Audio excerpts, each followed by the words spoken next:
record, the time is now 9:01 a.m. And Vice President Canepa, you can call the meeting to order.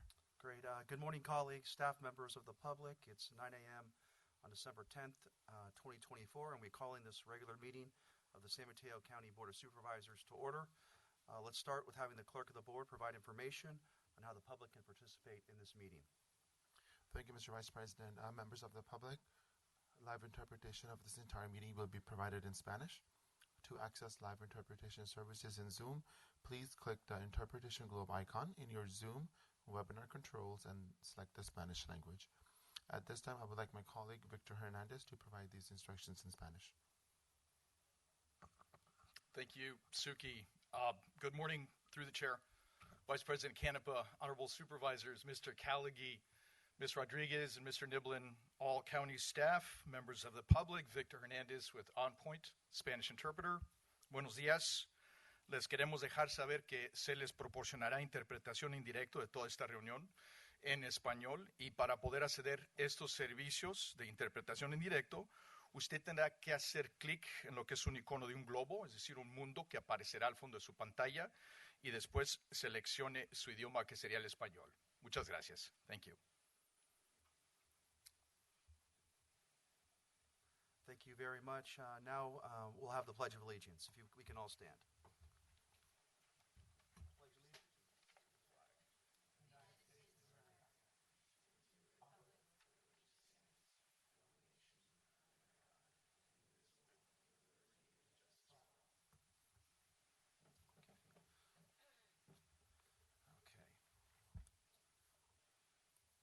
We'll now move to honoring the life of and board member comments. Do any supervisors have comments or things to share for honoring the life of? Supervisor, a roll call? Oh, there we go. Can I have a roll call, please? Sure, thank you. And for the record, we do have Supervisor Slocum online, and the address was mentioned on the agenda. So Supervisor Pine? Present. Thank you. Supervisor Corzo? Present. Thank you. Supervisor Slocum? Here. Thank you. Supervisor Mueller? Here. And Vice President Canepa? Here. Thank you. Great. So do we have any honoring the lives of? Supervisor Corzo. Good morning, everyone. I want to start off on a somber note. I wanted to express my condolences to the family of yet what appears to be another victim of domestic violence in the past couple of days in Redwood City. This marks the sixth death at the hands of an intimate partner in our county in this year. And I wanted to share that the Domestic Violence Council and Task Force are continuing our work with great urgency. We have formed a domestic violence high-risk multidisciplinary team, laying the groundwork for a family justice center, establishing a DV emergency response team, and as well as item number 9 on today's agenda. And while we're doing everything we can, it's not fast enough and more needs to be done. And I just want to end my comments for this part of the meeting with the reminder that the first line of defense is prevention. My message to the community is to learn the warning signs. Choking and strangulation is the highest predictor of lethality. The most dangerous time for a survivor is when they are leaving an abusive situation. And this time of year is typically when we see an increase in these kinds of incidents. And I want to invite folks to please reach out to CORA, Community Overcoming Relationship Abuse, a local nonprofit at 1-800-300-1080. And follow through with a safety plan, and we welcome calls from friends, families, coworkers, and anyone who has concerns for themselves or someone in their life. This is truly a community issue, and it requires community vigilance. Thank you. Supervisor Mueller? Yeah, thank you, Vice President Canepa. So I actually have 2 board member remarks and 1 honoring the life. The first board member remark actually I have is just a question for County Attorney Niblin. At our last meeting, we put together a subcommittee and made a request of Sheriff Corpus that she attend this meeting and testify under penalty of perjury. That request was made pursuant to a request for continuance from her counsel so that she could present her case. We indicated that we would go ahead and grant her that opportunity today if she so wished, because we still had one day to take the charter amendment off the ballot. I'm looking to you now to see, did we hear back from Sheriff Corpus? Yes, Supervisor, we did. The sheriff declined to participate. Thank you. The next board member remark I have is last week we suffered a tsunami warning here in San Mateo County. On the coast, there was mixed response up and down the coast. Over the next week, my office will be having 7 office hour events on the coast, culminating with an 8th town hall on December 19th in the mid-coast at the Maverick Center. So we wanted to announce that today for people who wanted to go ahead and provide input. So during those 7 town halls, people can go ahead and provide input as to and share their experience of what they experienced during that tsunami warning, so that we can go ahead and collect all of that information, share it with emergency response personnel. On December 19th, we'll have emergency response stakeholders gathered with us at the Maverick Center to go ahead and meet with the community in a town hall. And finally, I wanted to go ahead and do an honor, share an honor of the life. This is a tribute to Jim Clendenin. Jim was a longtime Menlo Park Historical Association member. After a short illness, he passed away on November 26th. As an active member of the Historical Society, he served as president of the board of directors for 3 years. He was also instrumental in having the Menlo Gates built, serving as chair of that committee. He is also one of the founding co-chairs to establish the Menlo Park Sister Cities program with Galway, Ireland. In addition, he helped edit a book entitled Images of America, Menlo Park. The list of accomplishments goes on and on. He loved to ride his bicycle. Jim was an active athlete well into his 80s. He was also a picture of resilience. He suffered a terrible accident a number of years ago and fought all the way back and was out there cycling and running again. He will be incredibly missed by the community. He had the kindest heart, always focused on trying to make the city where he lived a better place for those around him, and he will just, I'll miss him. Thank you. Going back to Supervisor Corso. Thank you. Apologies. I forgot to mention something actually very, very important. It has come to my attention that there was potentially a sexual assault in our county jail in the past month, and I wanted to take this opportunity to formally request that the board contracts with a part-time, just for this specific issue, Inspector General to look into that situation and what led to that. We can go ahead, Supervisor, and prepare that item and bring it to you for at your next meeting. Thank you. Great, thank you very much. I do have one honoring the life of. I'd like to honor the life of Robert Kevin Drucker, who passed away Thanksgiving Day at the age of 84. A beloved husband, father, grandfather, uncle, teacher, coach, mentor, and friend. Bob was a man of deep faith whose extraordinary warmth and presence touched countless people over his remarkable life. Born in San Francisco to Joseph and Olga Drucker, Bob attended St. Ignatius College Preparatory, class of 58, and after serving a brief stint in the United States Army Reserve, concluded his education at the University of San Francisco. In 1966, Bob married the love of his life and wife of 58 years, Kathy, whom he affectionately called Sissy. Soon thereafter, they moved to Westlake and Daly City, where they raised their 4 children, Katie, Molly, Joe, and Chrissy, and became active members of Our Lady of Mercy Parish.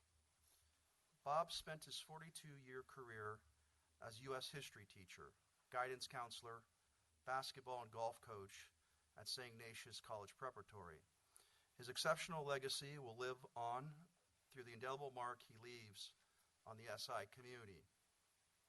Along with his family, he would say with certainty that his time at St. Ignatius was his life's greatest gift. Bob's life was one of great example and meaning. He will be deeply missed. Rest in peace, Wizard of Westlake. So with that, I want to thank you all. We'll move to public comments.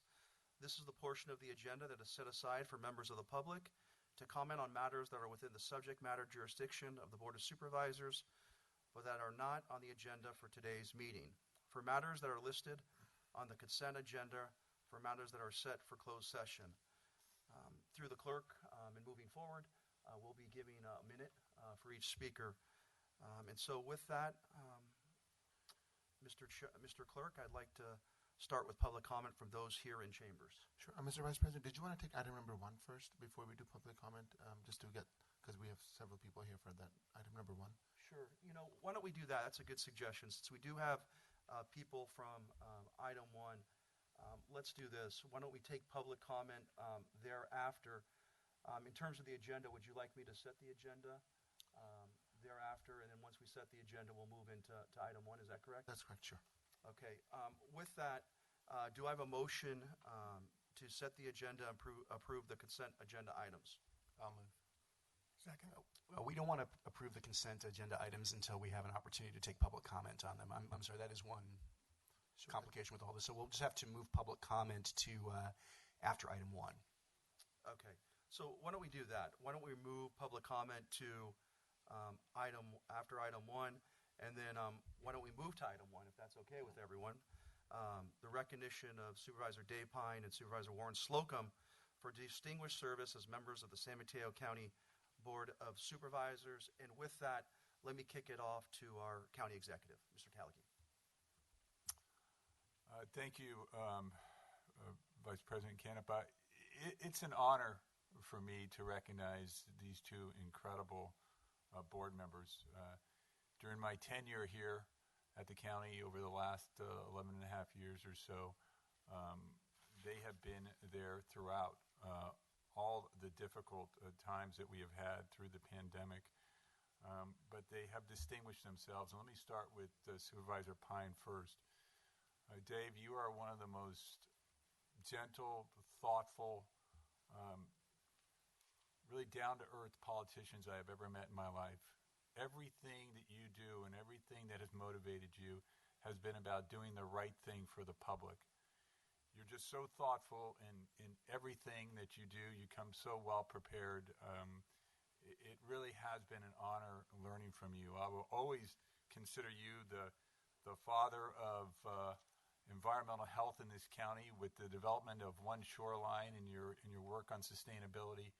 And then obviously your work on gun violence has probably saved untold lives in this county that you will never know.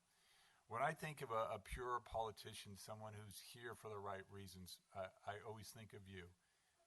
You have just been steadfast in your beliefs and in your character, the way you have voted, and you've always thought about people. It's always come down to people in everything you've done. And I've just been so honored to work with you throughout these years. And now on to my good friend, Supervisor Warren Slocum. Warren, you, wherever you are, you've been an inspiration to me. You have been my mentor through all these years of service. I have so thoroughly enjoyed working with you.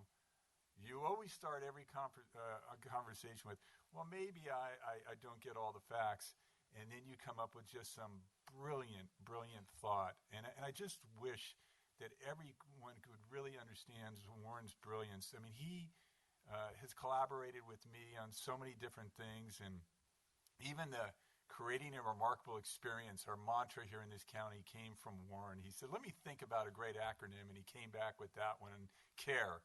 And I thought, that's just absolutely brilliant and so in character. Warren, you started, and I'll never forget, with telling me that story when I was brand new here about the gentleman who told you when you were elected he waited in line to meet you and greet you, and he said, all I wanted to do was to have my daughter be able to ride down the sidewalks on her bicycle without running into the garbage and having to go into the street. And you worked on that, and you pushed us, and you prodded us. And you accomplished that, and it meant so much to you to keep that campaign promise to that individual.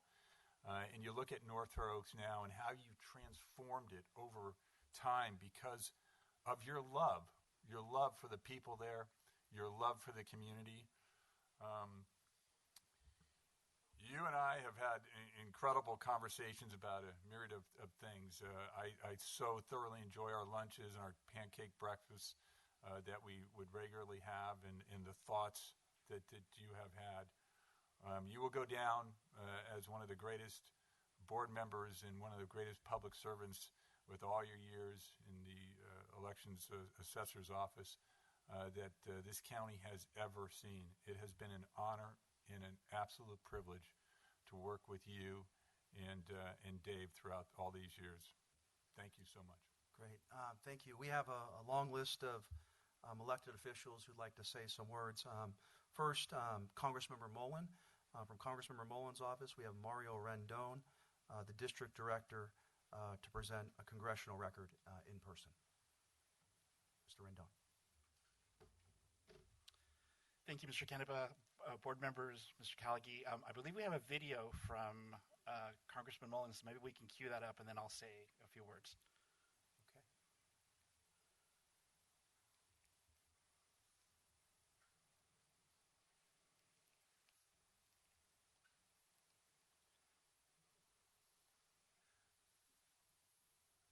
We're just waiting for our clerk.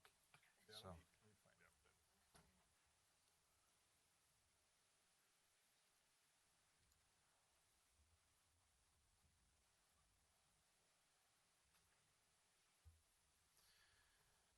Sorry about that. Let me start off with Representative Kevin Mullen's video, and then we'll proceed with the other videos afterwards.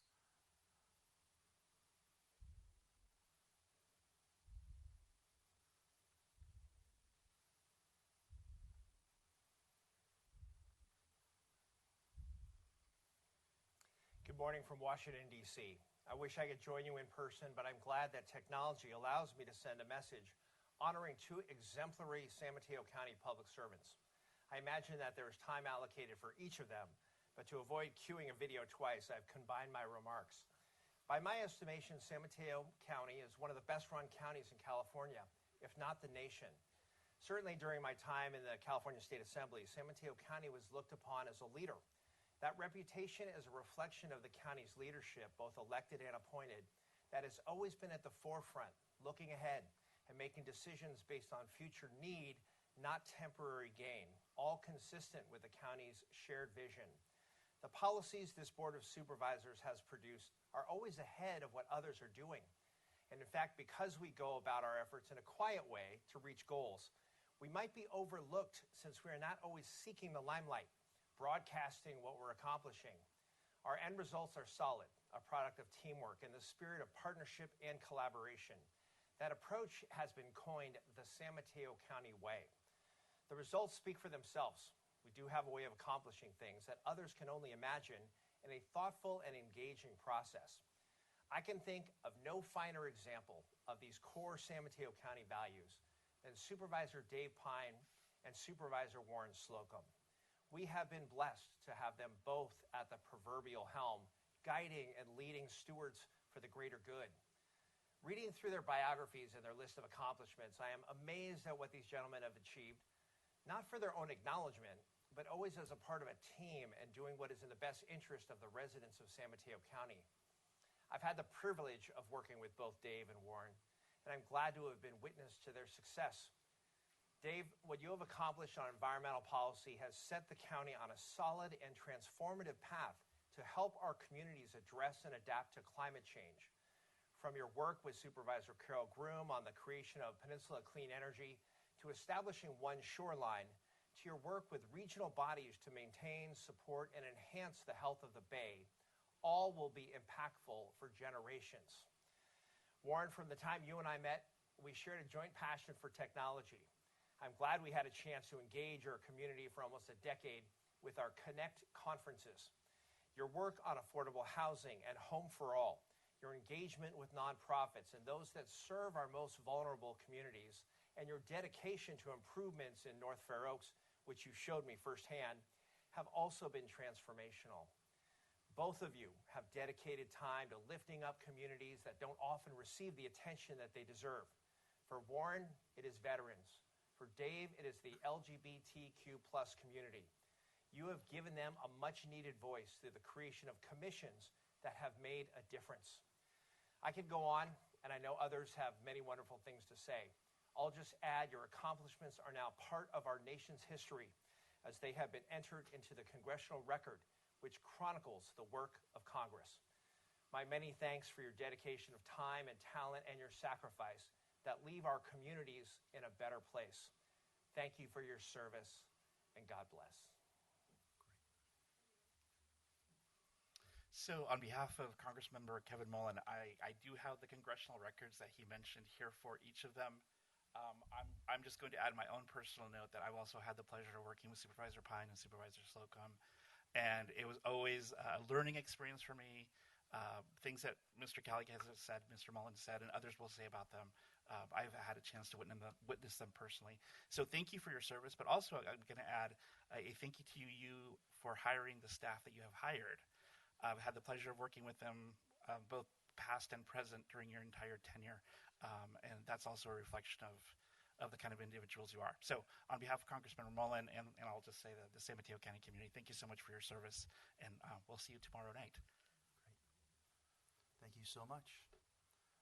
Our next speaker is Senator Josh Becker, and then from Senator Becker's office is Joan Dentler. Thank you. Let me show the video now.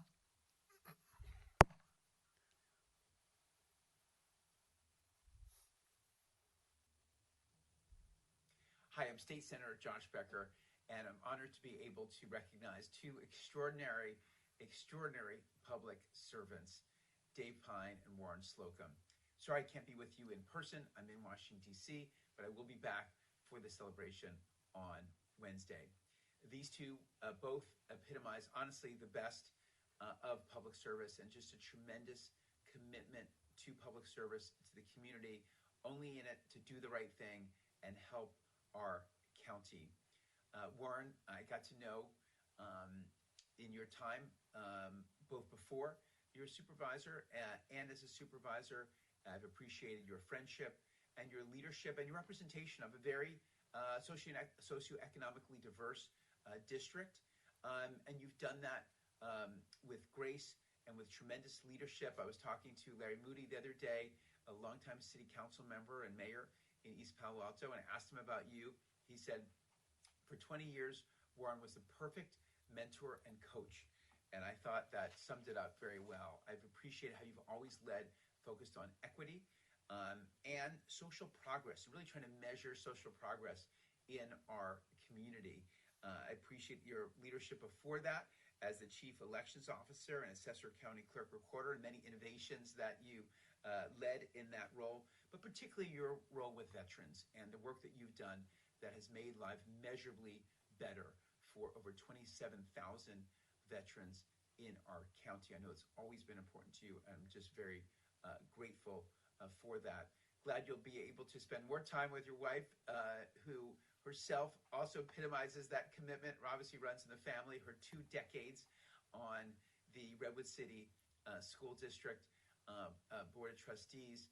Just tremendous. This county is just so grateful to both of you for your service. I know the Board of Supervisors was tasked at a retreat recently with coming up to a headline that would be represent the county in 3 years, and you said it all. It said, yours was San Mateo County leads the nation in best practices in the areas of homelessness, equity, and affordable housing. Dave, thank you for your incredible service. Dave, you represent both that innovative spirit of the Valley and in both in technology in your earlier career and then in policy. Your work co-founding Peninsula Clean Energy was very near and dear to my heart. I got to witness it in some of the early days and early meetings, and of course I've gotten to see what it's become, and it's just added so much to this area and now to the broader region as well. Your work in sea level rise, just absolutely extraordinary.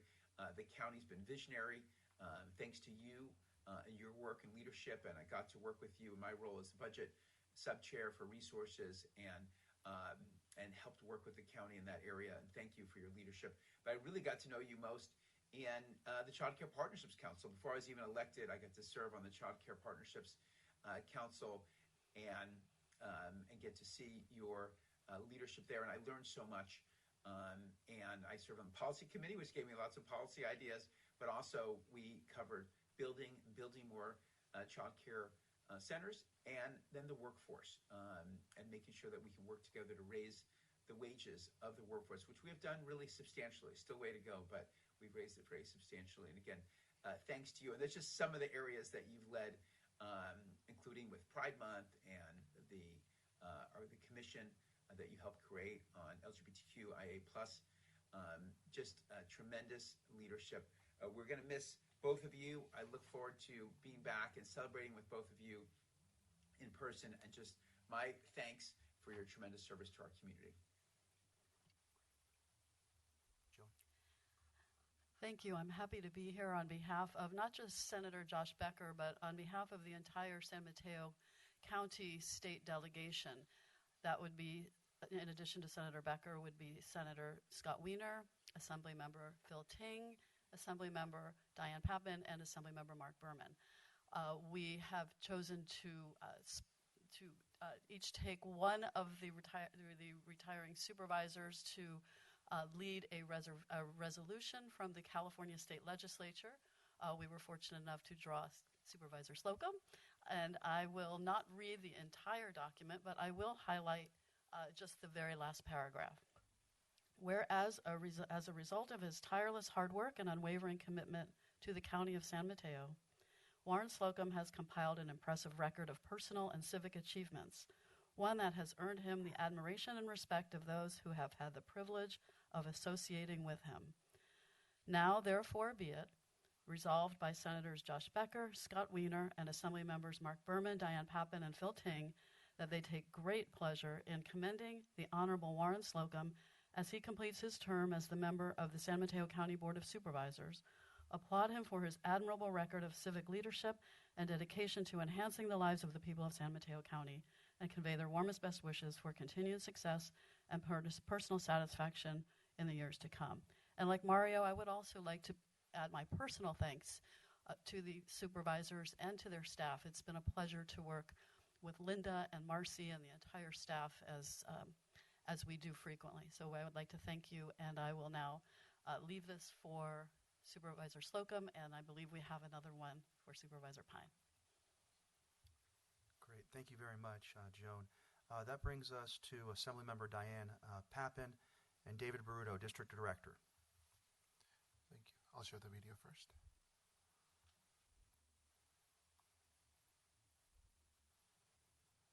Good morning, Supervisors.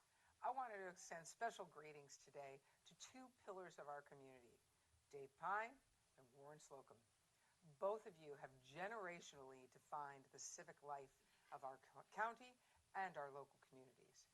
Your service to San Mateo County is measured in decades, and your achievements in your respective careers have been remarkable. Supervisor Pine, your career on local school boards, the Board of Supervisors, and on many regional boards has proven to be quite profound. San Mateo County is now an environmental and climate adaptation pioneer, largely due to your efforts, including Peninsula Clean Energy and One Shoreline. You've also helped for us to fulfill the mandate of the San Francisco Bay Restoration Authority. You've helped stabilize and revolutionize our transit systems. You've advanced responding to the needs of our LGBTQ community. You've catalyzed affordable housing and incentivized and supported affordable childcare. We all know these are but the highlights of a long and highly effective career in public service. Supervisor Slocum, you've served in 2 elected capacities at the county level and are widely known for operating one of the most efficient and dynamic elections offices in the state of California. Under your leadership, election results were fast, they were reliable, and they were definitive. And the community knew that. And that says nothing of some of the other work that you did in the clerk's office, which was including improving the assessment and recordation processes. While those might be lower aspects of the job, more lower profile aspects of the job, they were critical and important. In short, you embraced change and always sought out new opportunities to improve and to better serve your community.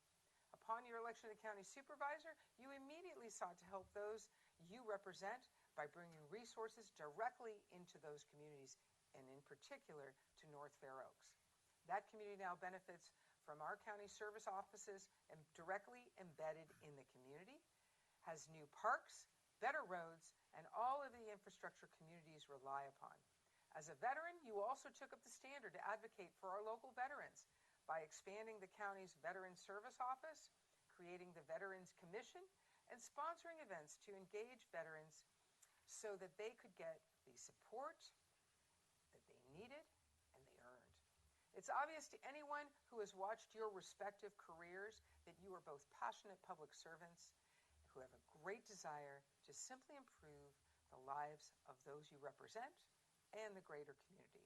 While we wish you all the best in your retirement from the board, we also recognize the profound loss to our civic collective. Your work, your passion, your empathy, and most importantly, your ability to work together to move the needle will be greatly missed. Nonetheless, we wish you well with the hope that you will continue to benefit, that we all continue to benefit from your wisdom beyond elected office. Good luck.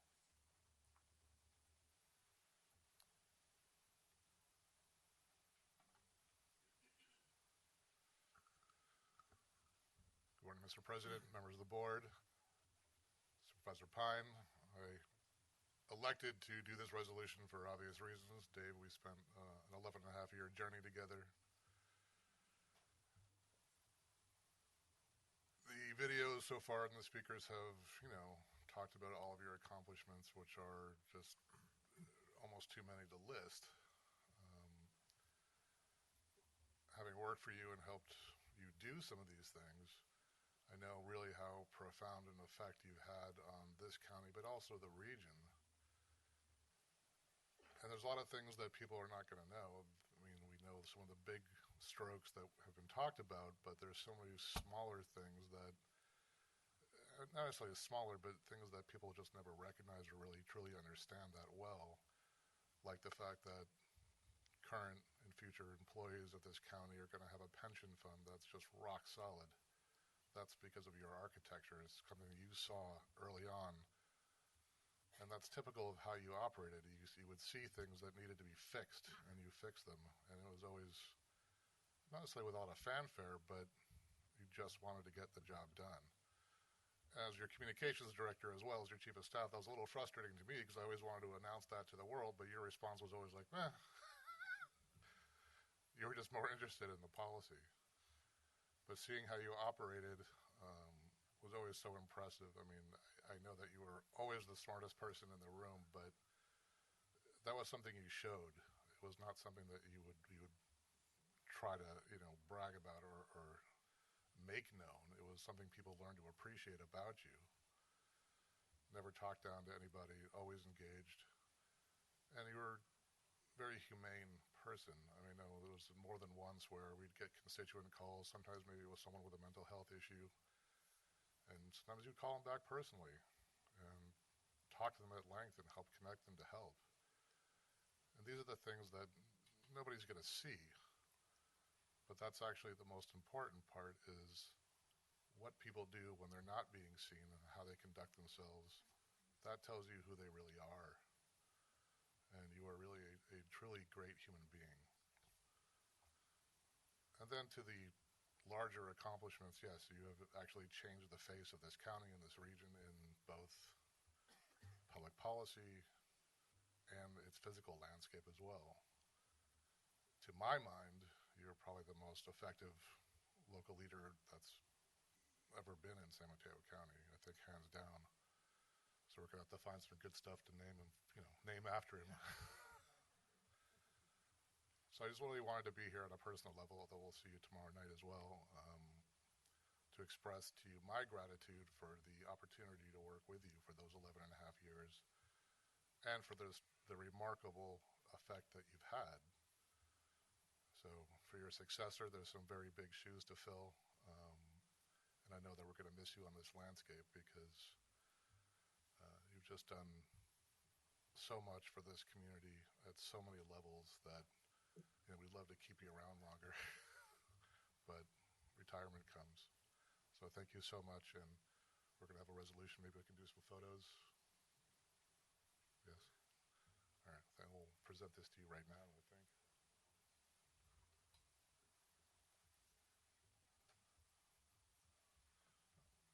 Warren, wish you were here. Through the clerk, can you put Warren on the big screen? Thank you.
All right, we'll move forward with Assemblymember Mark Berman through a video greeting, and Kevin Fong, his district director.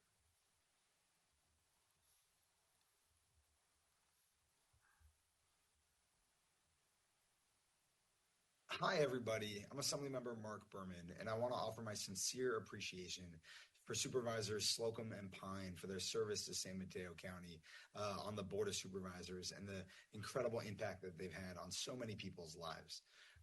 Warren and Dave, you two are people that I admired before I was ever elected to anything, and you've really been a model for public service for people who are coming after you and for the next generation. Warren, your focus on your constituents, and especially your constituents that have the greatest needs, whether that's the veteran community in San Mateo County or housing and affordable housing in your district. You have been a dogged advocate for your constituents and making sure that they have their needs met, which I really admire and appreciate and try to emulate.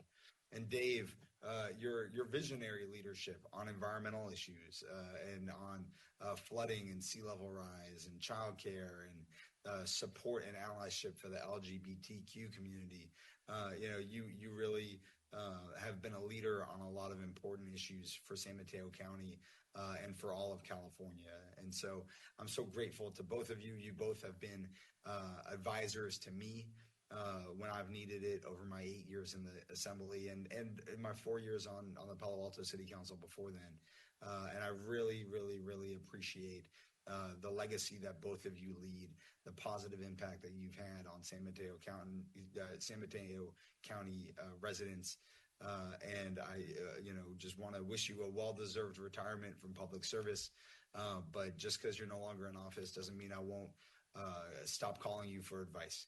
So thanks so much, and congratulations to both of you.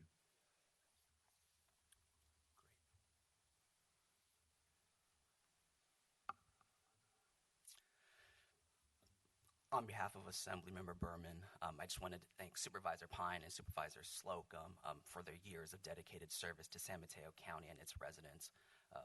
As you conclude your service on this body, you leave behind an indelible mark. You leave the county a better place than when you found it, and I think that's all we can ask for of our elected officials. And so, on behalf of Assemblymember Berman, I'd like to thank you both for your service and wish you the best in the future. Great. Thank you very much. We do have some elected officials here to speak on behalf of Warren as well as Supervisor Pine.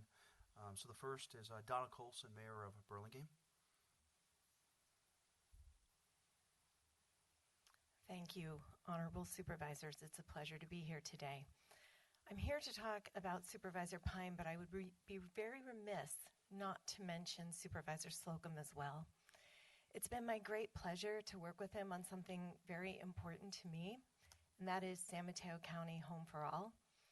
I just want to mention, on behalf of the Council of Burlingame and the residents of Burlingame, that right now we have over 2,500 units of new housing under construction or recently built in Burlingame. Many of them units that are affordable and deed restricted. As I walk around my city and our streets, I look at the diverse array of people that have been accommodated through that work, and I want to make sure that you know that your legacy of housing stands proud in Burlingame, and that we will not forget the hard work and the leadership that you provided in that area that allowed us to step up and become one of the leading cities in fighting for housing. Thank you very much for your work in that area. It's been a pleasure. And to Supervisor Pine, a dear friend, a person I have known for over 20 years and had the great opportunity to work with. He lives just a few houses away from me. I can throw a rock at his house if I need to. I haven't had to.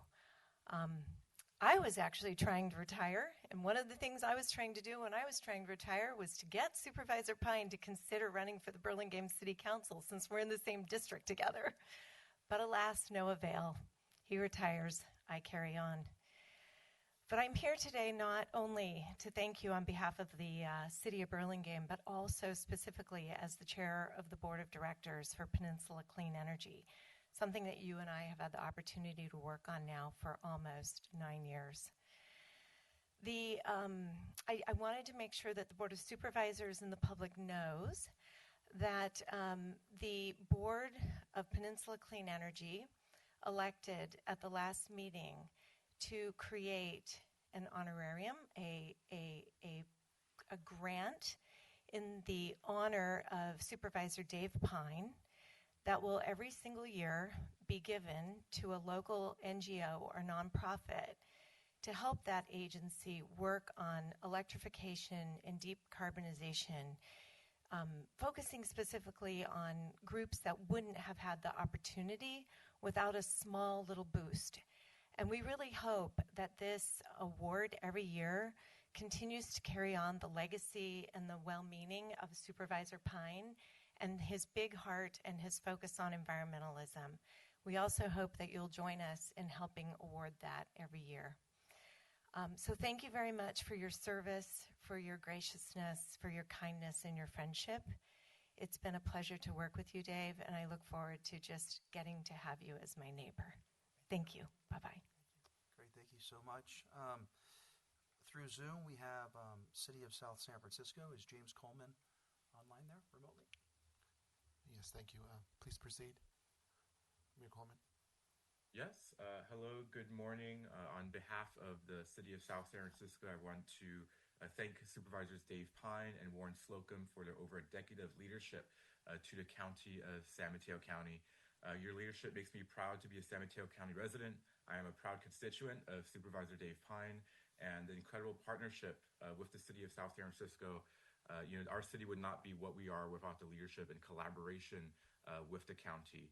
To name a few accomplishments, funding for our Economic Advancement Center, helping people start their small businesses, helping people get trained with certain skills to work well-paid jobs, a mental health clinician program embedded within our police department, the leadership you have in housing and addressing our homelessness crisis head-on, funding our Every Kid Deserves a Bike program, and of course the creation of Peninsula Clean Energy, just to name a few of your many, many accomplishments. I'll be honest, I'm really sad to see you both go, but I believe the leadership of the county will go on, and I hope to continue to see you both involved in the community and in San Mateo County. Thank you so much for your service. Thank you, Mr. Coleman. Do we have Samtrans Board of Directors, Emily Beach, Director of Communications, here? Thank you.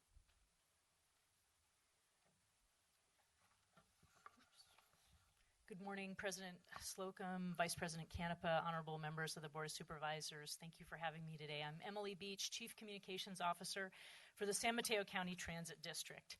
And I'm here on behalf of our Board of Directors, of our executives, our CEO, April Chan, and all the agencies that fall under the Transit District's umbrella, including Caltrain, Samtrans Bus Service, the express lanes on the highway, and our Transportation Authority, just to thank Supervisor Slocum and Supervisor Pine for their incredible work on behalf of improving mobility here in San Mateo County over many years of service. Supervisor Slocum, thank you for serving as an MTC Commissioner. That is no easy task. You also were a staunch advocate for Measure W, which provided very important funding for Samtrans Bus Service and the Transportation Authority, a staunch advocate for improved sustainable mobility in District 4 and all your constituents, and of course, one of our top advocates for the Dunbarton Corridor and improved mobility solutions there. So thank you, Supervisor Slocum. Supervisor Pine, you served on the San Mateo County Transit District Board of Directors for many years. Thank you also for your service as a Samtrans Director, but also on Caltrain. Those were very important times that you helped navigate, not only for your presence on the board, but for your engagement and your leadership. You oversaw successful Measure W and Measure RR for Caltrain, for really important sales tax that helped keep our transit agencies thriving. You were chair under some major governance discussions for Caltrain, and we appreciate your leadership, and the district is stronger because of it. So thank you very much on behalf of our Board of Directors, all our executives and staff.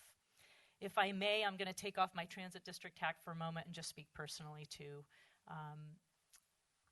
both of you. What I admire so much about both of you, Supervisor Slocum and Supervisor Pine, is your lifetime of public service. We've talked today about all the accomplishments as supervisors, which are too many to name, but truly both dedicated lifetime public service servants. Supervisor Pine, we're both native New Englanders, but we share an adopted hometown in Burlingame. And you know what you did for our schools and our families and our kids many years ago as a Burlingame School District trustee, and then later as a San Mateo Union High School District trustee. Thank you for taking those values up here to the Board of Supervisors. That's really important work.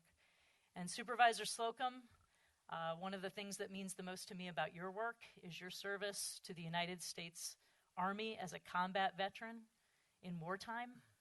We can talk a lot about public service, but I don't think there's anybody in this room who's done more for our country or our region or our nation than combat veterans of the military who've served during wartime, particularly unpopular wars like Vietnam. So I salute you. I salute you, Supervisor Pine. Thank you so much for your friendship, for being mentors, and for your great work. We wish you all the best in your next adventures in retirement. Thank you. Thank you. We have San Mateo County Pride Center, Frankie Sapp, remotely. I believe he's not speaking today. Okay, he's not speaking today. So let's bring that back. Let's bring it back to my colleagues, Supervisor Corzo. Thank you.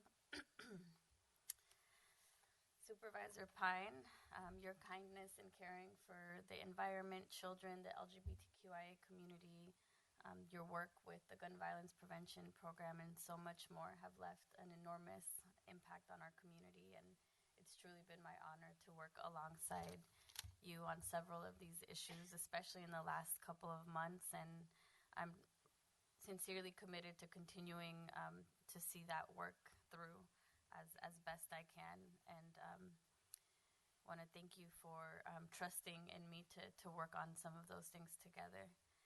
And I also want to take a moment to thank all of your staff, Linda Willen, Randy Torrijos, Michael Barber, and the many former D1 staffers who helped bring your vision to life, and for their years of dedication and taking care of all the details alongside you. I have a present for you, actually two. And it's my hope that you will enjoy these, and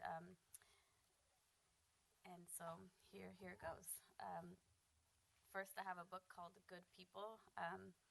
I truly think that that you belong in this book. I don't know that you are, but maybe a different version. It's good people, stories from the best of humanity. So much of your work in our county represents the best of humanity, and many of your stories should be in here. And then the second part of this gift is doesn't actually fit in this box, but there is a box to represent it. A picnic table at Junipero Serra Park in your district will be engraved in your honor with help from Nick Calderon and the staff of County Parks. So residents and hopefully you, and I'd love to go picnic together, can enjoy being in the nature that you helped preserve. And so they'll be reminded of your service, and the plaque will read, Supervisor Dave Pine for his many years of dedicated service to the residents of San Mateo County. Thank you, Supervisor Pine.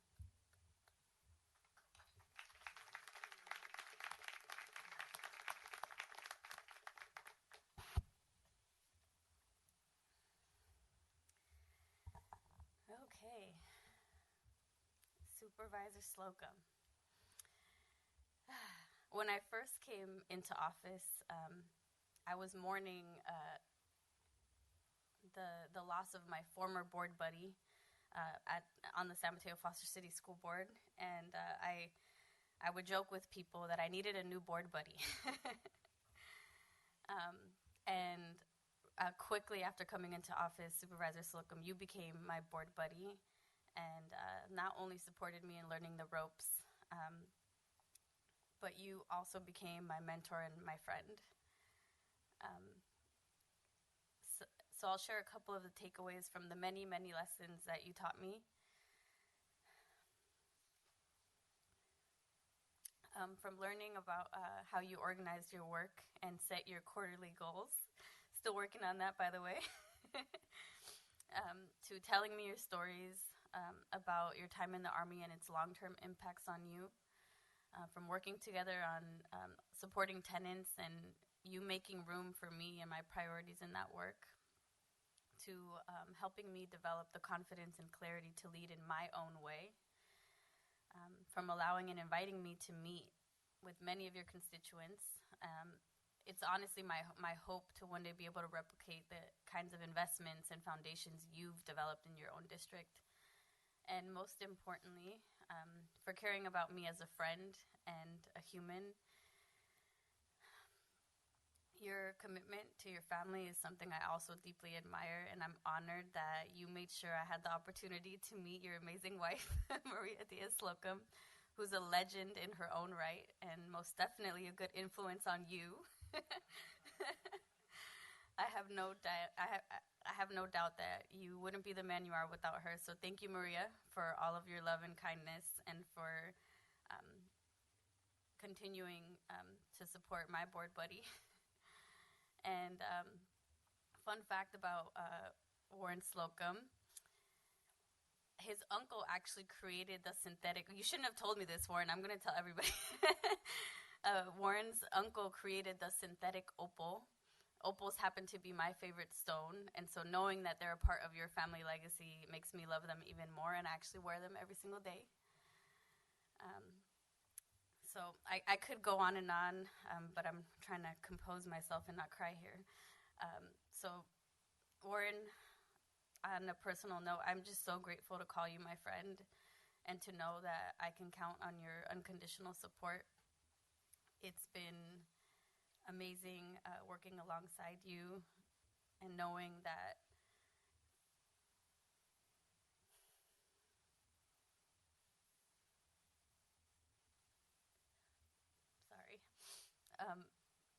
knowing that you welcomed me with open arms and will continue to be in my corner. I'm just truly grateful to know you, my friend. This county, and especially your district, is better off due to your commitment and dedicated service. And I'd also like to thank your staff, Marcy, Susie, Connie, Josh, and all of the former D4 staffers as well who served with you throughout all of these years. And I have these gifts for you as well, but I'm going to give them to you in person, okay? So one is a certificate to unlimited garlic steak dinners cooked by me for you and your wife, and an additional guest of your choosing, so you get to pick. And then this also doesn't fit in this box, but there will be a picnic table at Coyote Point, very close to your favorite RV parking space in my district. And the picnic table will be at Coyote Point RV Lot Space 1. I think that's your favorite, right? And we'll read Supervisor Warren Slocum for his years of dedicated service to the residents of San Mateo County. Thank you, my friend.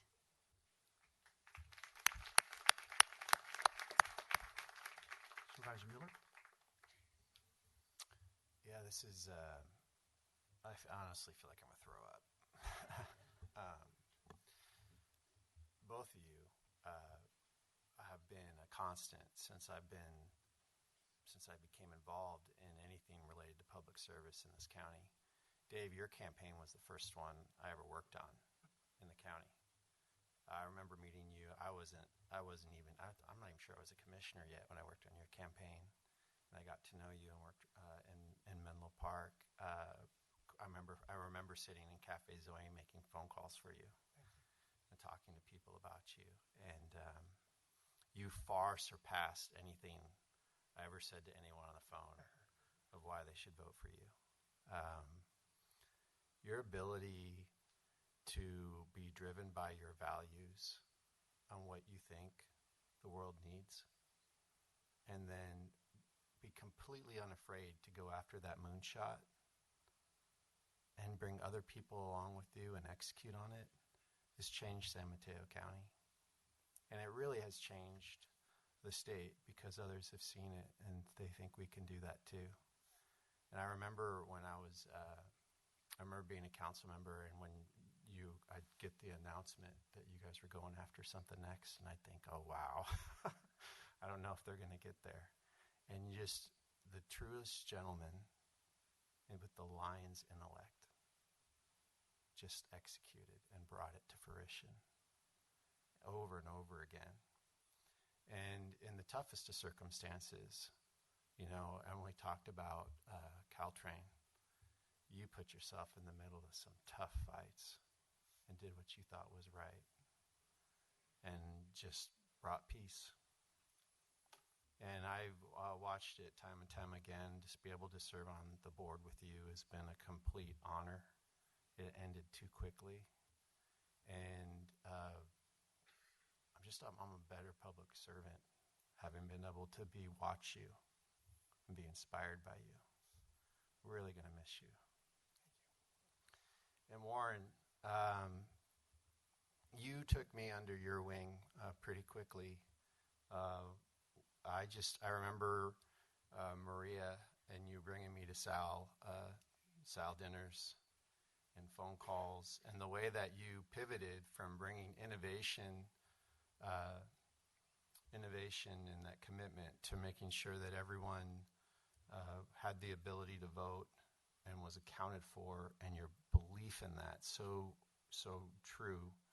And then the professionalism you had, the way you respected everyone in the assessor's department, and then to watch that transition when you became supervisor and how you cared so deeply about the underserved constituents in your district and the way that you approached serving them.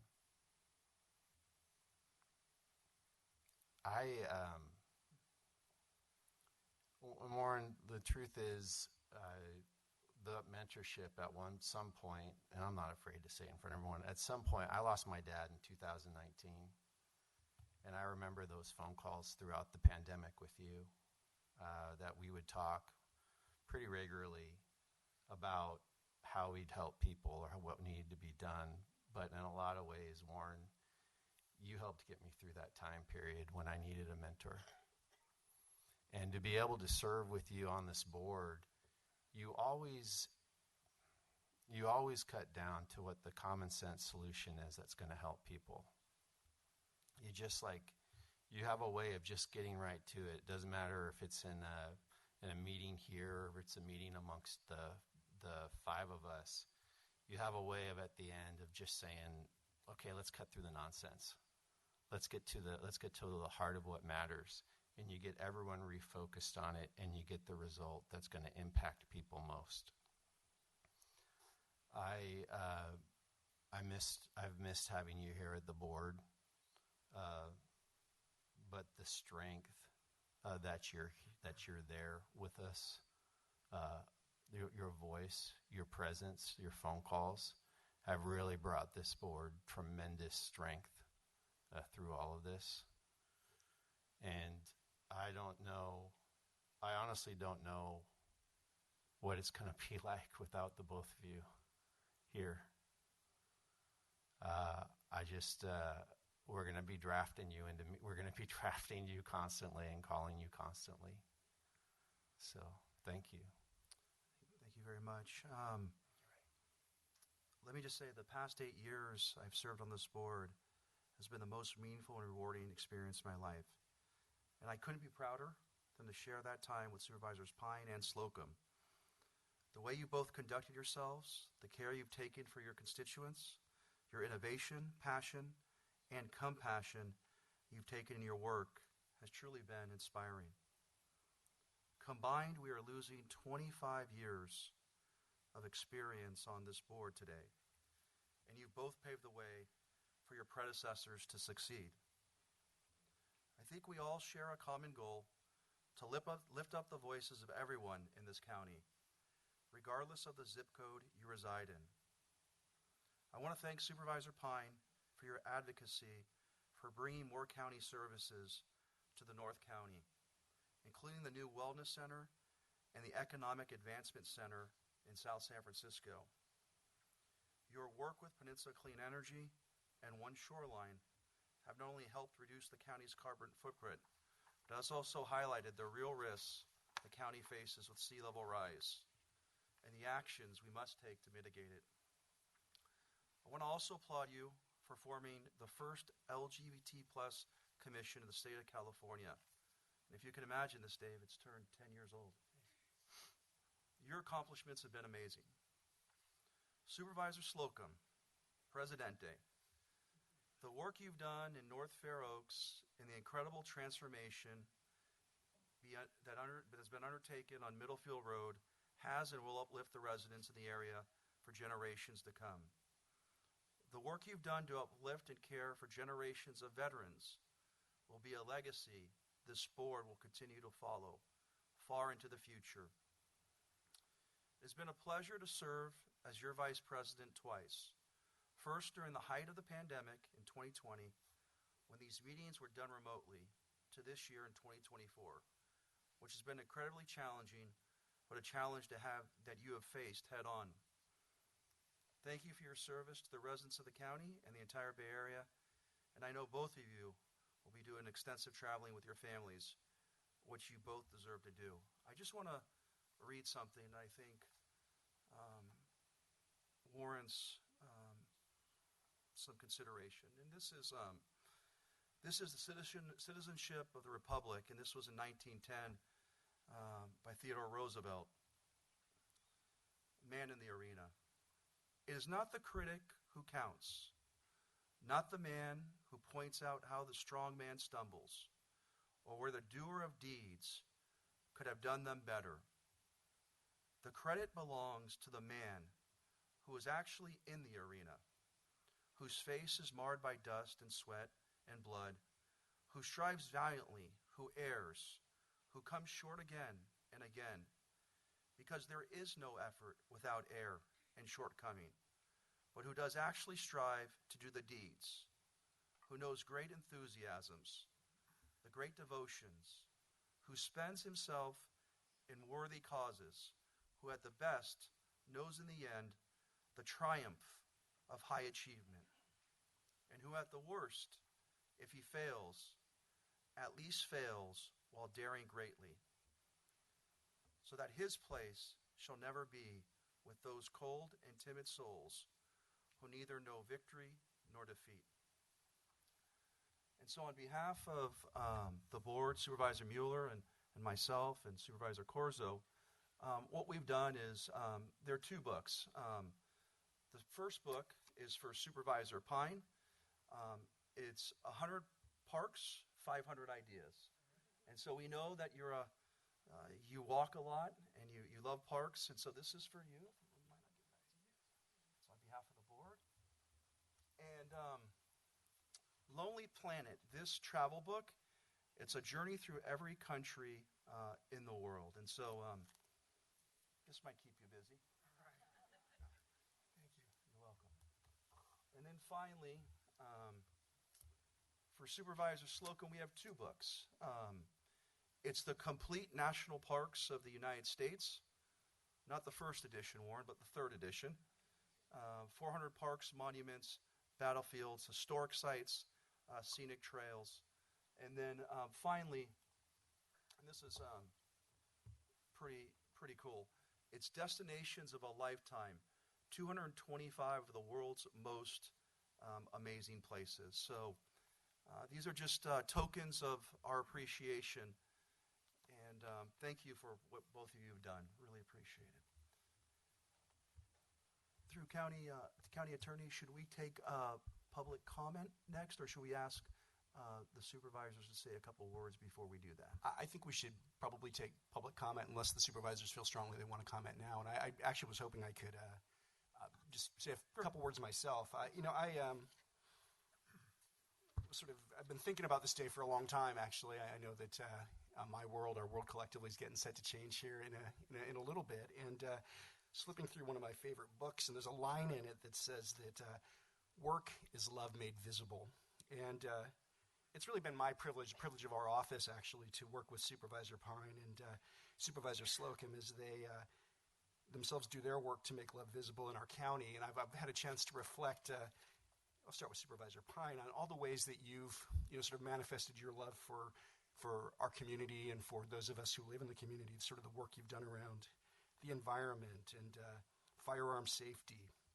It was my distinct privilege to work with you and your staff when we stood up the first LGBTQ commission and had a chance to really get to know you and your values and how much, while you're such a systems thinker and somebody who's really, really driven and inspired by big ideas, is also very, very focused on, how things affect people on the ground, sort of youth, families, those sorts of things. And I've just been so, again, moved by, your attention to the big picture. You're among the most fun clients I've ever worked with, frankly, because we can have conversations at the policy level and the nuts and bolts. And you're just, I know that when I'm going to talk to you about something, and my clients, my colleagues, frankly, have told me as well, when they're going to talk with you about something, they know it's going to be challenging, interesting, fun, because, frankly, you're somebody who can really dig into the details but keep a grasp on the big picture and also ultimately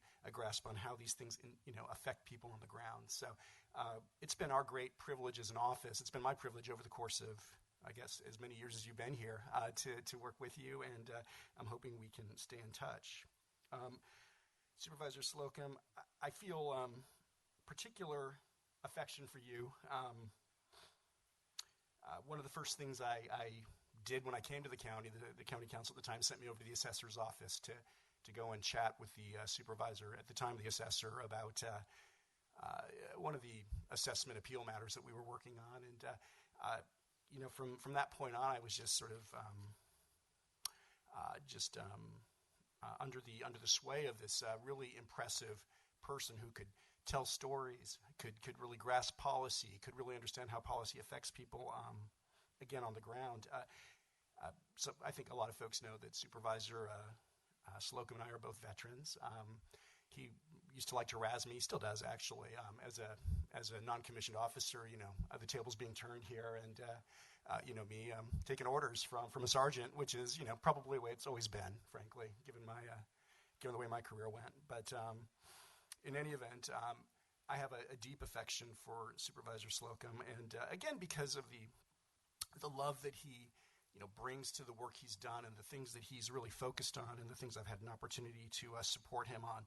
People earlier mentioned affordable housing, sort of the Middlefield streetscape, the work that was being done to build, the Middlefield Junction, and tenant protection, again, we mentioned affordable housing, supporting businesses, preventing displacement, all these things, again, about individuals while they sit there at a policy level. So, Supervisor,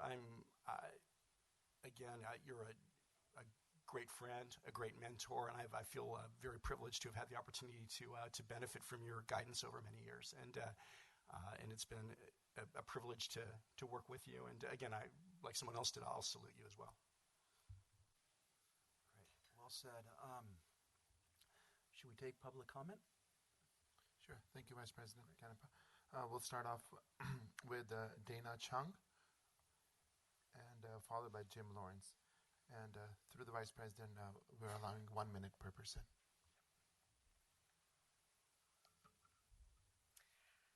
Well, good morning, honorable members of the Board of Supervisors. My name is Dana Chung. I am a resident of Menlo Park in District 3. I serve as the Executive Director of Community Equity Collaborative, and I'm also a member of the Commission for the Status of Women. I want to thank Supervisors Warren Slocum and Dave Pine for their years of leadership and service. One of their lasting impacts is their support for the Teacher Pipeline Project, which addressed the severe shortage of early educators. Thanks to Measure K funds, we launched a pilot program providing early childhood education courses with wraparound supports like meals and childcare, and all at no cost. This program inspired state legislation and became a model for other similar initiatives across the Bay Area. It now thrives under the Latina-led Upward Scholars Organization. Supervisor Pine, you have been a steadfast partner on so many child care initiatives and organizations, including the Big Lift, Build Up, and the Child Care Partnership Council, just to mention a few. Your dedication has left an indelible mark. I wish you both the best and thank you for the incredible legacy that you leave behind. Thank you. Thank you. Next is Jim Lawrence, followed by Christine Padilla. Good morning, Supervisors and County staff. Supervisor Pine, Supervisor Slocum, on behalf of Fixing San Mateo County, we thank you for all your support, all your guidance throughout the many years we worked together. I'm mad and I'm glad. I'm also retired, so I'm glad, but I'm mad that you're leaving because the job's not done. But you took a historic first step in establishing the Citizen Advisory Commission for the Sheriff's Office. And with that, we do thank you and wish you the best of luck in your next endeavors. Thank you. Thank you. Christine Padilla, followed by Susan Takalo.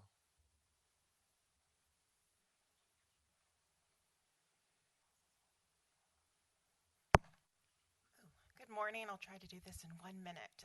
Supervisor Pine, I just want to thank you so much for everything you've done as the Director of Build Up San Mateo County and a member of the Child Care Partnership Council. It has been amazing to work with you. You've been our co-chair. You've been one of our founders since the beginning.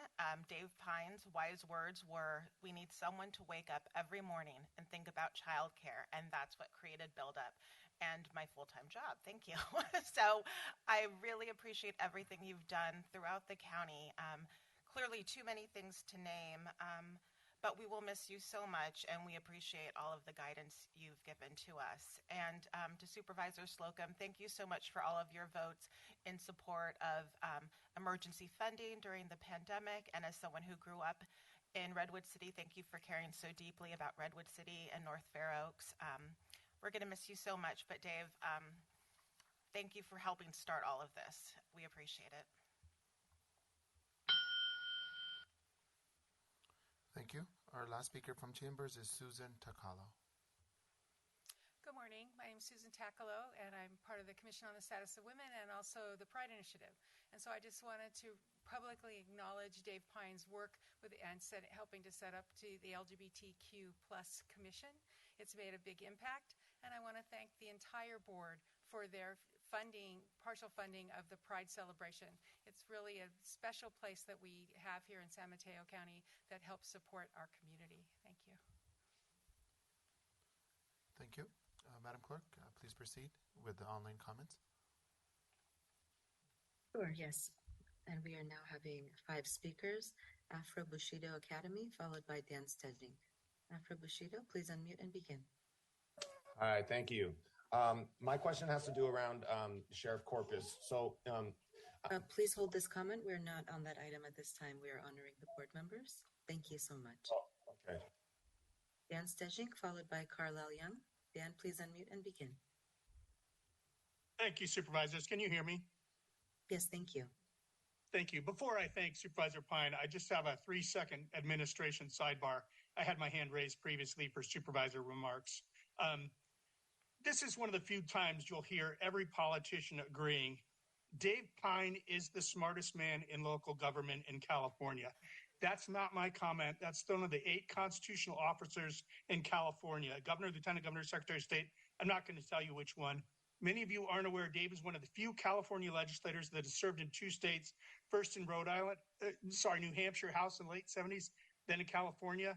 I've always appreciated your focus on environmental protections, and along with Supervisor Canepa, you're the only supervisor I've repeatedly seen at local Pacific events, from Whaletown to environmental events, and I think Canepa cheated because he was born in Pacific, if I'm not mistaken. I was very disappointed you didn't run for state assembly. I think your retirement is a loss for your district and the county, but who knows, maybe a third state or country will share in your largesse. I like Vancouver myself. Good luck, and to Supervisor Slocum, best of luck, and to both Slocum and Carol Groom, I will say best of health. Thank you. Thank you, Dan. And just a reminder to the public, we are now on item number 1, recognizing Supervisors Dave Pine and Warren Slocum for their distinguished service. If you do have a general public comment, we are holding those for another item. So we are just taking comments for item 1, honoring our board members. We'll now go to Carlisle Young, followed by Martin Fox. Carlisle, please unmute and begin. Thank you. Carlisle Young, resident of Moss Beach. I just wanted to give good wishes to both Supervisor Warren Slocum and Dave Pine. And you both came out to the coast side when you were running, because that's when the county still ran as at-large positions. So as a longtime member of the Coastside Democrats, I sat across from Warren at one of the dinners at Casey's Cafe when he was campaigning, and also Dave Pine came to Seal Cove, our neighborhood, and as a young whippersnapper, and we hosted him in our neighborhood. So I look back and think, God, this feels like yesterday, but I really wish both of you the best, and you are shining examples of what it is to be true leaders for our county. And I'm sorry that you're leaving, and we'll welcome who's coming in, but congratulations. Thank you very much. Bye. Thank you, Carlisle. And now we have Martin Fox. Martin, please unmute and begin. Hey, Warren. One veteran to another. Thanks for hanging in there. Really appreciate everything that you've done, and hope to be able to support whatever you decide to do in the future. I think there is great opportunities that are becoming even greater at the Veterans Administration. I'd also like to thank Supervisor Pine for his opposition to Senate Bill 43, without which I probably wouldn't have life. It's been great. Good luck. I'm going to hang in there in your memory. Thank you. Thank you, Martin. And now back to you, Mr. Clerk. Thank you. Before we hear from the supervisors, I just want to take a quick 30 seconds. Supervisor Pine, one word that describes you is chill. You are down to earth, and I have never ever seen you upset. Your wife is probably the happiest wife in the world. Supervisor Slocum, you're like the teddy bear of the county. you care about everyone and always find a solution when there is an issue. It has been my pleasure and also, I'm sure, Sherry's pleasure for working with you for the past 10 years. So don't forget the clerks. Thank you. Great. Thank you. Supervisor Pine? Sorry, I think Sherry wants to speak too before you speak. Yeah, go ahead, Sherry. Thank you so much. Yes, I just wanted to also extend my great thank you to both of you. I truly consider both of you the gentlemen of the board and have been just admiring the way that you lead with such grace and compassion through all these years. It's truly been an honor to sit and clerk as you have both represented not only your districts, but the community so well. So thank you both for your service. Thank you.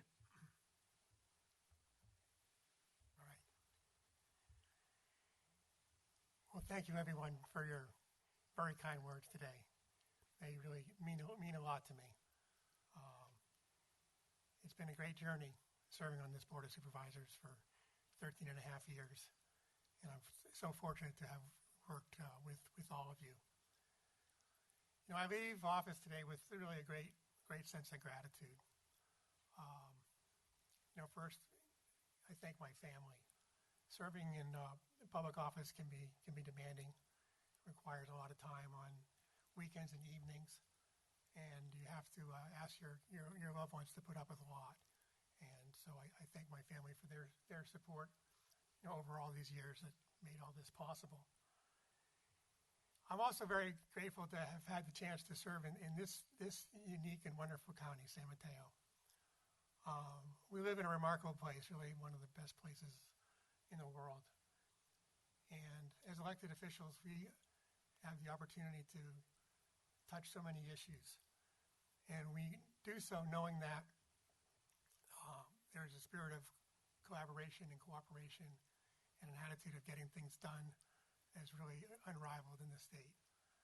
So the many issues I had a chance to work on have all been team efforts, and I don't think these achievements would be possible in other counties. We know how to make things happen in San Mateo County. I'm also grateful for just having the chance to work on such a broad agenda of issues. And Eshu once told me that the Board of Supervisors is a great job because you get to work on everything except for foreign policy. So I've certainly enjoyed so much working on the climate change issue through Peninsula Clean Energy, preparing for sea level rise through One Shoreline, working to restore and heal the bay through my service on the San Francisco Restoration Authority, Bay Restoration Authority. I've been privileged to work on child care issues, gun violence issues, and a litany of others. You know, as an elected official, to have an opportunity to affect change and make things a little bit better is really a great privilege. And I'm just very fortunate to have had that opportunity.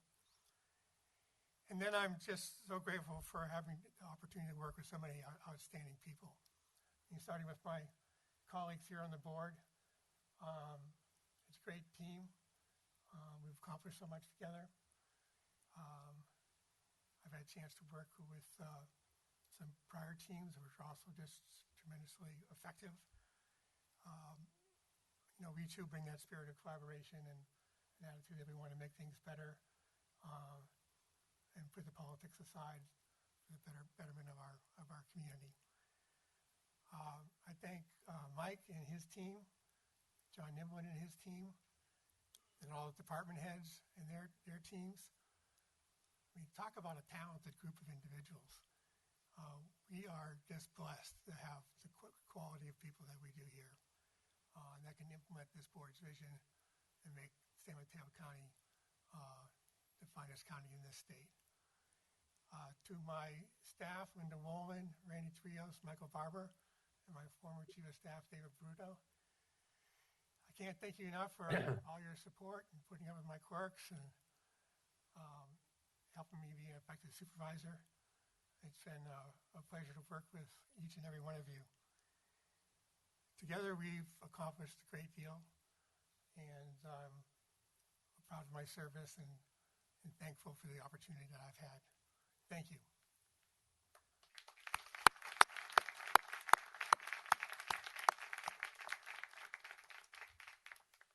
President Slocum. Yes, thank you. Well, let me start by saying I've been called a lot of things during my 12 years on the board, but I've never been called the county teddy bear. Suki, thank you. Sherry, thank you, both for everything that you do to make these board meetings successful.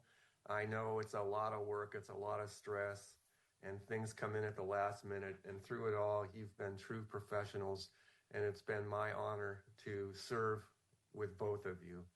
I'll miss you both. Thank you. For me, it's always been about the people. That goes without saying. And I remember about a little over 11 and a half years ago, sitting in a room interviewing for the next county executive. That interviewee at that time was our now county executive, Michael Callaghy.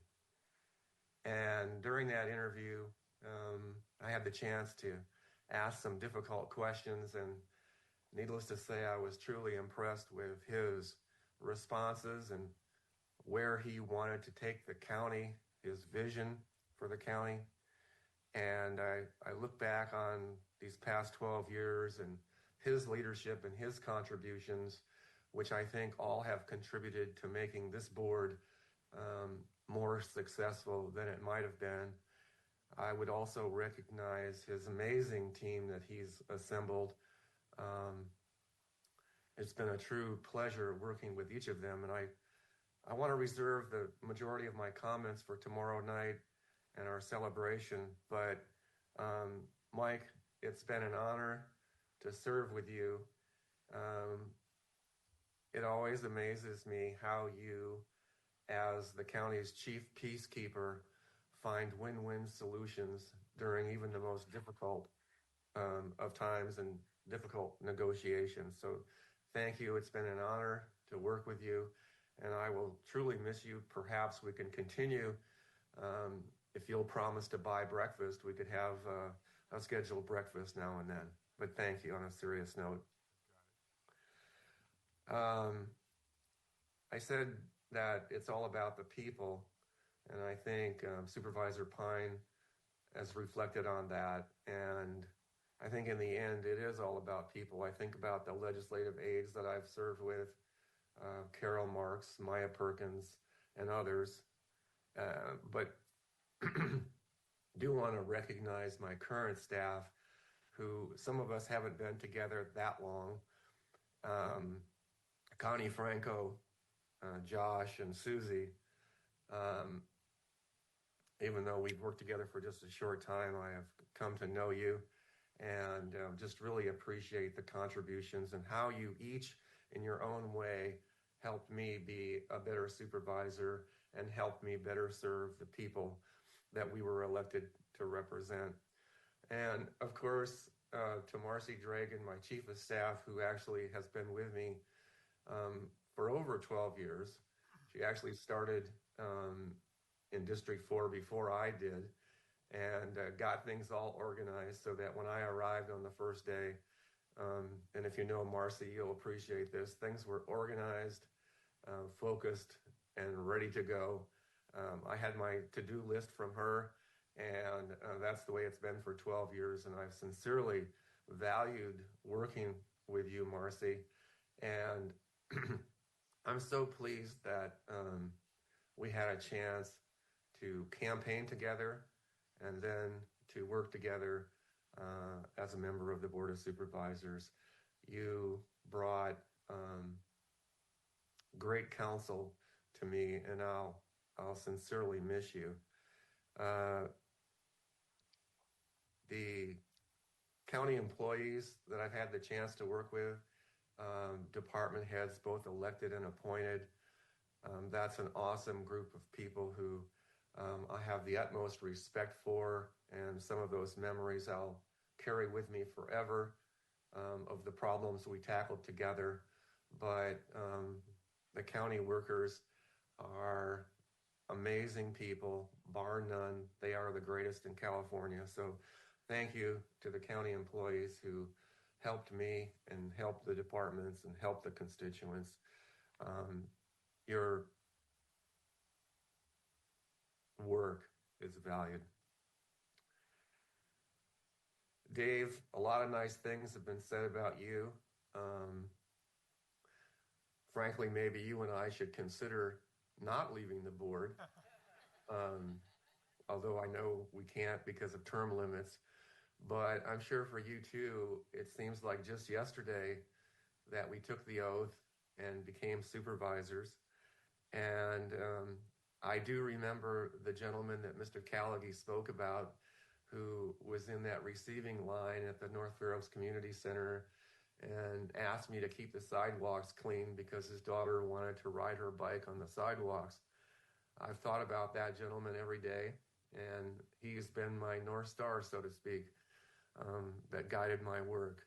There's so much, Dave, that you should be proud of. I feel like I'm an underachiever.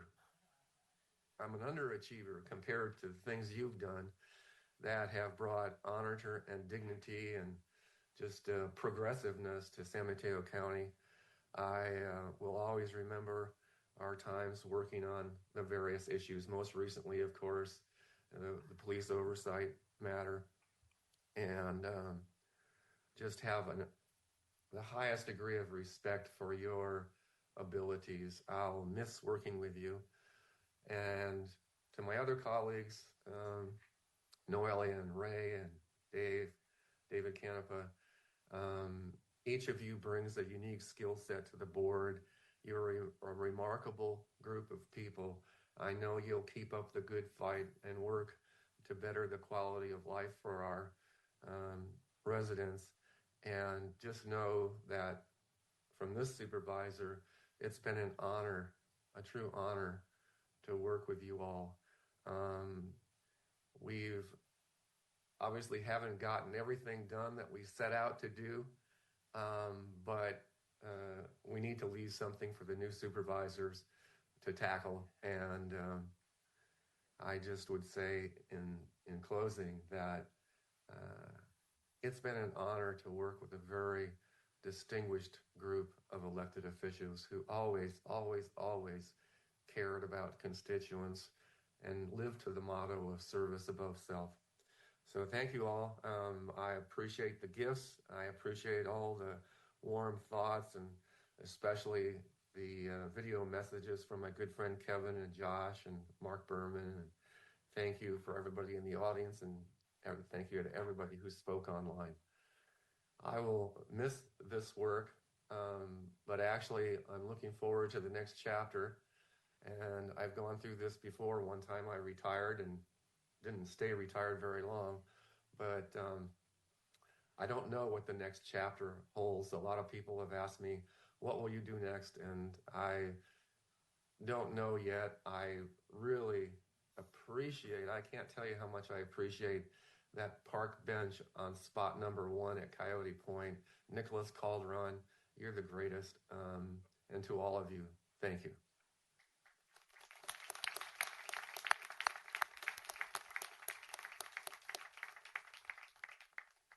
All right, well, thank you. I want to thank all the elected representatives and for those who spoke.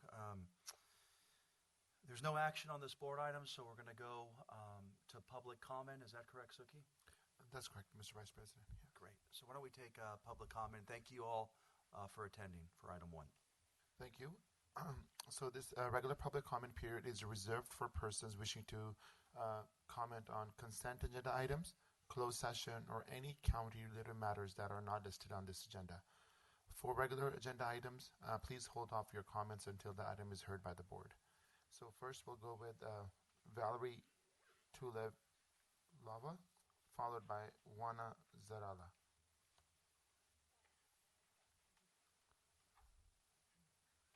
Good. It's going to be 1 minute per person.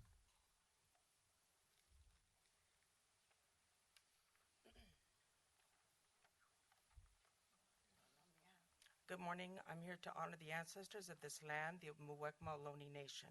I'm here today to strongly object to the attempted removal of the voters' choice and duly elected Sheriff Corpus, who won fair and square. This 400-page nothing burger report, and all you have are alleged 2 text messages, one homophobic and one saying the N-word. The community can see that these are disingenuous allegations coming from an inside faction and not the entire department, who continue to conduct themselves in a professional manner. This is a clear case of racism and sexism at its finest, with the good old boys trying to maintain the status quo by controlling the media narrative because they refuse to respect a voter-elected Latina woman in charge who insists on accountability. You have no right to change the law and defy, deny, dismiss, disenfranchise, and disrespect citizen votes. You intend to cost the voters a special election with estimates of over $3.5 million. Justify that to the voters. Thank you. Next speaker is Juana Zarala, followed by Margarito Gomez.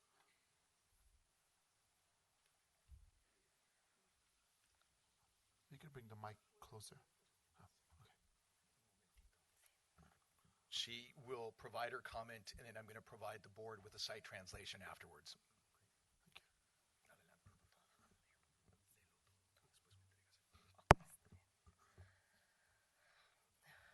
Buenos días, supervisores, ejecutivo del condado, abogado del condado y otro miembro del personal. Mi nombre es María Juana Zavala y soy parte del grupo comunitario del Campo al Cambio. Algunos de nuestros miembros están aquí hoy como la última reunión del año de nuestro grupo. Queremos compartir un poco sobre el trabajo que hicimos este año y pedirles que continúen apoyando viviendas asequibles para la Costa Sur. Este año colaboramos con la Comisión Costera para aprender más sobre su apoyo al desarrollo de viviendas asequibles en la costa. También compartimos con ellos cómo pueden ajustar sus estrategias de alcance para llegar a más personas en la Costa Sur. Nos conectamos con McPink Housing para aprender sobre los proyectos en los que ellos están trabajando en Hammond Bay y les pedimos que hagan más esfuerzos en dedicar más viviendas, especialmente para trabajadores agrícolas. Viajamos a Sacramento para abogar por los derechos de los inmigrantes. Estuvimos enfrente de ustedes para apoyar la creación de la Oficina de Aplicación de Normas Laborales, porque sabemos la gran necesidad de protecciones para trabajadores de bajos ingresos, especialmente trabajadores agrícolas. Recientemente trabajamos en recolectar firmas de la comunidad en apoyo para la extensión del agua CSA 11. Recolectamos 125 firmas de la comunidad. A medida que todos entran en el nuevo año, tengamos en cuenta, continuaremos nuestro trabajo y esperamos tener muchas oportunidades de trabajar juntos en el nuevo año. Muchas gracias y muchas felicidades a los que se van a retirar. Muchas gracias.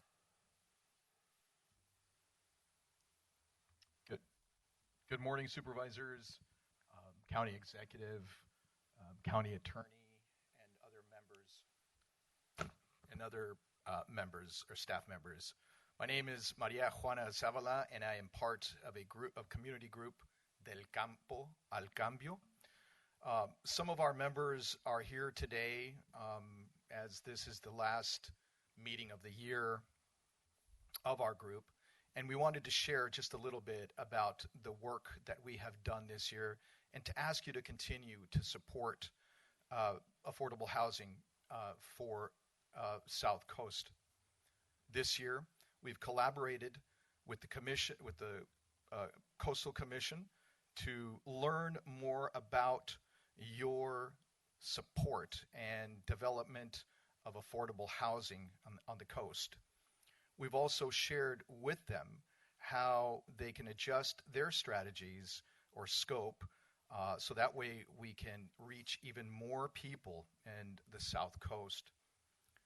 We've connected with Mid-Penn Housing to learn more about certain projects that they've been working on in Half Moon Bay, and we've asked them that to put more effort and to dedicate more housing specifically for farm workers. We took a trip to Sacramento to fight for our rights for immigrants.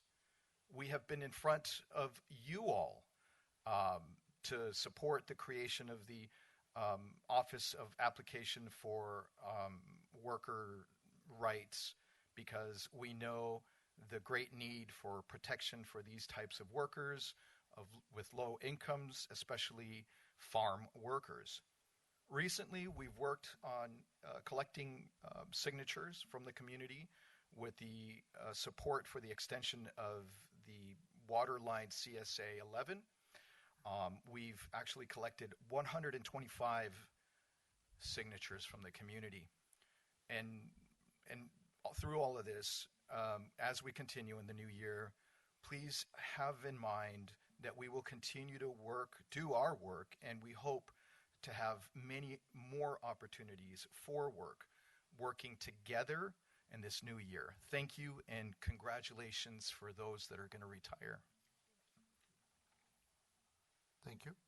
The next speaker is Margarita Gomez. And Victor, if you could let them know that they have 1 minute to speak, and then...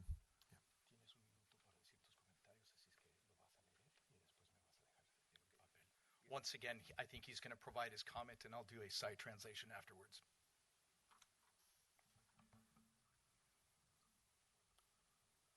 Hola, supervisores, gracias por la oportunidad de hablar hoy. Mi nombre es Margarito Gómez. Estoy aquí para entregarles una carta de nuestro grupo del Campo al Cambio. La carta tiene que ver con el elemento de vivienda. Este año nos hemos juntado como grupo 8 veces durante 16 horas para informarnos sobre este importante documento y para escribir esta carta. Esperábamos que tuvieran un borrador final este año, pero somos conscientes de que todavía queda trabajo por hacer. Sin embargo, creemos que es importante que compartamos nuestras ideas sobre este importante documento. También quería decirles que me da placer estar en esta oficina nueva. Creo que es importante que ustedes tengan un buen sitio donde puedan estar estas juntas, pero quiero recordarles que no se ha construido nada en Pescadero. Ojalá y pronto pase eso. Esta carta no es solamente del grupo del Campo al Cambio, sino de toda una comunidad. Muchas gracias.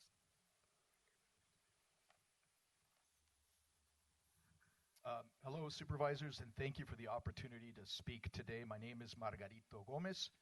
I am here to provide you a letter from our group, Del Campo al Cambio.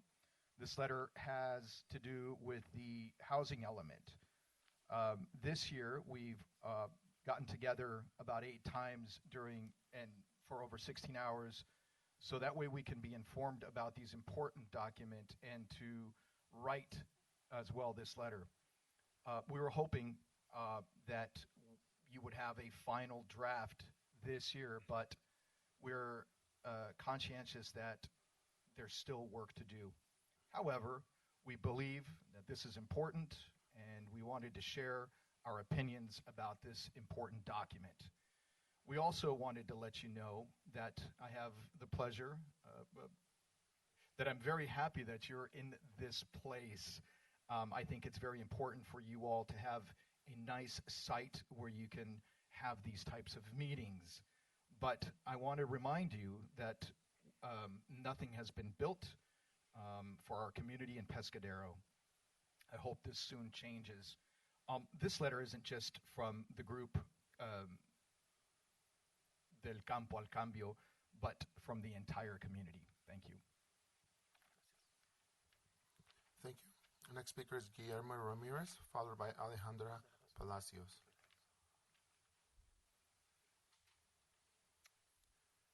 once again, he'll provide his comment, and then I'll go ahead and give a side translation to the board.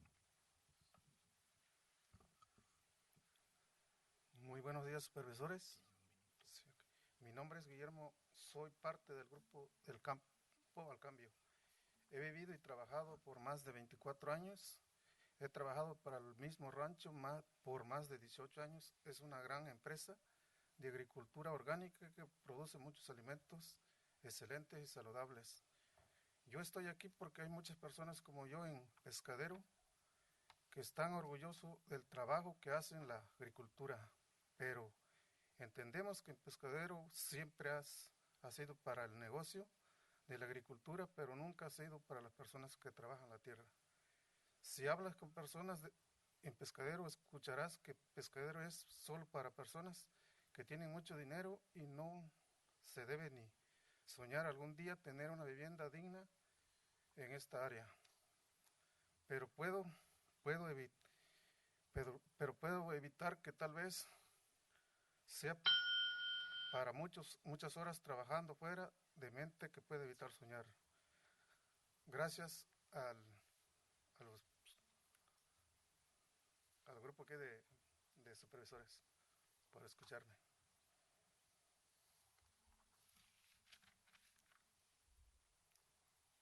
Good morning, supervisors. My name is Guillermo Ramirez, and I'm part of the group Del Campo al Cambio. I've lived and worked in Pescadero for more than 24 years. I've worked for the same farm for more than 18 years. It's a great business. It's a great organic agricultural business that produces much of the food, and they are excellent and healthy. I am here today because there are many people like myself in Pescadero that are proud of the work that we do in terms of agriculture. But we understand that Pescadero has always been a business place for agriculture, but never has been a place for a person who actually works the land. If you speak with people in Pescadero, you're going to hear that Pescadero is just a place where people have a lot of money, but you can't even dream about one day having a dignified housing in this area. But I can't avoid dreaming. Maybe because I work many hours outside, and my mind can't avoid but to dream. Thank you for the work that the supervisors have done, and I'll continue to work the land, and I hope that you guys will continue working to help Pescadero become better. Thank you. Next speaker is Alejandra Palacios, followed by Estela Martinez. Once again, she's going to provide her comment, and I'll do a side translation. Buenos días, supervisores. Mi nombre es Alejandra Palacios. Vivo en Pescadero. Soy parte del grupo del Campo al Cambio. Yo he vivido en Pescadero por 22 años con mi esposo, mis 4 hijos, también tengo 3 nietos. He trabajado en agricultura por muchos años hasta que me lastimé en el trabajo recientemente. Desde ese tiempo no he podido encontrar trabajo consistente. Estoy aquí porque aunque yo no he podido trabajar, mi familia tiene donde vivir, porque el trabajo de mi esposo provee un lugar donde vivir. Pero si mi esposo no podría trabajar, mi familia perdería nuestro hogar. Mi hijo mayor también vive en Pescadero con su familia y estamos agradecidos que él tiene donde vivir, pero también hay problemas con su vivienda. Primero, la renta es muy cara y cuando se va la luz, algo que es muy frecuente en Pescadero, su familia y él no tienen acceso al agua, a la estufa, porque todo está conectado a la electricidad. Muchas veces ellos están con estas necesidades básicas por varios días. Good morning, supervisors. My name is Alejandra Palacios, and I live in Pescadero, and I'm part of the group Del Campo al Cambio. I've lived in Pescadero for 22 years with my husband and my 4 kids.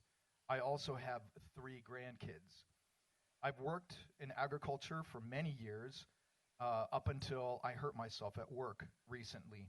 Since then, I haven't been able to find work, consistent work.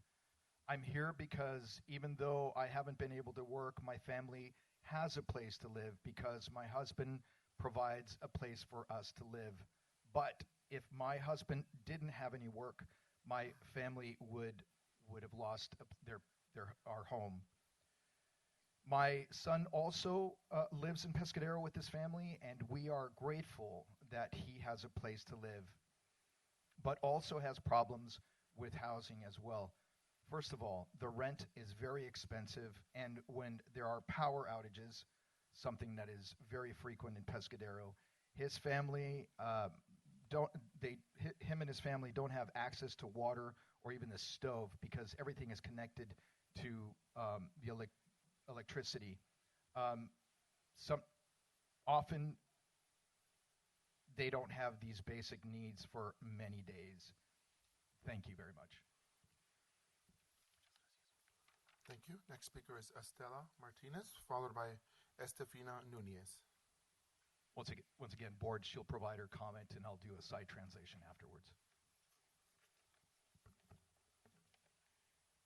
Buenos días, Buenos días, supervisores. Mi nombre es Estela Antonio Martínez. Soy parte del grupo del Campo al Cambio. Estoy aquí para apoyar a mis compañeros y a todas las personas que trabajan en el campo como yo. Esta es la segunda vez que estoy aquí hablando con ustedes. Necesitamos que ustedes nos apoyen traer viviendas en Pescadero. Déjanos saber cómo podemos ayudarles para que esto se haga posible. Gracias. Good morning, supervisors. My name is Estela Martinez. I am part of the group Del Campo al Cambio. I'm here to support my fellow partners and all of the people that work in the field like myself. This is the second time that I'm here speaking to you. We need that, so we want for you to help us bring housing to Pescadero. Please let us know how we can help you so that this can be possible. Thank you. Thank you. Next is Estefina Nunez, followed by Rogelio Nabor. Buenos días, supervisores. Mi nombre es Estefanía y estoy aquí con ustedes para hacer mi comentario sobre la propiedad que adquirió Puente actualmente en la North Street en Pescadero. Es sobre si pudieran ver la posibilidad de que podamos poner, ya no digo que hacer casas, porque sé que es algo muy difícil, pero que vieran la posibilidad si hay algún permiso para poner trailers o Airbnbs. Y pues sigo aquí haciendo abogacía por vivienda accesible y de bajos ingresos para los trabajadores del campo, y pues trabajar con ustedes, con el señor Rey Miller también, pues que nos siga apoyando con nuestra petición y seguir aquí y estar constantes. Muchas gracias y muchas felicidades a los que se retiran y por su trabajo también con el condado.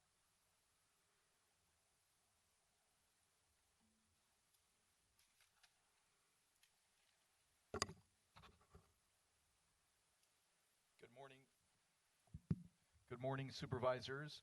My name is Estefania, and I am here with you all to provide my comment about the property that actually Puente has just acquired at North Street in Pescadero, and about the possibility to see if there, I know that housing is really hard to do, but perhaps maybe there's a permit to allow trailers.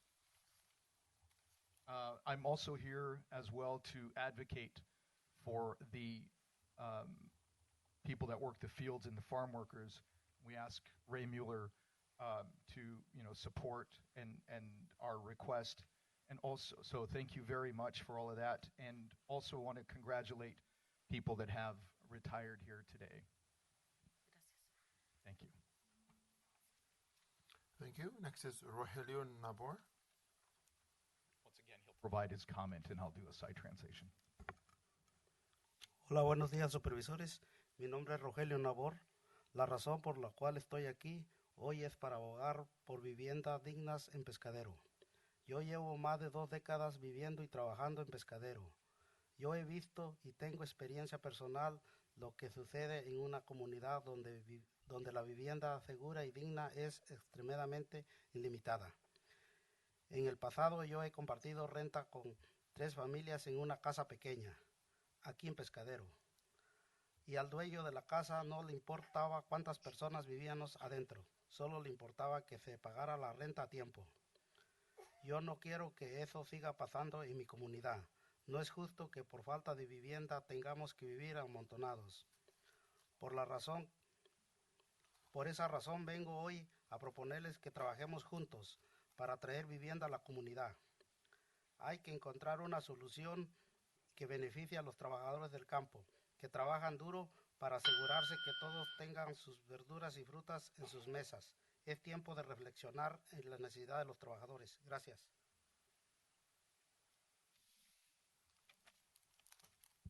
Good morning, supervisors. My name is Rogelio Nabor Martinez, and the reason I am here today is to advocate for dignified housing in Pescadero. I've been in Pescadero, living and working there for more than 2 decades, and I've seen and have experience personally of what goes on in our community where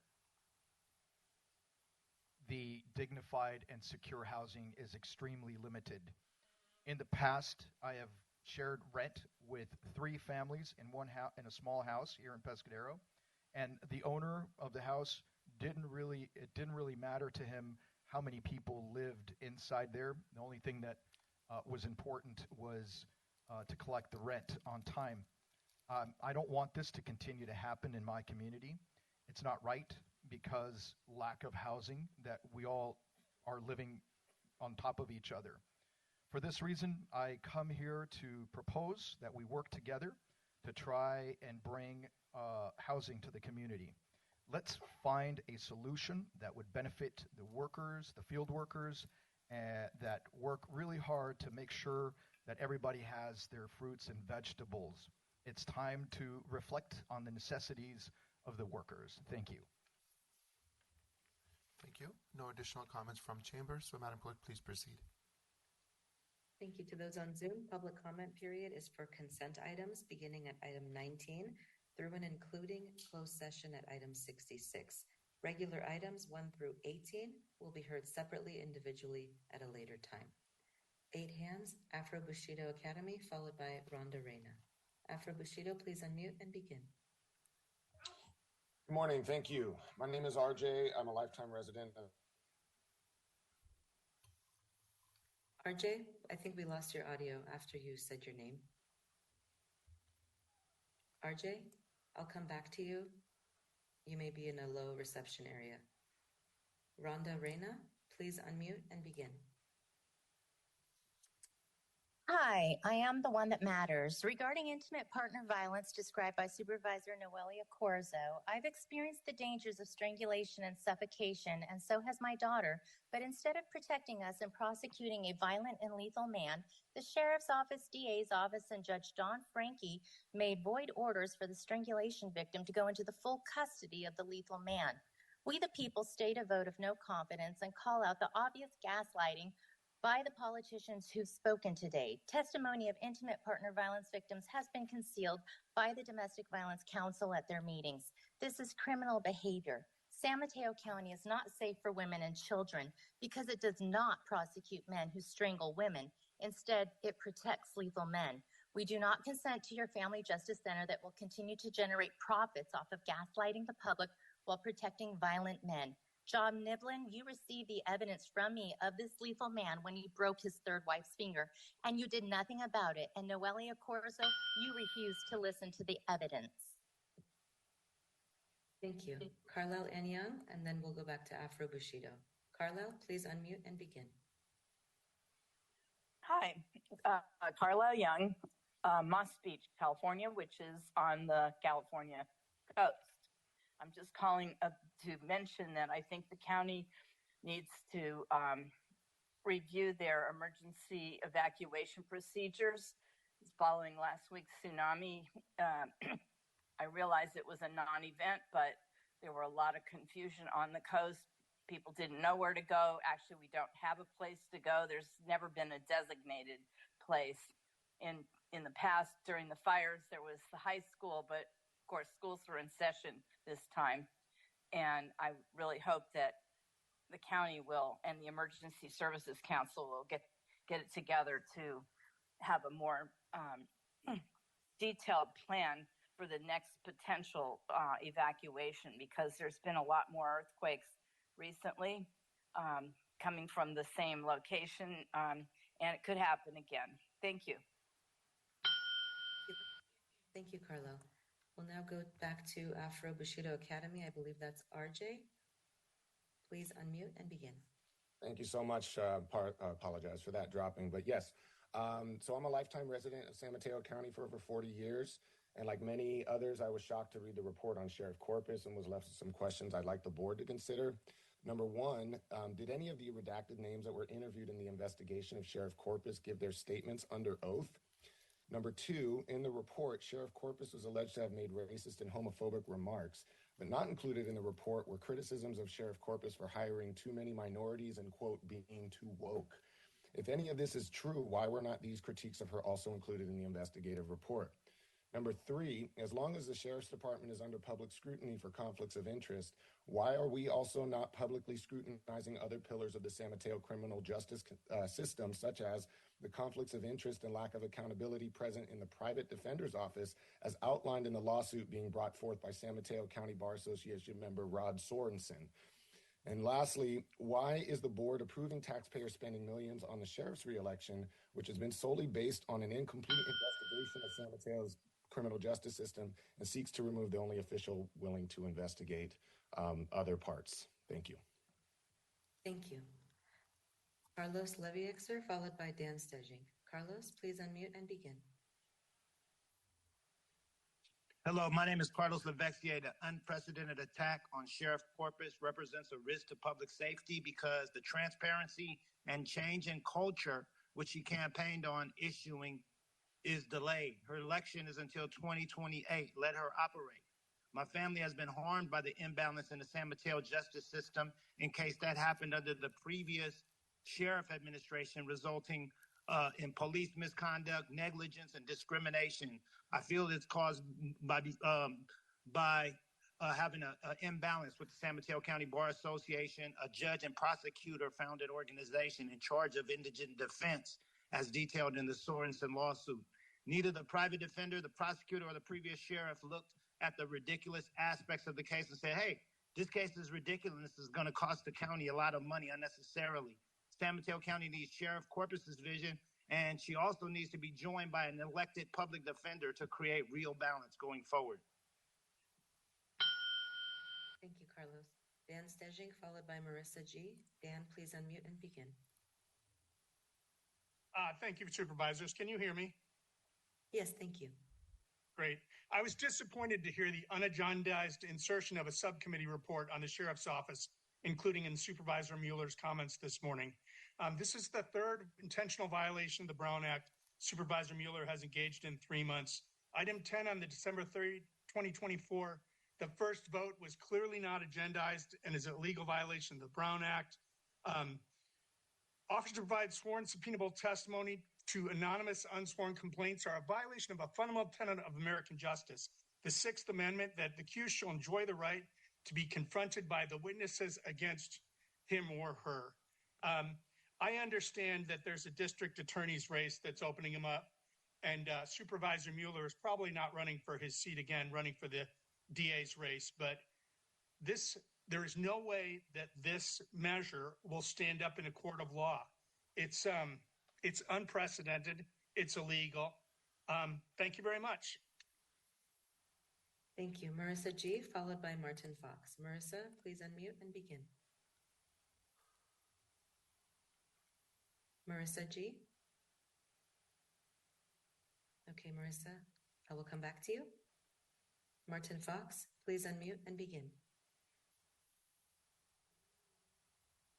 Good morning, my fellow veterans. President Slocum, County Attorney Mr. Niblin, Supervisor Canepa, Supervisor Corzo, Supervisor Milner, and County Executive Mr. Callagate. Thank you for your service to the county. Please make the county safer and healthier for persons living with serious mental illness and their families, and make the immediate implementation of Senate Bill 43 a top county health department priority, and the defunding of Disability Rights California and the Law Foundation of Silicon Valley, who defend the immoral Liner and Peter Short Act, top county federal legislative priority. We have to have a really competent system to help people with serious mental illness. It needs to be balanced. We need Senate Bill 43 now. Thank you. Thank you, Martin. Okay, Marissa G., final attempt here. Please unmute your microphone and begin.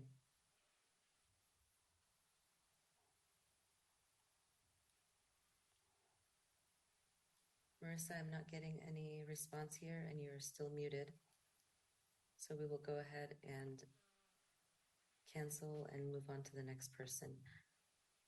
Vanessa Lemus Tapia, please unmute and begin. Hello, just confirming you can hear me? Yes, thank you.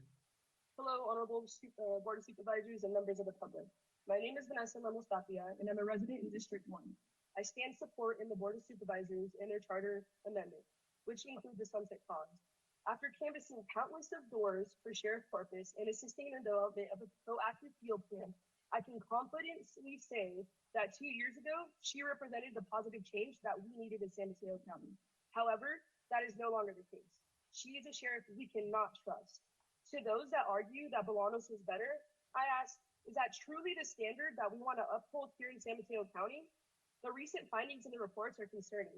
The documented and ongoing allegations of homophobic behavior and other issues surrounding Sheriff Corpus are unacceptable. Particularly as a woman of color and member of the LGBTQ community, hate crimes against LGBTQ individuals are a constant reality, and it's deeply troubling to see such behavior from our very own sheriff. This is proven, which with each passing day she remains in office, financial burdens increase and the safety of our residents are at risk. I urge you all, as a former supporter of Christina Corpus and resident of San Mateo County, to read the 408-page report and listen to the men and women in the sheriff's office. Thank you. Thank you, Vanessa. Marissa, I see you've logged in from a different account. Please unmute here and begin.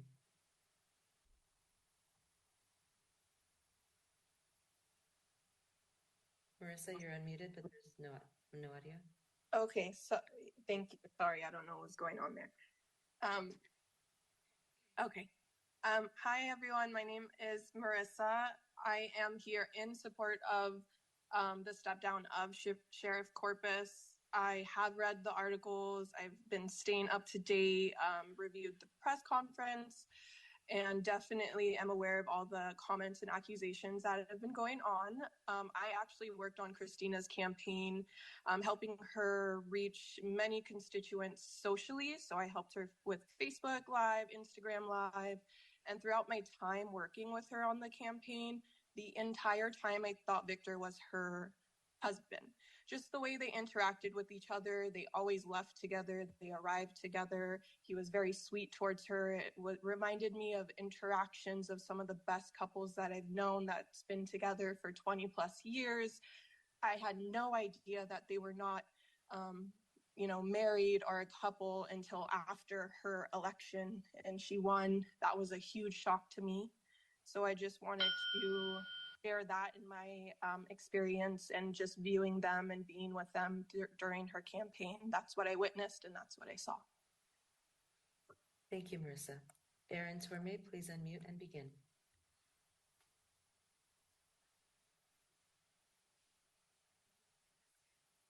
Aaron, please unmute. Thank you. Good morning. My name is Erin Tormey. I'm a farmer out in Half Moon Bay. I'm also the operator of Coastside Farmers Markets, and I'm talking on behalf of not just Coastside Farmers Markets, which manages the farmers markets for Half Moon Bay and Pacifica, and also administers programs for the Little Market in Pescadero, La Honda, and I work with Pacific Coast Farmers Market Association with their farmers markets that they operate in at the College of San Mateo, Belmont, as well as 25th Avenue, East Palo Alto, the market in Serramonte, all of which have been in operation for an average of 22 years in San Mateo County. There's a certified farmers market in every district. We have not necessarily objections to, but I'm speaking directly to item number 41 on your consent agenda with regards to the environmental health fees being increased. We understand that fee increases are sort of an inevitable part of life these days. Distress is about certified farmers markets being reclassified as temporary events, and would very much appreciate, we've been attempting for over a year to have a conversation with the Environmental Health Department and perhaps city executive to understand why that reclassification was made unilaterally and why the operators of certified farmers markets are now being asked to be the bill collectors, the administrators, the trainers, and we're providing actually the service that the Environmental Health Department has heretofore provided and is claiming is part of this fee increase. I really welcome the opportunity to continue that conversation to a resolution that is reasonable and acceptable and manageable for those of us who are really struggling to make this work. Thank you. Thank you, Erin. Back to you, Vice Chair. Great. Thank you very much. I want to thank all those for their comments. We'll now take action to set the agenda and approve the consent agenda. Can I get a motion to set the agenda and approve the consent agenda? So moved. All right. Second. Great. Roll call, please. Sure, thank you. Supervisor Pine? Yes. Supervisor Corzo? Yes. Thank you. Supervisor Mueller is absent. Supervisor Slocum? Yes. Thank you. And then Supervisor Canepa? Yes. Thank you. Motion passes with Supervisor Mueller being absent. Okay, great. We'll now move to item 2, presentation of resolutions honoring the Women in County Government Award recipients. Supervisor Corzo is sponsoring this item. Supervisor Corzo, please go ahead. Thank you. I'm honored to recognize the 2024 Women in County Government awardees. Yesterday, we celebrated this year's incredible nominees and winners, and it was amazing to hear about all of their hard work and accomplishments and dedication to public service. This year's recipients, Dana Sherwood for Rookie of the Year, Cristina Vasquez for Development Champion, Priscilla Romero for Public Service, Going the Extra Mile, and our special honoree, Eliana Rodriguez. I'll share a little bit about each of them. Dana Sherwood is this year's Rookie of the Year, joining San Mateo County in 2023 as a Code Compliance Officer. Dana quickly demonstrated exceptional problem-solving skills and a strong commitment to community well-being.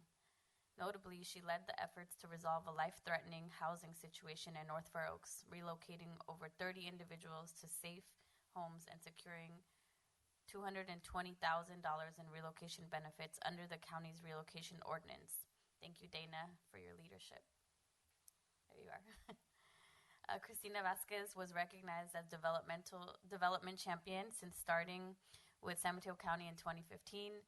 Cristina has advanced to a supervisory role as a mental health program specialist, demonstrating exceptional leadership and clinical skills. Her collaborative approach drives innovative solutions, improves client care, and addresses resource inequities. Thank you, Cristina, for your outstanding dedication to public service and also for sharing your story and the story of how your mother has impacted you and helped you find your purpose. And it was really moving to hear you talk about that yesterday. Priscilla Romero is this year's Public Service Awardee. As Director of the Medical Staff Services and Provider Relations team at San Mateo Medical Center, Priscilla has demonstrated exceptional dedication by leading training in health equity and social justice and fostering partnerships with Stanford University to improve care for underserved communities. On a side note, Priscilla also has personally made sure that that there have been opportunities for young people in our county to get externship opportunities at the San Mateo Medical Center, where there previously weren't those opportunities. So thank you, Priscilla, for going above and beyond to enhance public service and community well-being. And lastly, I'm honored to recognize Ileana Rodriguez, our Assistant County Executive, as this year's special honoree. Also, we're matching, but opposite, cool. Over her remarkable 36-year career with San Mateo County, Ileana has served in various roles, starting in the District Attorney's Office and later in child support, where she improved processes and supported families. She went on to lead as Agency Director for the Human Service Agency, then as Deputy County Manager in the County Executive's Office, and now as Assistant County Executive. Throughout her journey, Ileana has exemplified outstanding leadership and unwavering dedication to enhancing the quality of life for all San Mateo County residents. And then on a personal note, Ileana, thank you for being an example of a strong, educated, committed, and very ethical Latina in county government. It's been amazing to hear about the legacy that you've created here at the county, and I'm so grateful that we've gotten to work on a couple of things related to housing and homelessness. And I want to thank you for your extraordinary contributions to public service. So congratulations to everyone, and we have these resolutions for you. I'll pass the mic back to our acting Vice President Canepa right now. Great. Thank you very much, Supervisor Corso. Supervisor Pine or Supervisor Slocum, would you like to make any comments? Well, yes, thank you, Mr. Vice President. I would just congratulate all the honorees here, and especially recognize the work of in North Fair Oaks of relocating 30-some folks who were living in really substandard conditions, and that hard work is recognized and appreciated. Would also just share a quick story about Ileana Rodriguez. When we were both department heads, she and I don't remember how, but we developed a relationship, and we both considered ourselves kind of technology nerds. And Ileana was always trying to outdo me in terms of her software applications and her approach to problem solving using technology. And that's something that actually continues today in her capacity as Assistant County Executive. And unfortunately, she's going to outlast me, so she's going to get the last word. But Ileana, I've appreciated working with you all these years and look back fondly on those memories when we were younger and wiser, perhaps. We were both, I think, eager department heads. So thank you for your friendship and support. And just so everybody knows, Ileana was working on a homelessness problem at dark 30 this morning in Redwood City on the Caltrain right away.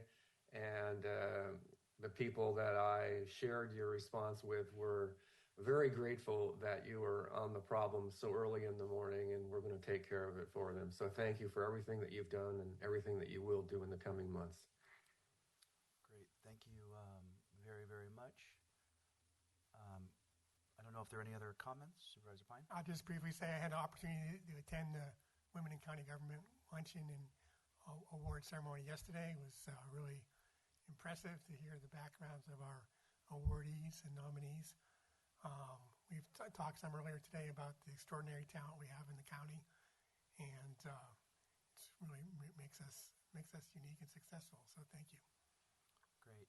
Thank you very much. I just really want to take the opportunity to thank, in particular, Dana, Priscilla, and Ileana. I've each had the ability to work with you in various capacities, and this is a well-deserved honor and shows the county's commitment to elevating women to positions of leadership. Because we know with different perspectives, variety of perspectives, that women really do elevate us in leadership. And, just on a personal note, my wife it's her 16th year as the Consul General of El Salvador and in San Francisco. And being a woman in leadership is not easy. And so I think these awards really speak to what you've accomplished, whether it's mentoring others, whether it's taking the ability to invite externs into the San Mateo County Medical Center building. But sincerely, thank all of you for this. These are significant awards within our organization. You guys have done a job well done, so thank you.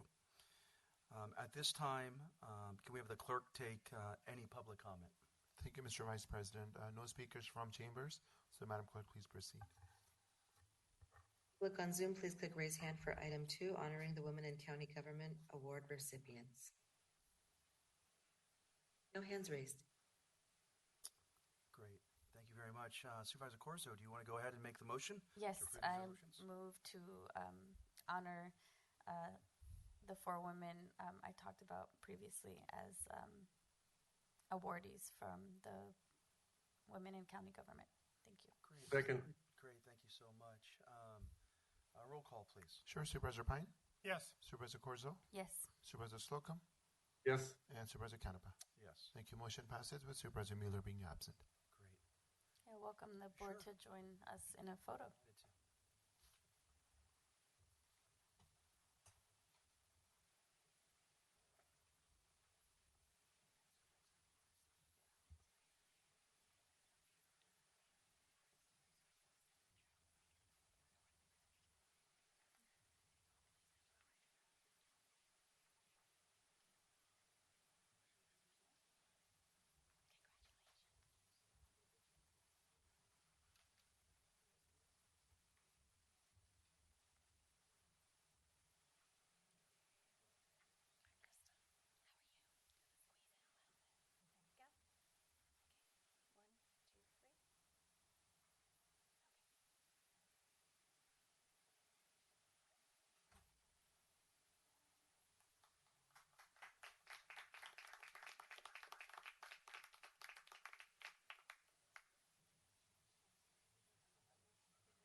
Okay, we'll now move to item 3, presentation of proclamation declaring December 2024 as Foreign Language Studies Month in San Mateo County.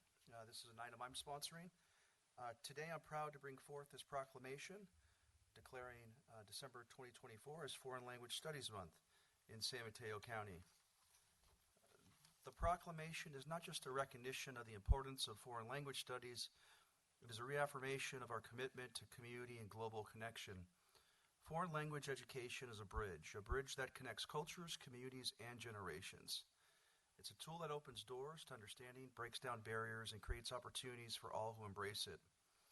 In San Mateo County, where we celebrate our rich diversity, language is the thread that ties us together, as more than 100 languages are spoken here, and 25% of our population were born outside of the United States. Learning a foreign language is much more than just mastering words. It fosters cultural awareness and empathy, helping us to appreciate the lived experiences of our neighbors, whether they are recent immigrants, longstanding residents, or individuals of different heritages. By encouraging foreign language proficiency, we create an environment where all voices are heard, understood, and valued, an environment where no one feels left behind because of their language differences. The benefits of foreign language education extend far beyond individual achievement. As the proclamation highlights, research has shown that bilingualism and multilingualism improve cognitive function and may even help protect against Alzheimer's disease in older adults. These benefits enhance not just personal growth, but the well-being of our entire community. Furthermore, as a county, we stand in solidarity with institutions like the Department of Education, the State Department, and the Defense Language Institute, which have long recognized the strategic importance of language studies. By declaring December as Foreign Language Studies Month, we are aligning our values with a broader vision of global citizenship and lifelong learning. Let this proclamation serve as a call to action, a reminder that we must continue to invest in our schools, libraries, and community programs to expand access to language education for all. Let it be a celebration of the diversity that makes San Mateo County unique and recognition of the transformation power of language to unite us as one county. Are there any of my colleagues who want to speak on this item? Seeing none, can we have public comment? Thank you, Mr. Vice President. No speakers for this item, so Madam Clerk, please proceed. Public in Zoom, please click raise hand for item 3 for Foreign Language Studies Month. No hands raised, Mr. Vice President. Great, thank you very much. So I'll make the motion to approve this proclamation. Is there a second? Second. Thank you. May I have a roll call, please? Sure, Supervisor Pine? Yes. Supervisor Corzo? Yes. Supervisor Mueller? Yes. Thank you, Supervisor Slocum? Yes. And Supervisor Canepa? Yes. Thank you. Motion passes unanimously. Great, thank you very much. It's now time for us to consider matters set for a specified time. We start with item 4, set for 9 a.m. or thereafter, which is a resolution to adopt the San Mateo County Exposition and Fair Association 2025 budget. County Executive, can you please let us know who will present this item? Or Dana, if you wouldn't mind coming. Dana Stewart. Good morning, President Slocum, Honorable Supervisors, County Executive Calgi, Assistant County Executive Rodriguez, and Attorney Neblin. Good morning. I'm here to present the budget of the San Mateo County Event Center on behalf of the San Mateo County Exposition and Fair Association. I believe virtually we have our President Roseanne Faust listing in, as well as staff. I have a short presentation to accompany the budget, sort of the highlights of some of the things that's been going on at the Event Center, which I'll start now. As you know, probably, our mission is to provide a resilient space that enhances daily life through connectedness, economic opportunity, and community well-being. As the Event Center is such a vital community resource for both businesses and community events, it is really a jewel and a gem for all of San Mateo County. We present the 2025 budget. Our revenues have sort of returned to pre-pandemic normalcy, but we have, and we're able to do a lot of savings and investment, which you're about to see. So that's our 2025 budget that we're submitting. Some of the highlights over the last year I want to just highlight is the Event Center has become more and more a convention space for high-tech events. Probably our most high-profile event is the SATSTAR Annual Convention, bringing over 10,000 tech entrepreneurs and venture capitalists into the county for a 3-day meeting and conference. Again, another example of the increasing tech visitors we have at the Event Center is Workato, which attracts the tech community from all over the Bay Area. We are also a year-round community hub, and I think that's really important.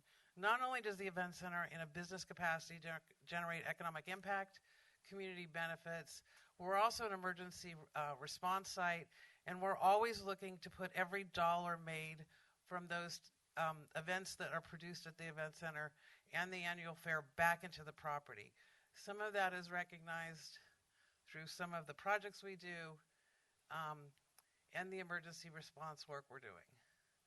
The next slide is not going. I don't know why. We also, in addition to that, are known for hosting the community events. Of course, we produce the annual San Mateo County Fair, but on a regular basis, we support Second Harvest Food Bank, Samaritan House, many law enforcement and fire trainings, and now most recently inclement weather sheltering, which we're very, very proud to be doing. So into looking at some of the investment into the event center, Powering Our Future, we have a $1.2 million FEMA grant to put 3 new generators on the property, make every building sustainable and emergency resilient. Those are going in now. They're on order. Some of the new facilities that we're building with the help of the county and a matching amount from the event center is a new 21 stall restroom with 7 showers, ADA accessible. This will help our inclement weather sheltering and new laundry services. All of that goes to help the event center make it just holistically, completely sustainable for emergency response, as well as helping those most in need. The building that we actually use for sheltering can be turned around in about 4 hours for a banquet. So we're very adept at being universal in the way we use the event center. Another $6 million project will be relocation of the RV park for 50 to 60 RV sites and on the property in an area that is not well used. So that will be happening this year.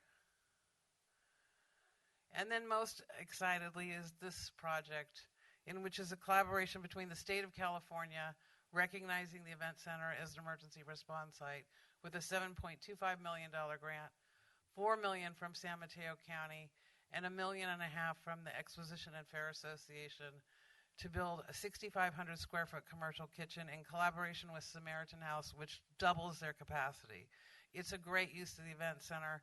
It's great for our community, and it will ensure that people will be fed and those will be taken care of that are food insecure and housing insecure for many decades to come. So we have a lot of upgrades going on. That's really exciting. We're increasing our emergency response efforts and support and our ability to be sustainable during prolonged emergencies. To build a more stronger, safer, and more resilient San Mateo County Event Center. And so we're excited to do that. We're excited to present our budget to you.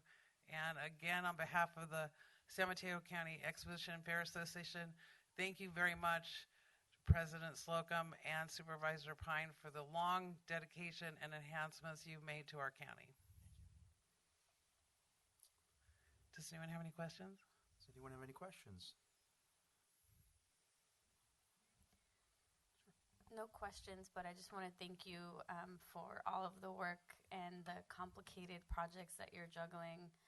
Really grateful that the event center is in my district, and it's been amazing to see kind of the progress, and thank you for leading it and leading it well.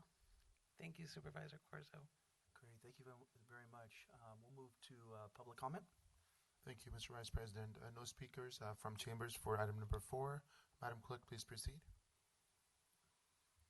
For the Event Center Exposition Fair Center budget, item 4, please raise your hand to comment. No hands raised. Okay, Supervisor Corzo, would you like to make a motion? So moved. Okay, is there a second? Second. A roll call, please. Supervisor Pine? Yes. Supervisor Corzo? Yes. Supervisor Mueller? Yes. Supervisor Slocum? Yes. And Supervisor Canaba? Yes. Motion passes. Thank you, Dana. Thank you, Supervisors. We've come to the regular agenda, and we start here with item 5, an update from Behavioral Health and Recovery Services regarding the Redwood House closure.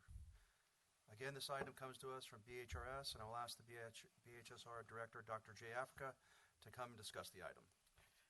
Good morning, Honorable Board Supervisors, County Executives, community. So I'm just here to provide an update on the Caminar program closures. In early October, Caminar informed us that they were intending to close 3 of their programs, including Redwood House, by the end of this year. Just a reminder that Redwood House is one of the 2 crisis residential facilities for adults in the county. It has 16 beds, length of stay up to 89 days, and Redwood House is usually a step down from acute facilities. So for weeks, we've worked closely with Caminar's leadership on multiple proposals and options to keep the programs open. even requesting to extend proposed closures until next year. Caminar shared as a result of the new fee-for-service rates and inadequate medical reimbursement, they would experience some financial losses if they were to continue to operate the programs. The shift towards fee-for-service is part of the CalAIM implementation, which includes calculations of new county rates that is determined by the state of California's Department of Healthcare Services. These rates were based in part in their analysis of historical cost data from providing substance use and mental health treatment and are submitted directly to the state.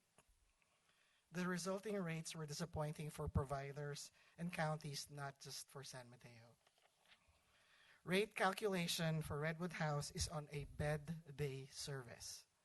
Census for Redwood House has been on an average 68%, so about 11 beds compared to their 16 capacity over the past fiscal years. The county rate determined by the state for this level of service for the county of San Mateo is $601. And we as a department have to retain about 30 to 35% of the rates because we also must cover county delivered services as well as add administrative costs to continue to provide patient care. The rates we pay to contractors vary based on the service type. So the current rate that we pay Redwood House is $403+, which is about 67% of the county rate. They had requested an increase to about $575, which is 95% of the rate that we get. We counter-proposed $500, which is 80% of the rate that we get, at 70% occupancy. That's at about 7 clients out of 16 beds. Then we proposed $535, which is about 89% of the rate we get, at 65% occupancy, which is 10 out of 16 beds. Both of these proposals were rejected by Caminar. In an effort to delay the closure to next year, we offered another rate of $531+, which is 88% of the rate that we get at 70% occupancy. Again, Caminar rejected that proposal. In my conversation with Caminar CEO Mark Colpier, he shared the new fee-for-service rate are unsustainable for them, and that they also feel that they don't have the confidence to achieve the target occupancy they are expected to, given historical performance. And he had also added that they are also evaluating the kinds of services that they want to continue offering in San Mateo County. So as you know, Caminar also has contracts with other counties like Santa Clara and Solano. So since then, our focus has been to ensure the well-being of the patients who are currently being served. We have worked with Caminar closely with their staff on transition plans for all clients that will be impacted by this closure. As of the end of November, all Redwood House clients have been transitioned out to appropriate levels of care. So we have moved them out. For example, social rehabs, our FSP programs, and our substance use disorder programs. We are also seeking another provider to provide the same level of service through an RFP that will launch next year. We are anticipating, based from that conversation with their CEO, that there will be more changes that Caminar is going to propose in this next year. But we have long also valued our partnership and services that Caminar provides to residents of our community. And we are grateful for their partnership all these years. And also just to thank the staff that had provided support to all of our clients all these years. So I'm happy to answer questions. Are there any questions for Mr. Africa? You know, Jay, I do have some questions. Can you talk about Caminar? So Caminar is not closing, is not only closing Redwood House, but also the AOT full service partnership in young adult independent living in just 3 weeks. Is that true? So when they notified us in early October, they had said that the three programs, including Redwood House, so that's the young adult independent living and the FSP full service partnership, specifically for assisted outpatient treatment. Yes, at the end at the end of this year. Got it. And I understand that the leadership at Kaminar says that none of the rates we have offered will mitigate their operational loss. Is that correct? So that's one part of the issue. Yes. And so my understanding is that the contract with Kaminar is about $4.2 million. Is that correct? It's more than that, actually. It is. What is the total contract amount? Our total maximum obligation is close to $15 million. Great. And can you speak to the adverse consequences of Redwood House closing? You had mentioned that census is at about 11 people. So about 68% for the last five years. And you had sort of mentioned other alternative solutions. Would that mean that people would then go to Serenity House or Eucalyptus House? So again, as I said, there are two crisis residential facilities in the county, one Redwood House. Longer term, Serenity House is also a crisis residential, technically a respite. So people can, Redwood House is used for what we call step down. So if they're in acute level setting, Redwood House can be that place. There are other options. Actually, since they closed, they actually are not accepting any more clients since the end of November. So since then, we've actually, through our teams, have placed people who are stepping down in higher levels of care to different places.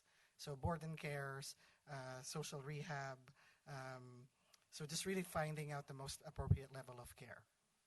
And so what is but by doing that, what is the mental health gap in terms of the delivery of services? Because Redwood House seems to be a little bit more specialized than the others.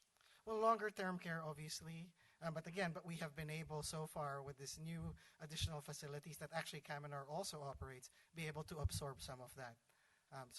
So we, in terms of just the range, the length of stay is important because Serenity House also length of stay is up to 30 days. So it's just, again, needing more capacity to be able to provide that level of care, that step down.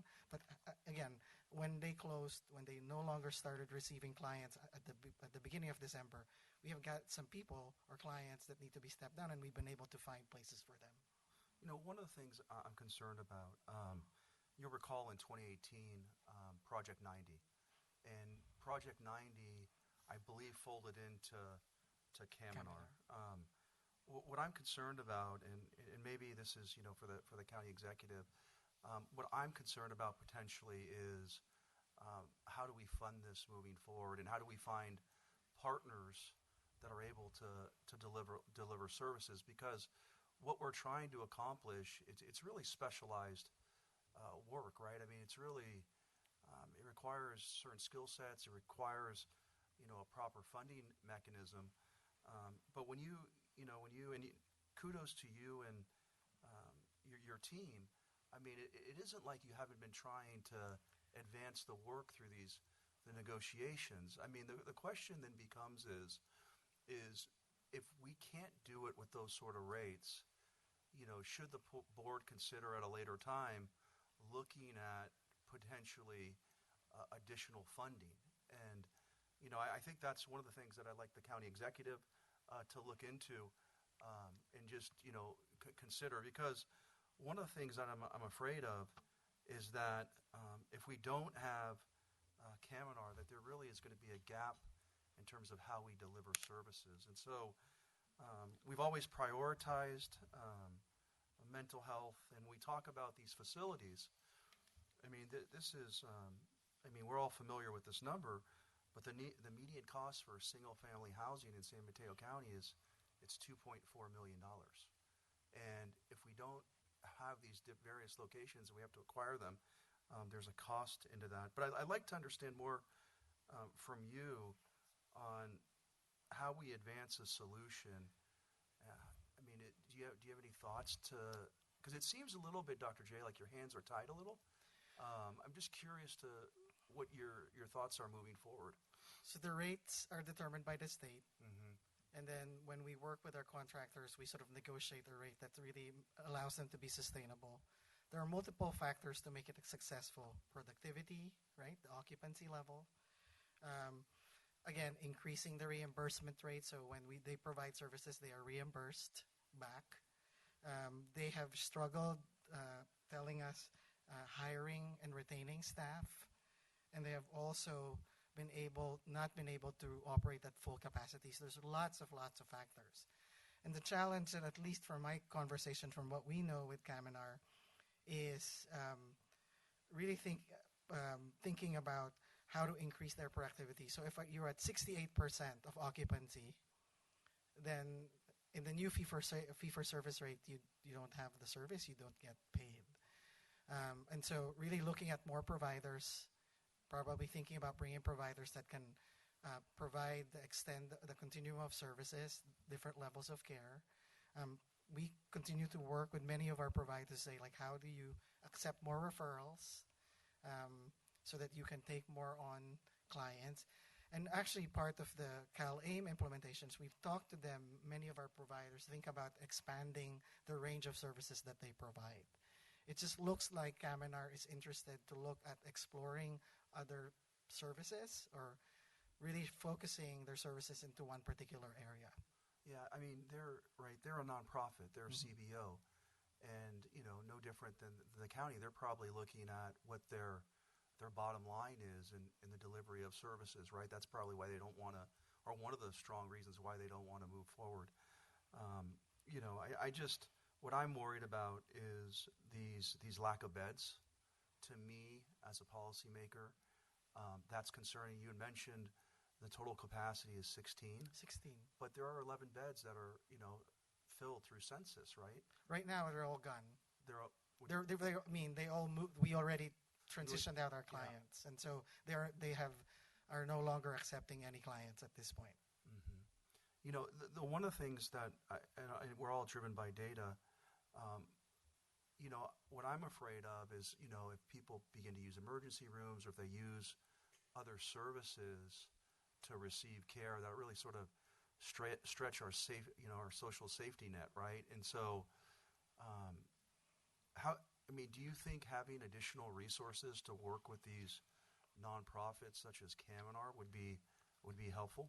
Well, we continue to work with them to figure out different resources. One of the things that I have been thinking, given the shift that's happening in the state, is to the non-reliance on county funds, to really diversify the options for funding. So I think many of the programs that we work, many of the organizations we work with are so dependent on county funds. And I think it's the reality to think about sustainability with looking at other partners. Okay. All right. And Supervisor Kennedy, but also I think that, we're in a new day and age in this county for a lot of the reasons that you articulated. I think that, we have to start looking at different models too, including consolidation of some of these resources to better serve the community. Can you expand on that a little? Yeah, I think that we have to work with all our partners, and to the extent that they can share resources so they don't duplicate efforts, especially in the administrative functions that they do in order to cut cost. I think that those are things that we need to explore in the future with all our partners in collaborating to make sure that we provide the best services available to our county residents. And what does that collaboration look like in terms of can you using Caminar and other CBOs? How do you backfill that? Can you just kind of walk me through? Would it be through? Right. I think they'd really have to work together to try to cut costs and become more profitable, more sustainable. And to the extent that we can help support that, and we've certainly worked on that in the past and offered that in the past to help them consolidate resources or even provide them resources, say in the HR function or the accounting function, so that they don't have the burden of all of them replicating the same type of functions in the back room in order to provide more upfront services and put their money towards upfront services. That might be an option that is worth exploring. Okay. May I? Go ahead. So something that recently happened in the last election was Prop 36 passed. That may potentially be pushing many more people into treatment facilities. Is it possible that the increase in patient load could actually help with this circumstance? Perhaps, yes. And so if the state actually provides the funding necessary for Prop 36, presumably we'll have many more people going through drug court, which will need to then be going to treatment facilities. Isn't that right? Yes. And that would actually increase the demand for services for Kaminar and other providers here in the county. Perhaps, yes. That's sort of a possibility. Many of our providers, as Mike said, also provide the same kinds of services. So we actually are looking at what's the capacity, what's the need, projecting also what Prop 36 will bring. So really right now what the county should be doing to best support Kaminar is probably going up to the state to making sure that the funding to support Prop 36 actually is adequate to provide treatment for these programs. Does that make sense? Some advocacy for the rates. Thank you. Great. No, those are some great comments, Supervisor Miller. Suki, do we have any public comment? I Oh, wanted sorry. Yeah, thank you. I just want to thank you for your presentation. I know the transition for all of the organizations that were funded previously through BHRS, with the rate change has been difficult. I think Kaminar is in that group of organizations that have had difficulty, but I do think 80% rate is a fair amount, and the reality that some organizations are not willing to increase their capacity is puzzling to me. But can you just restate that piece of it again? Like the BHRS, you did offer an increased rate for higher utilization of the services. So we offered an increased rate with, I would say, sort of a 65 to 70% occupancy. So it's literally just saying, instead of being at 10, can you do 12 people? Can you maintain that occupancy level with the rates that we're offering you? And they said that they don't feel like they have the confidence to be able to, get that target occupancy level because of the staffing operations that they have right now, and that will be operating at a loss. And there's definitely been a need for more beds in that space, correct? Like, I guess my question is, do we have an understanding of whether Kaminar turned down taking on more clients? Well, right now, because they're closing at Yes. the end of the year, yes. But also a reminder that we are RFPing the same level of service to a provider that might be interested. So while we are looking right now to get the clients that will be coming in from hospitals into a different level of care, we are going to seek a provider that might be interested to provide this level of service. So it's not that it's going to go away per se. It's just right now there's a transition period. And so far, we've been able to place those individuals that need that level of care to the appropriate levels. Thank you. I do think that advocacy at the state level is going to be necessary. There will be, I think, increased need for those kinds of services. But I just want to thank you for being so thorough. And it's kind of unfortunate that we don't have folks who we know are interested in this topic here today to kind of hear the rationale and the county's perspective on what's leading to Kaminar choosing to close down their program. Thank you. Thank you for doing that work and having some, what I imagine to be very tough conversations about it. I am personally very committed to continuing to have discussions about how our nonprofits that we rely on as a county to implement very necessary programs navigate the transition of this rate change and even the impacts of Prop 36.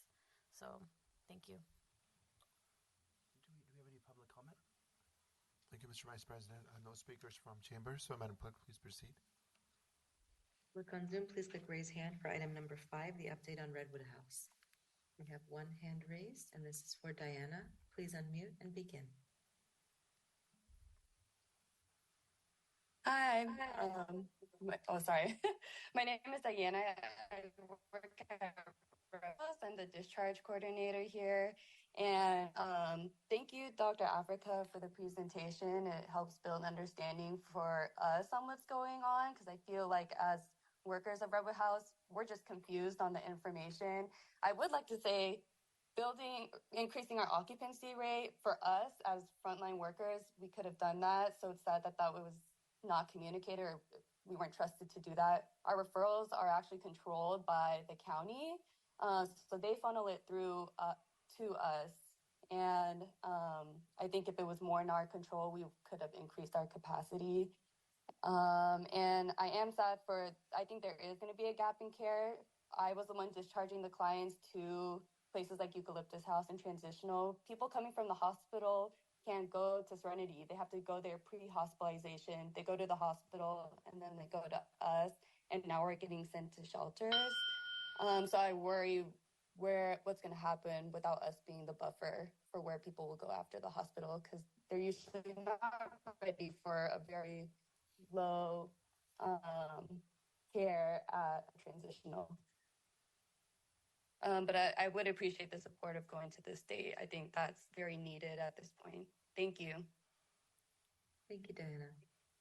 No further hands, Mr. Vice President. Great. Thank you so much, Dr. Africa. One just final comment. I do think that looking at the data, how do we know in terms of census and these beds openings, is that something that's on our open portal or is that something you can provide to us or does that change daily? I'd be interested to really understand. See, what I'm afraid of, and as she had mentioned, the last speaker, is that there's such a gap that people who, have specific needs are sent to just a homeless shelter. I mean, I think at the end of the day, I think a lot of our charge, we've had a lot of focus on mental health and the delivery of making sure people have a bed. I just really like to understand what the plan is moving forward and how we're going to do that. And so if you can, maybe work on that and maybe through the county executive's office and really provide us background. I just want to make sure that we're out ahead of us. The state idea is a good idea. It's a really good idea.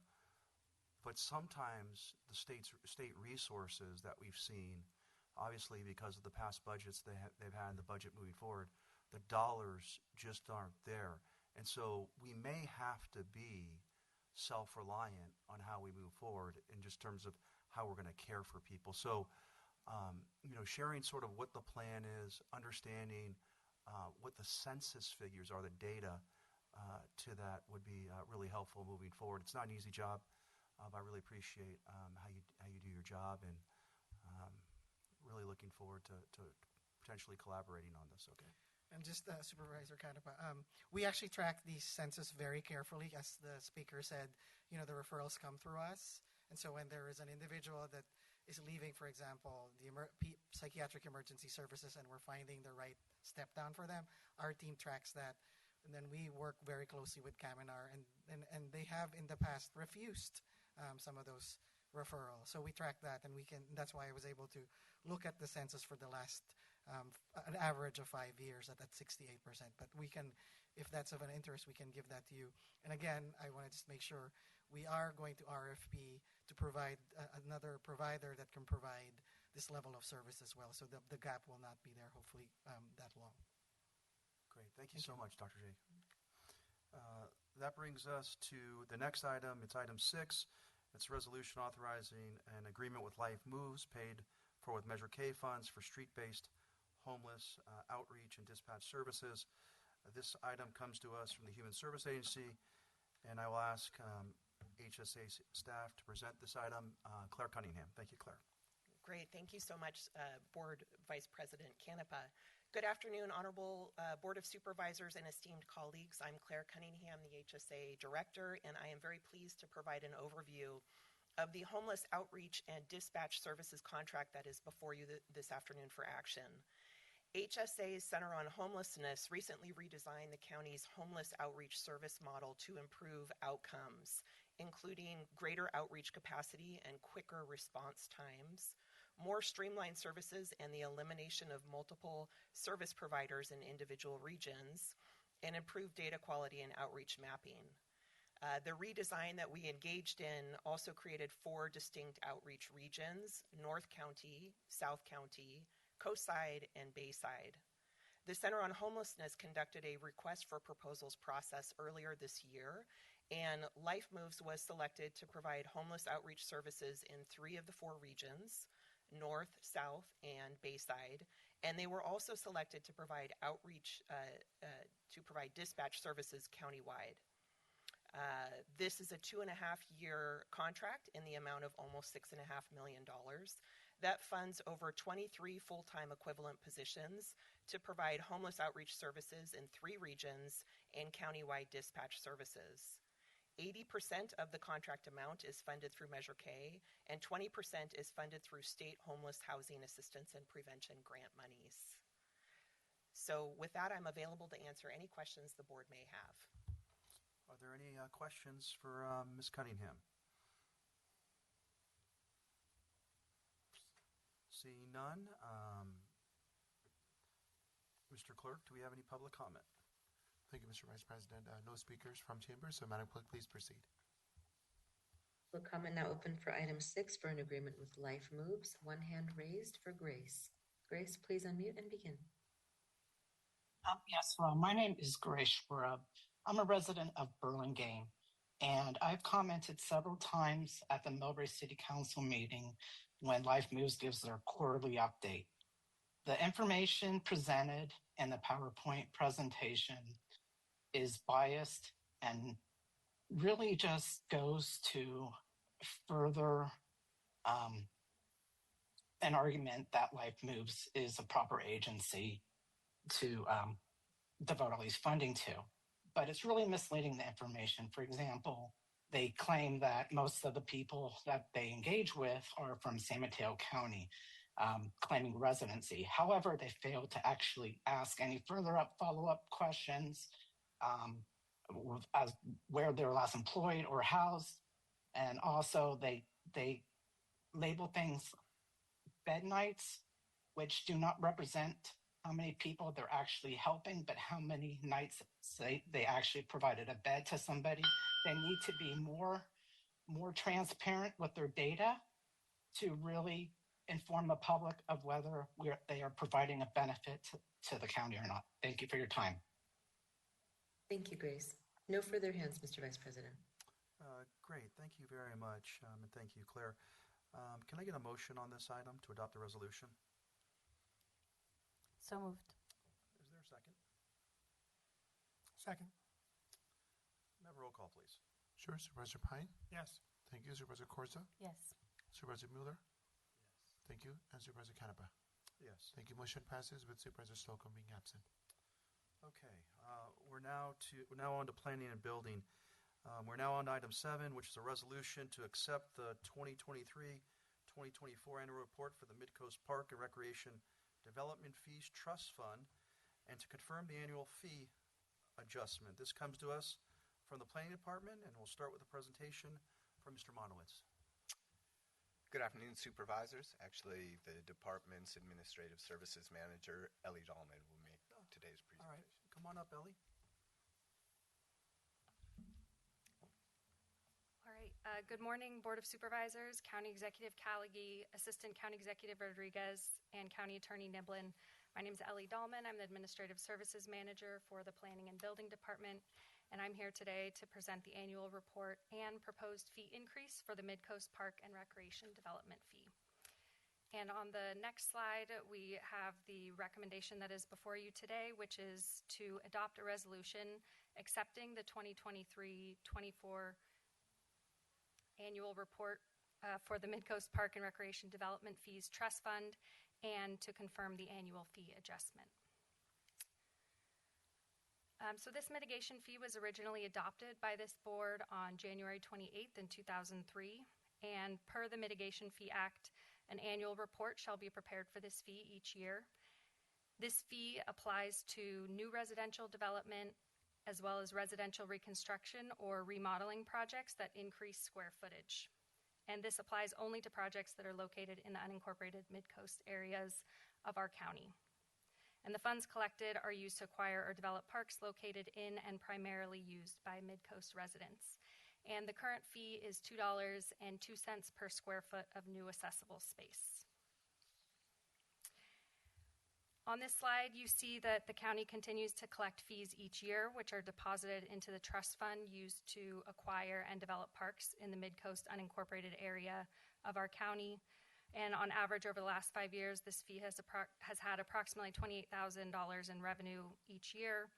And we see there's a remaining fund balance at the end of this last fiscal year as of June 30th, 2024. There was $249,122.11. The expenditures in recent years that you see on this slide were used to cover costs for the Quarry Park pump track, which is in the background of this slide, the photo you see.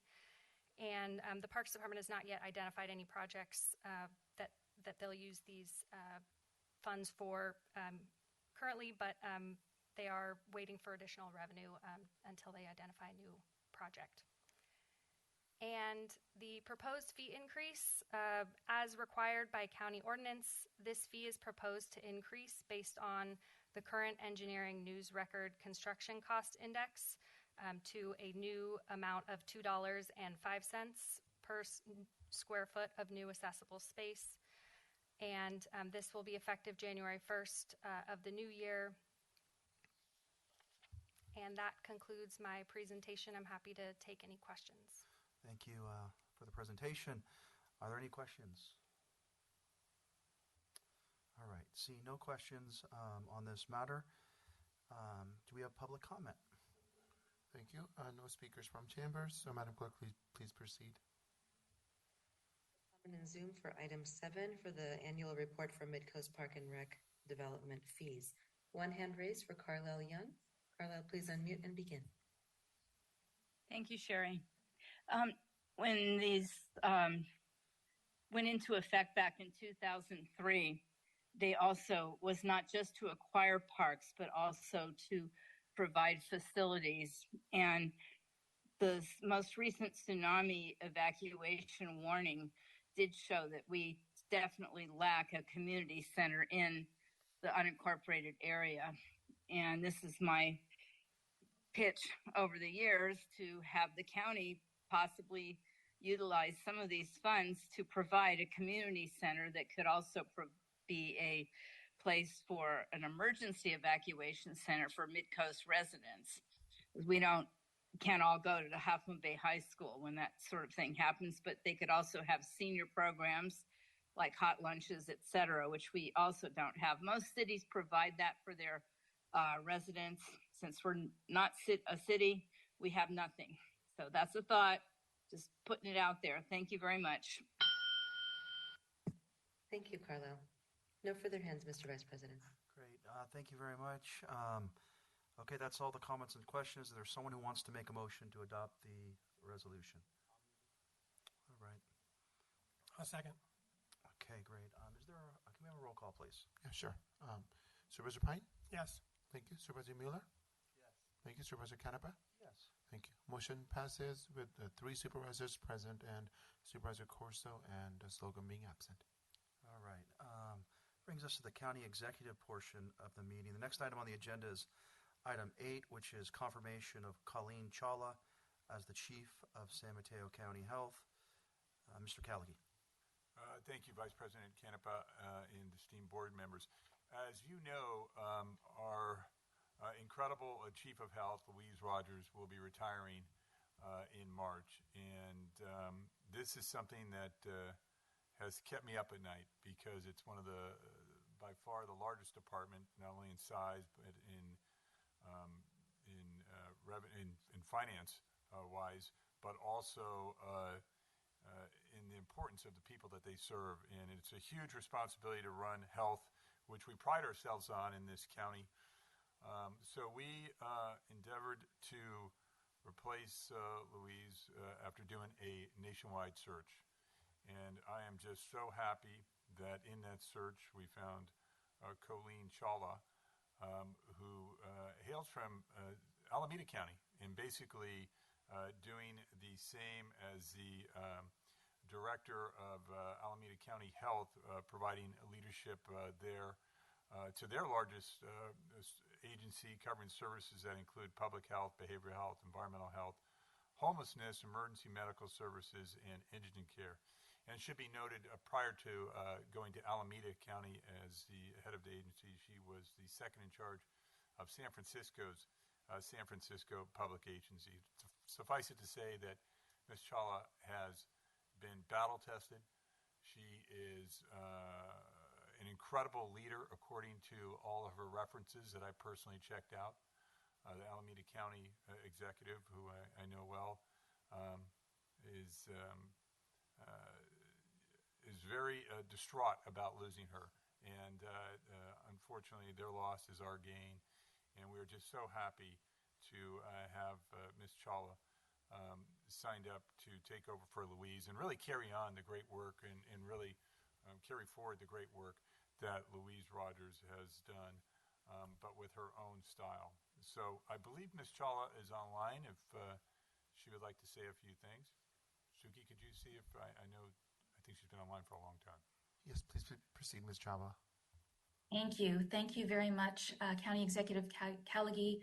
Good afternoon, members of the Board of Supervisors and Deputy County Executive Rodriguez and County Attorney Niblin. I am truly honored and excited to be with you today as you consider confirmation of me as your incoming Chief of San Mateo County Health. This is really a significant moment for me. I feel so fortunate to be joining a county and a county department that is forward-thinking and deeply committed to its mission and values.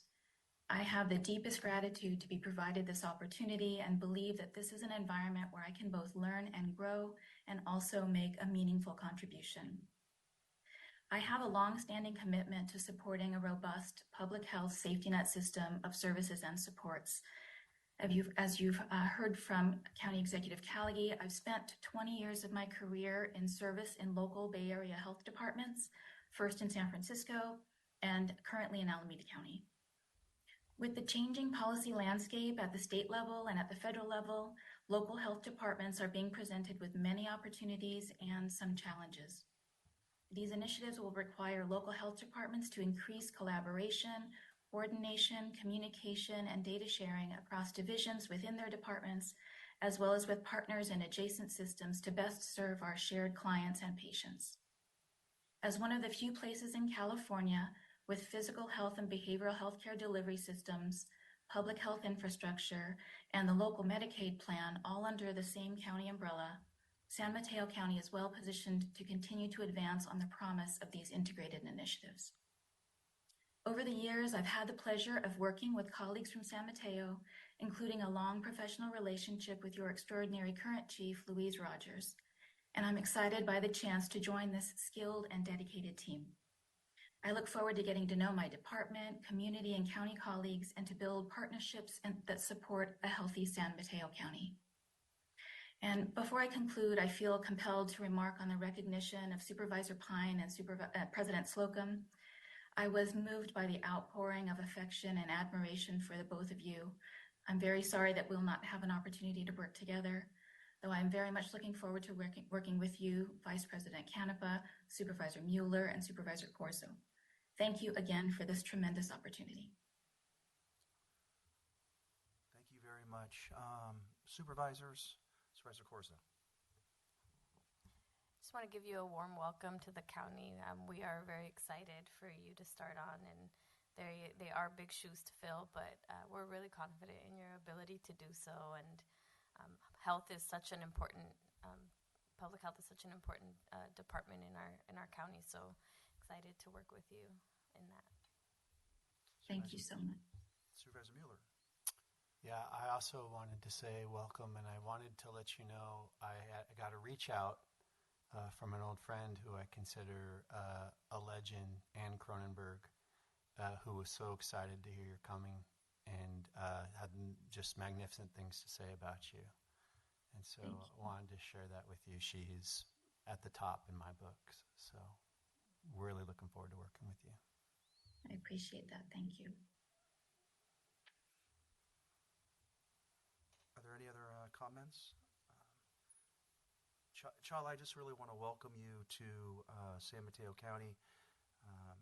I also have a good friend who you're very familiar with. I got a call on Sunday from former Supervisor Scott Haggerty.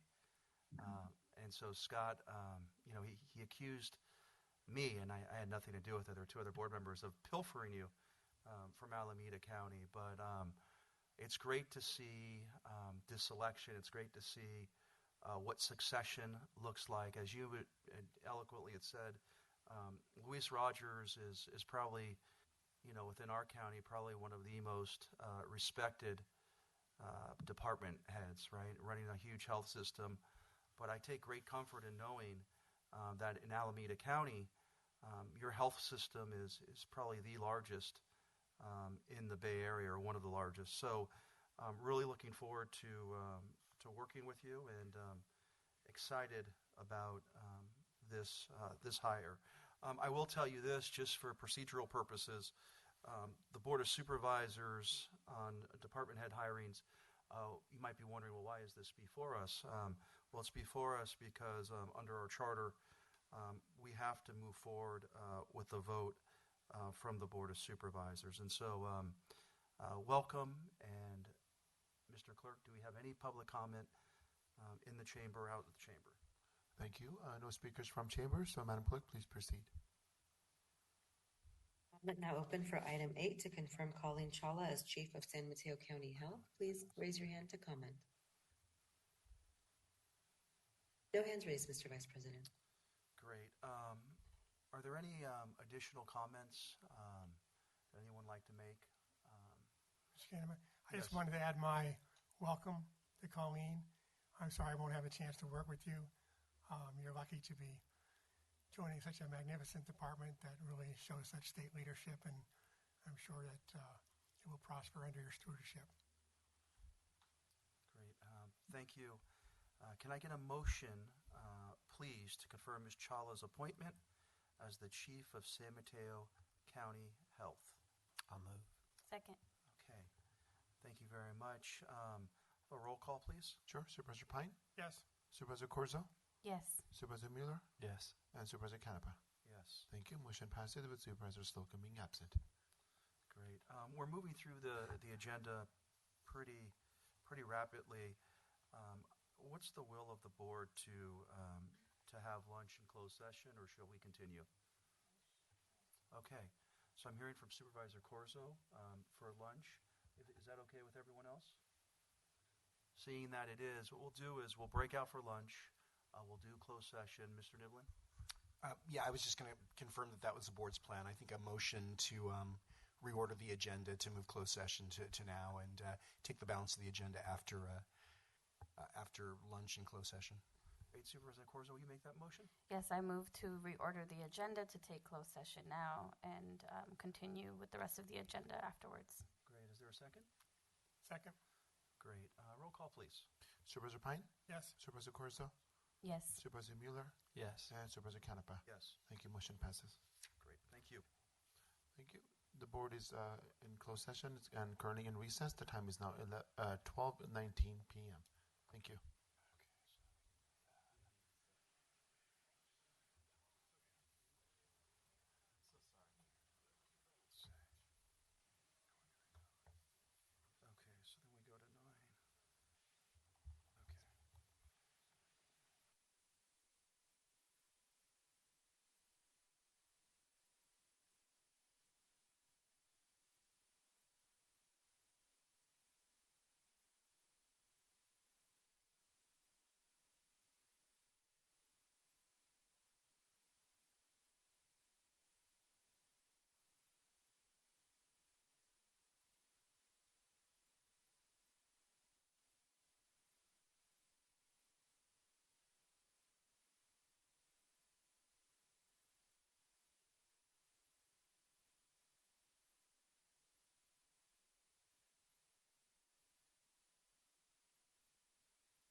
check right now.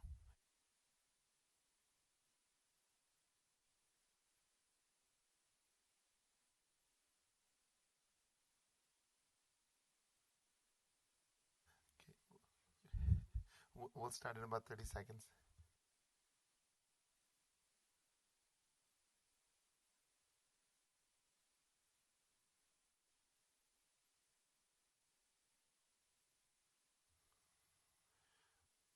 Thank you. We're back in open session. The time is now 1:41 p.m. And for the record, Supervisors Corzo, Canepa, and Pine are present, and Supervisor Mueller and Slocum are absent.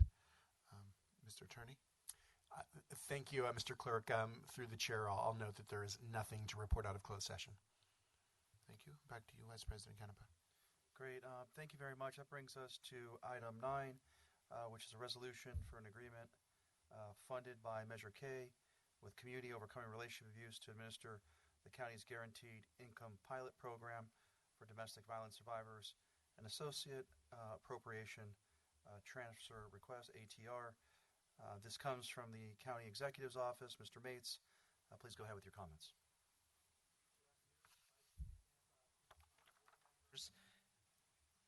Can you hear me now? Thank you very much. Good afternoon. Justin Mates, Deputy County Executive. I'm here today to present a Guaranteed Income Pilot Program for survivors of domestic violence. As you may recall, in 2023, your board formed an ad hoc committee comprised of Supervisors Canepa and Corzo to study guaranteed income programs and provide input to staff on the development of the County of San Mateo Guaranteed Income Pilot. Working with the committee, we developed a vision for guaranteed income in San Mateo County where it's used as a supplement to other services provided to county clients, really another tool in the toolkit that can help specific county client populations who are going through some period of transition or trauma and for whom an income floor created by guaranteed income could help them achieve better outcomes through that period. Our first pilot was for transitional aged foster youth, aged 18 to 22. That's an age group that typically in our society is investing in their futures and training and in education. And the Guaranteed Income Pilot was designed to assist the transitional age foster youth population here in the county with that income floor to invest in those opportunities and the services that are being provided through the Human Services Agency. That program was approved in July 2023, and the pilot is ongoing. It provides $1,000 a month for up to 18 months for transitional age foster youth. John Fong, the Director of Children and Family Services at HSA, will be providing the board with an update on that program in the new year. Following that pilot, the subcommittee further requested that staff work to develop another guaranteed income pilot for another cohort of county clients going through a period of significant transition, in this case, survivors of domestic violence, and that's the item before you all today.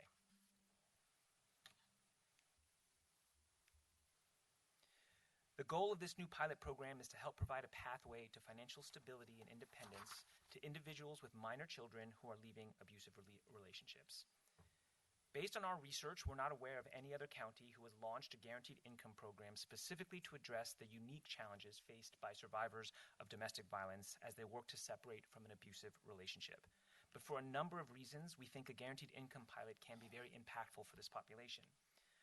For survivors who decide to leave, we know that in the first year, they face a multitude of challenges as they make this difficult transition in their lives, including finding new housing, new childcare arrangements, addressing legal filings. Not only are these potential barriers to leaving an abusive relationship in the first place, but each may also require financial independence, a bank account, credit, and ability to cover expenses in order to overcome. We also know that financial abuse is one way to assert power and control in a relationship, and where financial abuse is present, that can further complicate the process of leaving an abusive relationship, especially for survivors with minor children. All of these challenges are made even more difficult, particularly for low-income survivors, due to the high cost of living in our county.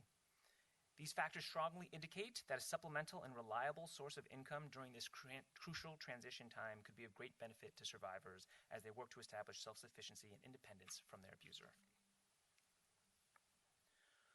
This pilot program was developed in partnership with CORA, who will be administering the program. Cora, of course, as you know, is a longtime county partner that serves those affected by domestic violence. They provide a range of services, including emergency shelter, transitional housing, legal representation and advice, 24-hour hotline, and counseling, just to name a few. The program will provide $1,000 of unconditional, unrestricted, regular monthly payments for 12 consecutive months. Cora will be selecting 12 individuals who are already on the path to independent living and who are being served by Cora already. And these 20 individuals will receive, in addition to the guaranteed income payments, the comprehensive support services offered by Cora already. Cora will also be employing a case manager specifically to work with the recipients. This case manager will not only connect these recipients to Cora's other services, but also to help them on board through the Guaranteed Income Program. Survivors come in many different situations, and they may have different financial or other legal conditions that guaranteed income could affect. And so Cora will be providing specific advice and counseling on how to onboard to the Guaranteed Income Payment Program, as well as the offboarding process when the payments are set to expire, so that the recipients can appropriately address any impacts to their benefits and other supports. These recipients will also receive Cora's existing services, including employment and workforce resources. And again, the idea here is really to have guaranteed income provide that reliable monthly income floor that can help recipients take advantage and invest in the other services and supports offered to them. Quickly, I'll go over the eligibility requirements. These will be current clients of Cora. They will be adults with at least one minor child in the house or in the household, and this is really to address a population that Cora has identified as facing a lot of challenges to setting up a new life and self-sufficiency. This program will be targeted to low-income clients at 30% area median income. By example, a household of 2, that's $47,000 a year. For a household of 4, that's about $59,000. And then finally, Cora will be very intentional about selecting recipients who have already made some concrete step toward independent living separate from their abuser. A quick overview of how payments will work. Cora will be engaging with a financial partner to administer the payment distributions. The financial partner will not only handle the back office and administrative components of distribution that Cora does not have already, but also provide additional services to recipients. Most importantly, each of the recipients will receive a bank account. Being independently banked is a very important step toward separating from an abuser. And this bank account will be a very low barrier bank account. They'll have debit cards, ability to make online purchases. There's no minimum balance requirements. And importantly, they'll be able to keep this bank account even after they're completed with the program. The financial partner will also be providing transactional data for program evaluation so we can understand how recipients used these payments. The county is in the process of engaging with a third-party evaluator to perform a formal evaluation of this program. Since, as far as we're aware, this is the first local government-sponsored program of this type, we think it's vital to have a formal evaluation so that at the county level we can understand the metrics and the outcomes of this program, but also so we can help contribute to the sector more generally in understanding how guaranteed income can impact survivors of domestic violence. Eligible clients will be signed up over a 4 to 6 month period by Cora, with all of them signed up. The goal is by June 2025, and all payments to be dispersed by June 2026.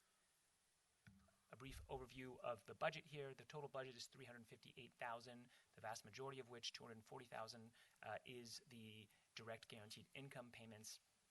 The county's portion of the budget is $348,000, and Cora will be contributing $10,000 of their separate money. With that, I'm happy to take any questions you may have. Great. Before we take questions, Supervisor Corzo, would you like to make any comments? Absolutely. Thank you. I wanted to thank you, Justin, for working on this over the course of many, many months.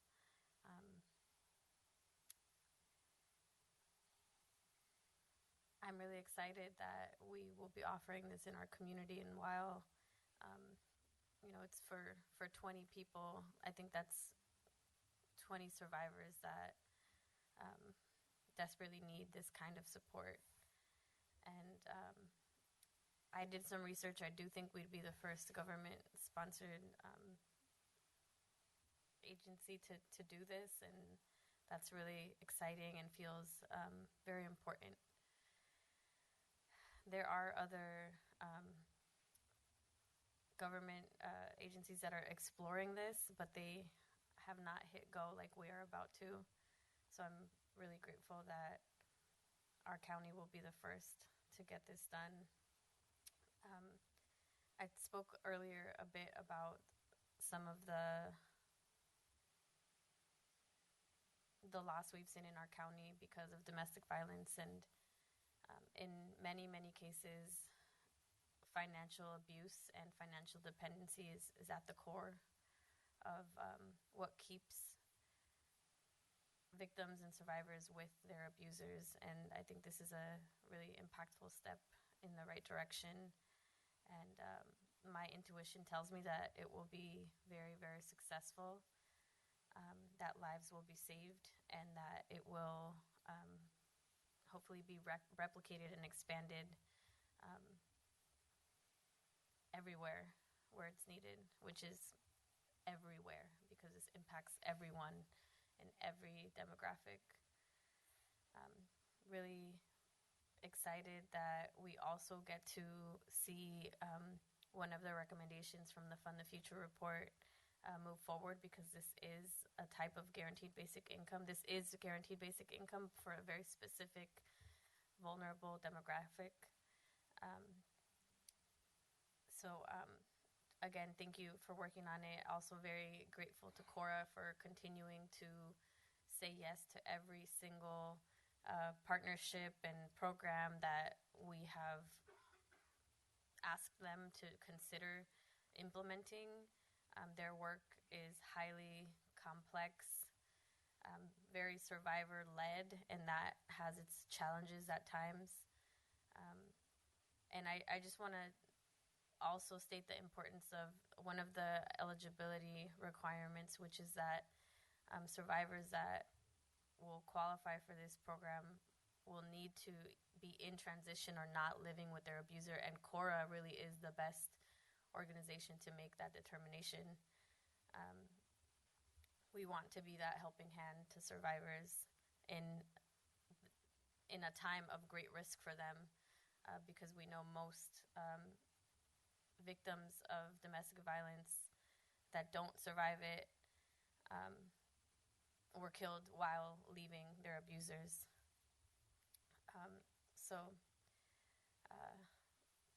I'm really grateful for the importance of this moment, and I'll pass it over to Supervisor Canepa. Great. Thank you very much, Supervisor Corzo. I'm incredibly proud to co-sponsor this item with Supervisor Corzo. This is the result of the success we've seen with similar program for our foster youth transitioning in adulthood. The program is done extraordinarily well. Survivors of domestic violence and their children often do not have the resources to leave their abusers, and this is exactly why both Supervisor Corzo and I are stepping in to help. The stats tell the story on why we are doing this, because nearly 25% of women and 14% of men in the United States, 18 and older, have suffered severe physical violence by an intimate partner in their lifetime. Most female victims of intimate partner violence were previously victimized by the same offender at a rate of 77%. For women age 18 to 24, 76% for ages 25 to 34, and 81% for ages 35 to 49. And this is the type of abuse and violence that's seen in every corner of our community here in San Mateo County, from our wealthiest neighborhoods to our poorest neighborhoods. I do want to thank Supervisor Corzo for being a leader in this arena, and to let you know that my office will always be there to protect the survivors and to hold the abusers accountable. And so with that, colleagues, I don't know if you have any comments or questions. Seeing none, thank you, Justin. If we could go to the clerk for any public comment. Thank you, Mr. Vice President. I do have one speaker from Chambers, Jess Hudson.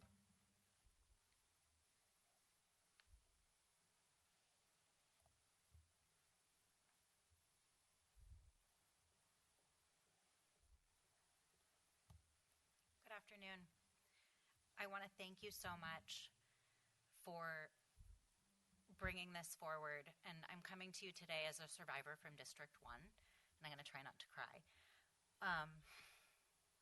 When I was married to my abuser, I wasn't allowed to work or go to school. I was allowed to take care of all of his needs and very little of my own. When I left, I had nothing. I had no access to money. I went back to community college after getting out of the hospital. And there were a lot of times where I would tell my kids that I ate at school because there actually wasn't enough money for all of us to eat. So I'm live and I'm here today because Cora was there for me. And a program like this that would take care of the basic needs and allow the freedom of choice for survivors who've had so little choice to decide what it is that they need to take care of themselves, to take care of their family, and to build a new life is the greatest gift that I can imagine. And I can because I've been there. So I just want to thank you. Thanks. All right. Thank you, Jess. No additional comments from chambers. So, Madam Clerk, please proceed. Those on Zoom, please click raise hand to comment for item number 9. This is the agreement with Community Overcoming Relationship Abuse. 2 hands.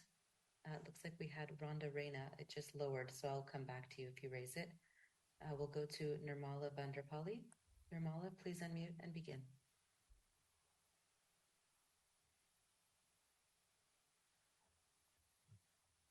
Good afternoon, Board of Supervisors and Executive Office.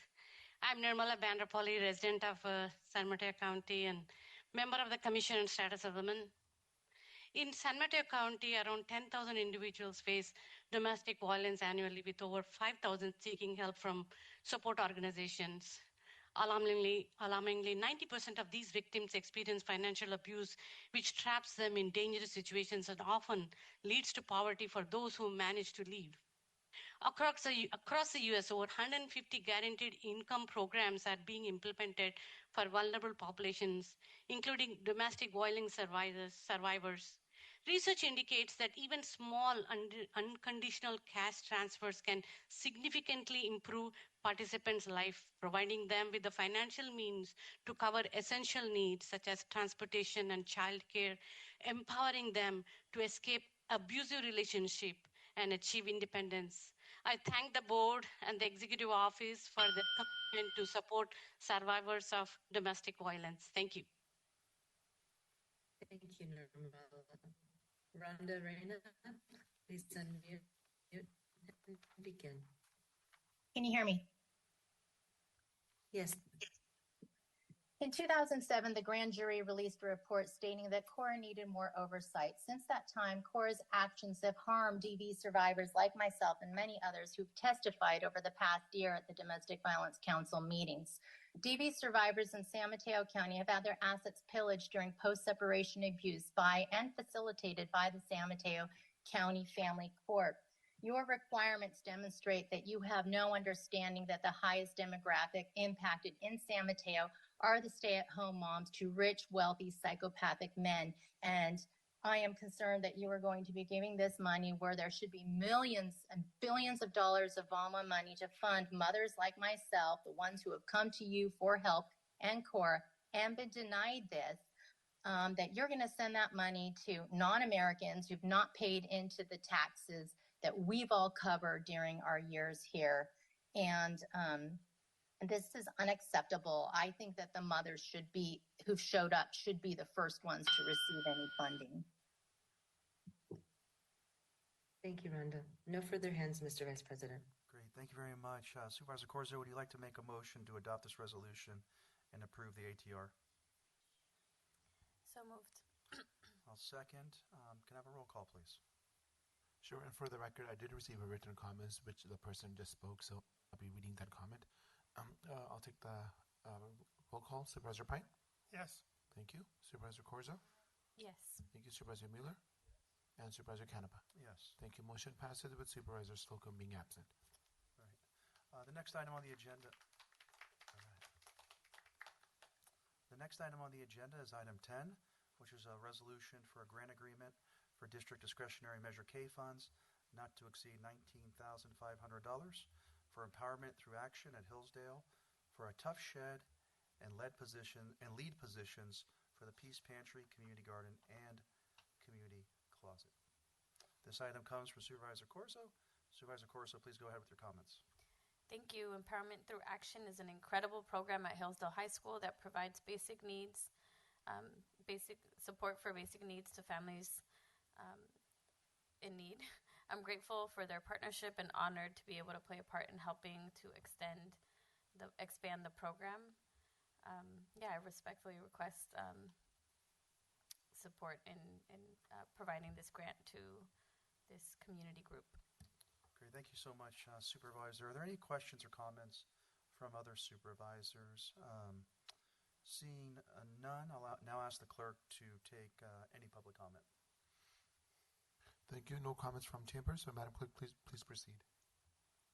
Public comment in Zoom for item 10, District 2 Measure K item to Empowering Through Action at Hillsdale. Please click raise hand to comment. No hands raised, Mr. Vice President. Thank you very much. Supervisor Corso, would you like to make the motion to approve the resolution? So moved. Great. Is there a second? Second. All right. May I have a roll call, please? Sure. Supervisor Pine? Yes. Supervisor Corzo? Yes. Supervisor Mueller? And Supervisor Canepa? Yes. Motion passes with Supervisor Slocum being absent. All right. Thank you so much. Next item on the agenda is item 11, which is a resolution for a grant agreement for District Discretionary Measure K funds not to exceed $20,000 for the Immigration Institute of the Bay Area for Immigrant Legal Services for District 2 residents. This item comes from Supervisor Corzo. Supervisor Corzo, please go ahead with your comments. Thank you.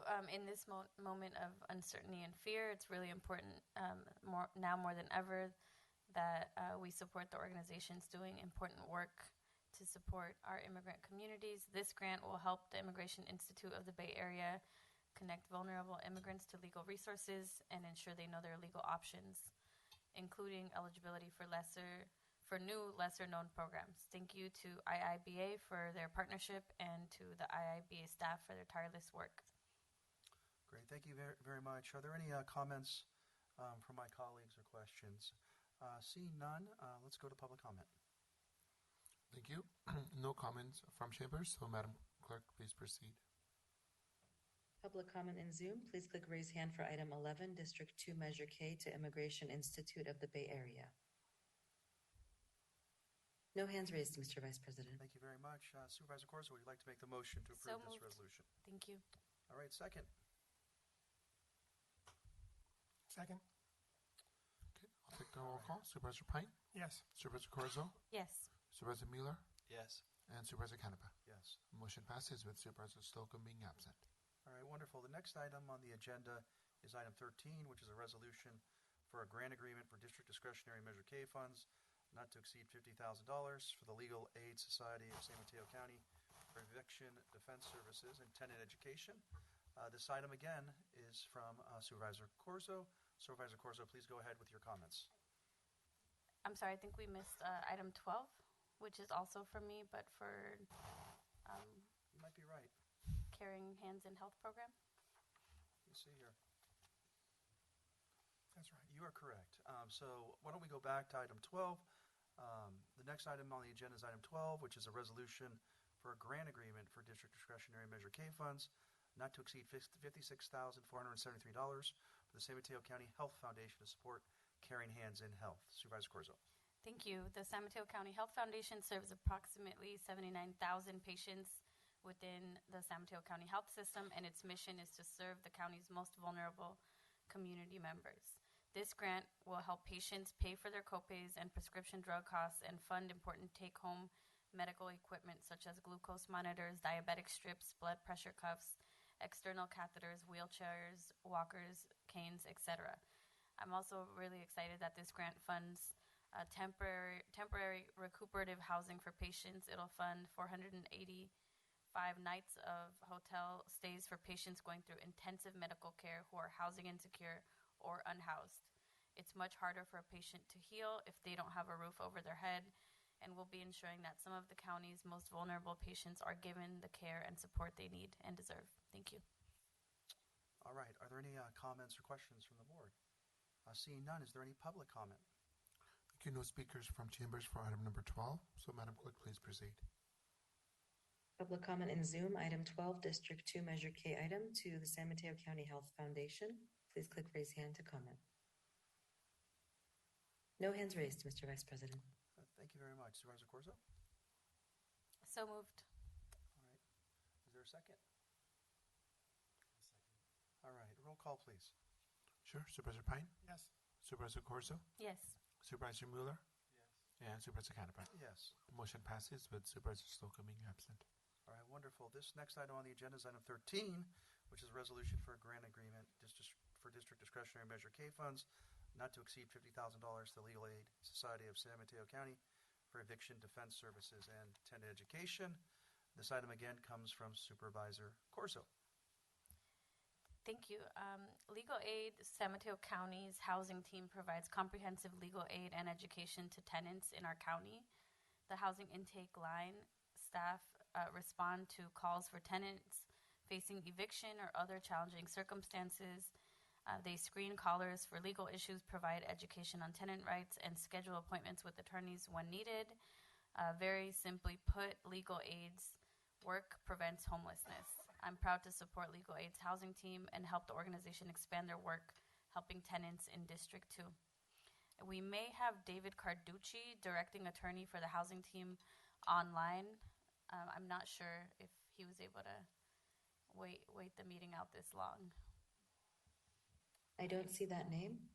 Okay, moving on. Thank you. All right, wonderful. Do we have any public comments or in chambers or? Yeah, there was one speaker from David Carducci. I believe he's not here, so no additional comments. So, Madam Clerk, please proceed. Public comment on Zoom for item number 13, District 2 Measure K item to the Legal Aid Society of San Mateo County. Please click raise hand to comment. No hands raised, Mr. Vice President. All right, thank you very much. Supervisor Corzo? Thank you. I move to approve item 13. All right, is there a second? Second. All right, roll call, please. Supervisor Pine? Yes. Supervisor Corso? Yes. Supervisor Mueller? And Supervisor Canepa? Yes. Motion passes with Supervisor Slocum being absent. All right. The next item on the agenda is item 14, which is a resolution for a grant agreement for district discretionary measure K funds not to exceed $35,000 for the Boys and Girls Club of the Peninsula for expanded academic support and fitness program. This item again comes from Supervisor Corso. Thank you. Thank you. And this is my last one. Okay. The Boys and Girls Club of the Peninsula provides after-school programs and services to over 5,000 youth in San Mateo County. I'm excited to share that through this grant, Boys and Girls Club will be expanding its new academic center programs at Sunnybrae, Lead, and San Mateo Park to grades 4 through 5. These are highly successful programs that expand literacy and math scores for socioeconomically disadvantaged students and gives them an extra support that they very much need. Thank you. Thank you very much. Is there any public comment? Thank you, Mr. Vice President. I do have one speaker for this item, Fred Sloan. No Fred? Okay, no additional comments. So, Madam Clerk, please proceed. Public comment in Zoom, item number 14, District 2 Measure K item to the Boys and Girls Club of the Peninsula. Please click raise hand to comment. No hands raised, Mr. Vice President. Great, thank you very much. Supervisor Corzo. I move approval of item 14. Is there a second? Second. Okay, I'll take the roll call. Supervisor Pine? Yes. Supervisor Corzo? Yes. Supervisor Mueller? And Supervisor Canepa? Yes. Thank you. Motion passes with Supervisor Slocum being absent. Okay, wonderful. The next item on the agenda is item 15, which is a resolution for a grant agreement for district discretionary measure K funds not to exceed $70,000 for Live in Peace to support continuation of the bike shop and junior golf programs and authorizing an exception to the criteria for district discretionary measure grants. This item comes from Supervisor Slocum. With that, colleagues, I don't know if there's anyone here from Live in Peace in the audience. I don't think so, Supervisor Canepa, but I can certainly speak to the item. As you know, Live in Peace really provides services for our most marginalized youth in East Palo Alto. And this is a great program, having visited it myself, seeing what they're doing, training kids. And really, they're at the point where this operation is almost self-sufficient. So I believe that this grant will help them to become self-sufficient. They take in bikes, they fix them up, they resell them, they service bikes for the community. It's really quite an operation, and I know that's why Supervisor Slocum supports it. Wonderful. Thank you very much. Do we have any public comment, Suki? Sure. No speakers for this item, so Madam Clerk, please proceed. Public comment in Zoom open for item number 16, Measure K item for the Kings Mountain Volunteer Fire Brigade. I'm sorry, number 15. Sorry. Oh, apologies. Sorry. Item number 15. I'm sorry. This is the District 4 Measure K item to Live in Peace. Please click raise hand to comment. No hands raised, Mr. Vice President. Great. So why don't I make the motion to adopt the resolution authorizing a one-time grant of district discretionary Measure K funds not to exceed $70,000 to Live in Peace. Is there a second? Second. Thank you very much. Roll call, please. Sure. Supervisor Pine? Yes. Supervisor Corzo? Yes. Supervisor Mueller? Yes. And Supervisor Canepa? Yes. Thank you. Motion passes with Supervisor Slocum being absent. Great. Thank you very much. The next item on the agenda is item 16, which is a resolution for a district discretionary Measure K funds not to exceed $75,000 and a grant of Measure K reserves in the amount of $75,000 to the King Mountain Volunteer Fire Brigade to support the purchase of a replacement rescue vehicle. Supervisor Mueller. Thank you, Vice President Canepa. So this item 16 is to authorize a one-time grant of Measure K reserves of $75,000 to the Kings Mountain Volunteer Fire Brigade to support the purchase of a replacement rescue vehicle. It's going to be matched by the county, $75,000 through Measure K reserves. The funding the county is providing today will go toward a new rescue ambulance for the Kings Mountain Fire Brigade to replace their 1997 Ford truck, which has served as their R-56 rescue vehicle for 27 years. With a significant increase in traffic accidents and medical calls over the last 3 years, this new rescue ambulance is a critical addition to their fleet. The total cost of the new rescue vehicle will be $244,174.24, so the county is providing about 60% of the total. The Kings Mountain Fire Brigade is a volunteer fire company formed in 1962, providing emergency response and fire protection services in Kings Mountain, a community of 900 people along the Skyline Boulevard here in San Mateo County. In addition to supporting their own community of Kings Mountain, this all-volunteer force also provides rescue services to the thousands of motorists, motorcyclists, and bicyclists who pass through this area on their way to the coast every year. This main route through their territory is Highway 35 or Skyline Boulevard.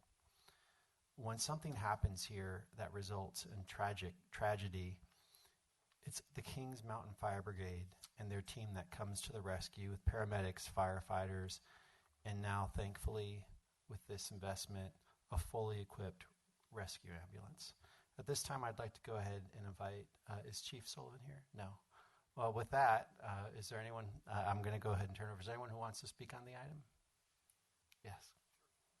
Thank you. And if you could state your name for the record. Thank you. Jack Ricks. I'm the president of the Kings Mountain Volunteer Fire Brigade. And you said that very well, Supervisor Mueller. I know Supervisor Mueller has visited our fire station many times and seen all the necessary services we provide. And as you very well pointed out, not only does it affect our residents, but a lot of the hikers and bikers. It's just a really popular area for people to visit, and it's really critical emergency services. And for these rural areas, the volunteer fire departments really are the backbone of provision of emergency services. We're pretty self-supporting and quite resilient. We have a community fundraiser every year, our art fair, that raises a ton of money for all the emergency services we provide. But we appreciate this support. We consider ourselves partners with you all. So thanks again for considering this.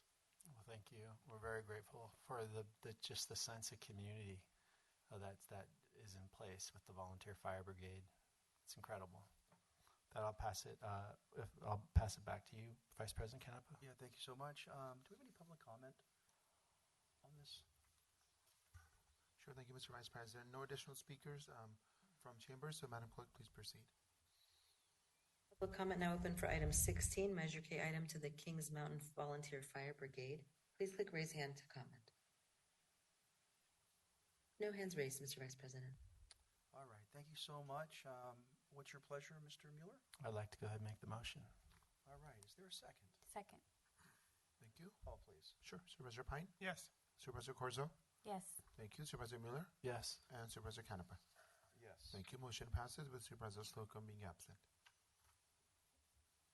Okay, so that brings us to item 17, which is a resolution authorizing the county executive, acting in consultation with the county attorney, to enter into a memorandum of understanding with the San Mateo County Employees Retirement Association, providing for terms pursuant which the county will make a contribution of $50 million in the 24-25 fiscal year and another $50 million in the 29-30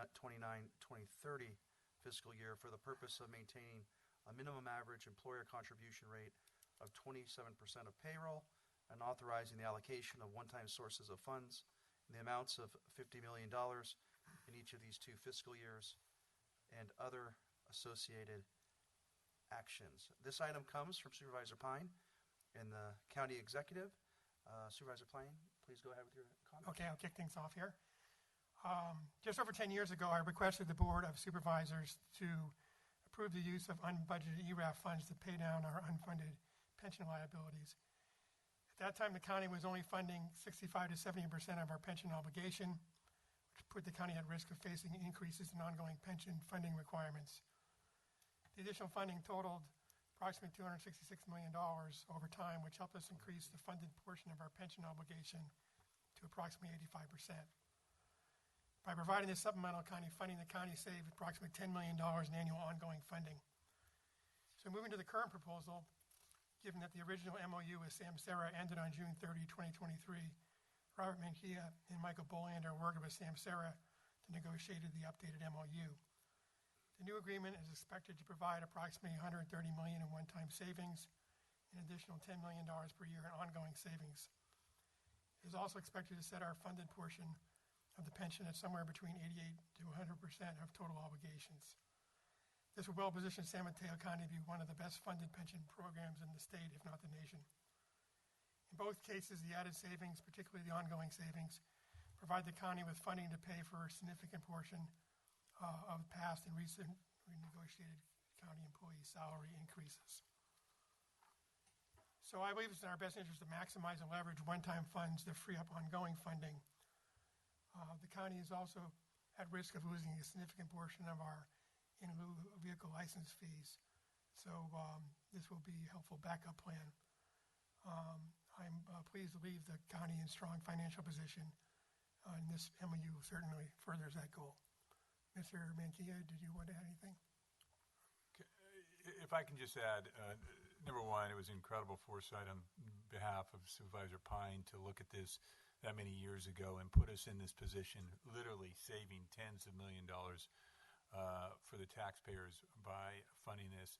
Secondarily, one of the things I always emphasize to our employees is this board and I have made a promise, and that is that their retirement will always be secure and there for them when the time comes for them to draw upon it. And that's the agreement we have with them as public servants to protect and do everything we can to ensure that retirement's there. I just want to thank Scott Hood for his management and working with us on this. But I also really wanted to recognize Robert and his team. They have done an incredible job of looking at ways that we can pay pay down things and refinance things in order to save taxpayers a tremendous amount of dollars going into the future and give us room to provide more services by doing this. And this is just a great example of that.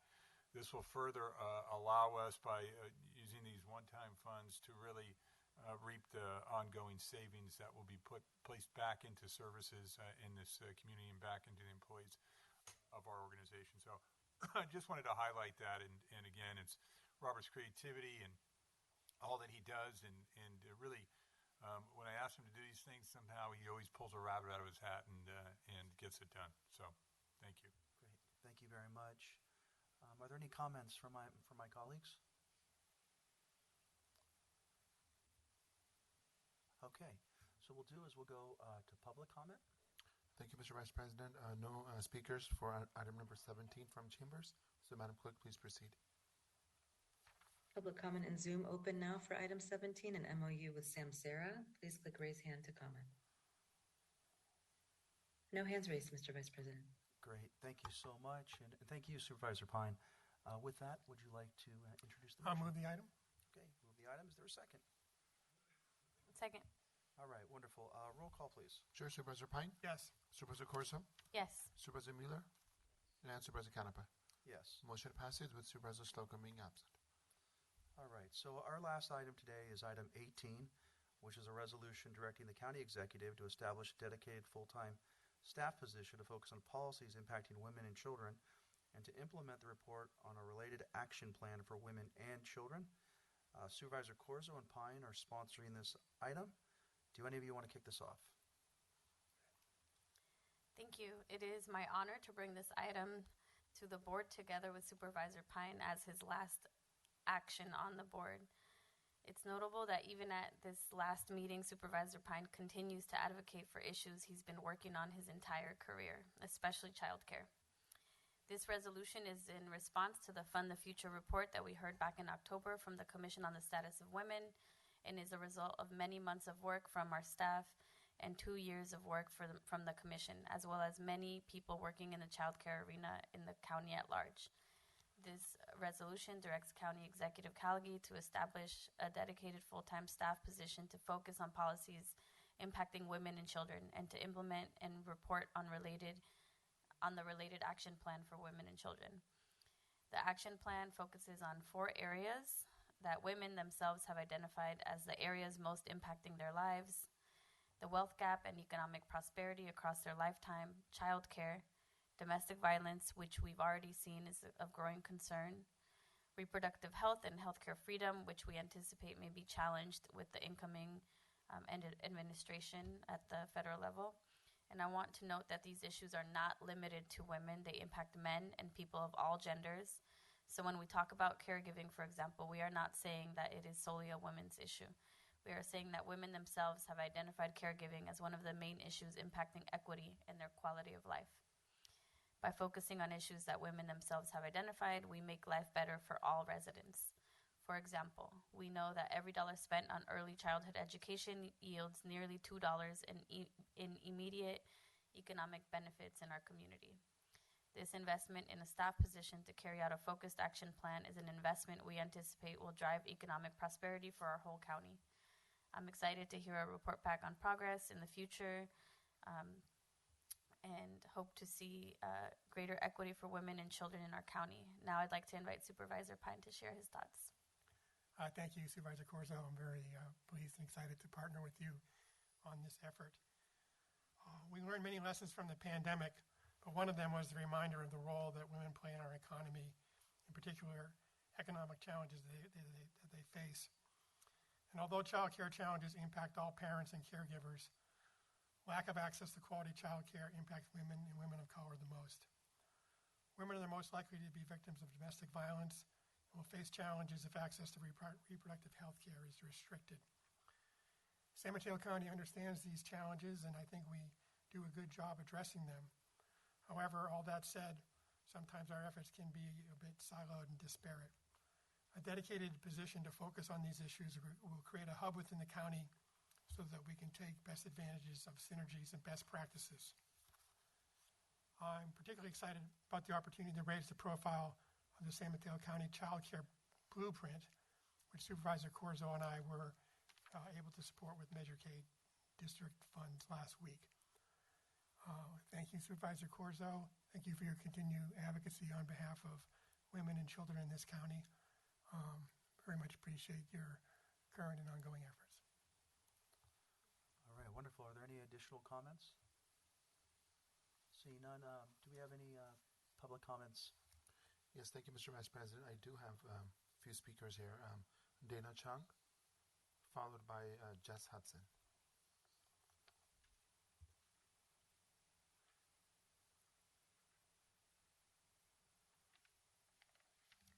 All right, well, hello again. Good afternoon, honorable members of the Board of Supervisors.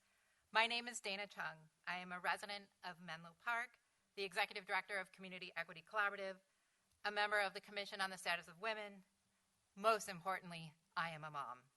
And I strongly support this resolution affirming the board's commitment to improving the well-being of women and children in San Mateo County. This resolution addresses systemic barriers like the affordable child care or lack thereof and pay inequities that deeply impact women, families, and our economy. And creating an office for women and children is essential. People don't live in silos, and neither should our solutions. This office will coordinate resources and policies to address the overlapping needs and ensure that those who are most affected by inequities have a seat at the table. As the Fund the Future report, which you unanimously approved, reminds us, childcare is infrastructure. Thank you for your leadership in creating systems that increase equity and build healthy, thriving communities across San Mateo County. Thank you. Thank you, Dana. Next speaker is Jess Hudson, followed by Susan Kokoris. I am a commissioner on the Commission on the Status of Women, but I am speaking as a resident of District 1 today. We need an Office of Women and Children. The real cost measure determined that 53% of single mothers in this county don't make enough money to survive. They can't meet their basic needs. I've been one of them. This is an opportunity that I'm glad we're all taking for the county to really invest in making sure that we have equitable support for the women, the children, and the families of our community. We need to make sure that our kids are well supported, our families are well supported, so that they can thrive, they continue to live here and contribute in all of the ways that they're capable of doing. So I want to thank you all, and I'm really looking forward to see how this action plan plays out. Thank you, Jess. Next is Susan Kokoris, followed by Susan Takalo. Good afternoon. My name is Susan Kokoris. I'm president of the Commission on Status of Women, but today I'm a member of the general public. I'm also a proud constituent of District 3. Great thanks to Supervisor Pine and Supervisor Corzo and their staffs for sponsoring this. I urge you to vote in favor of this resolution because a full-time staff person focusing on issues affecting women and children would uniquely be capable of addressing barriers to financial success for women. Our Fund the Future report indicated to you that San Mateo County women experience both a wage and a significant wealth gap.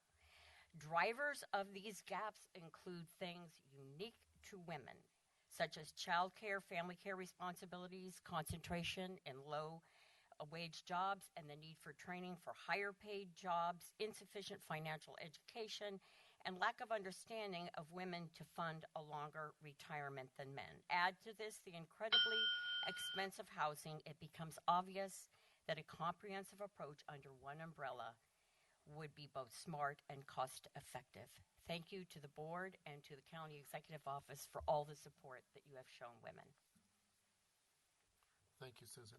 All right, last speaker from Chambers is Susan Takalo. Maybe she's online. Okay, so Madam Clerk, please proceed with Zoom comments.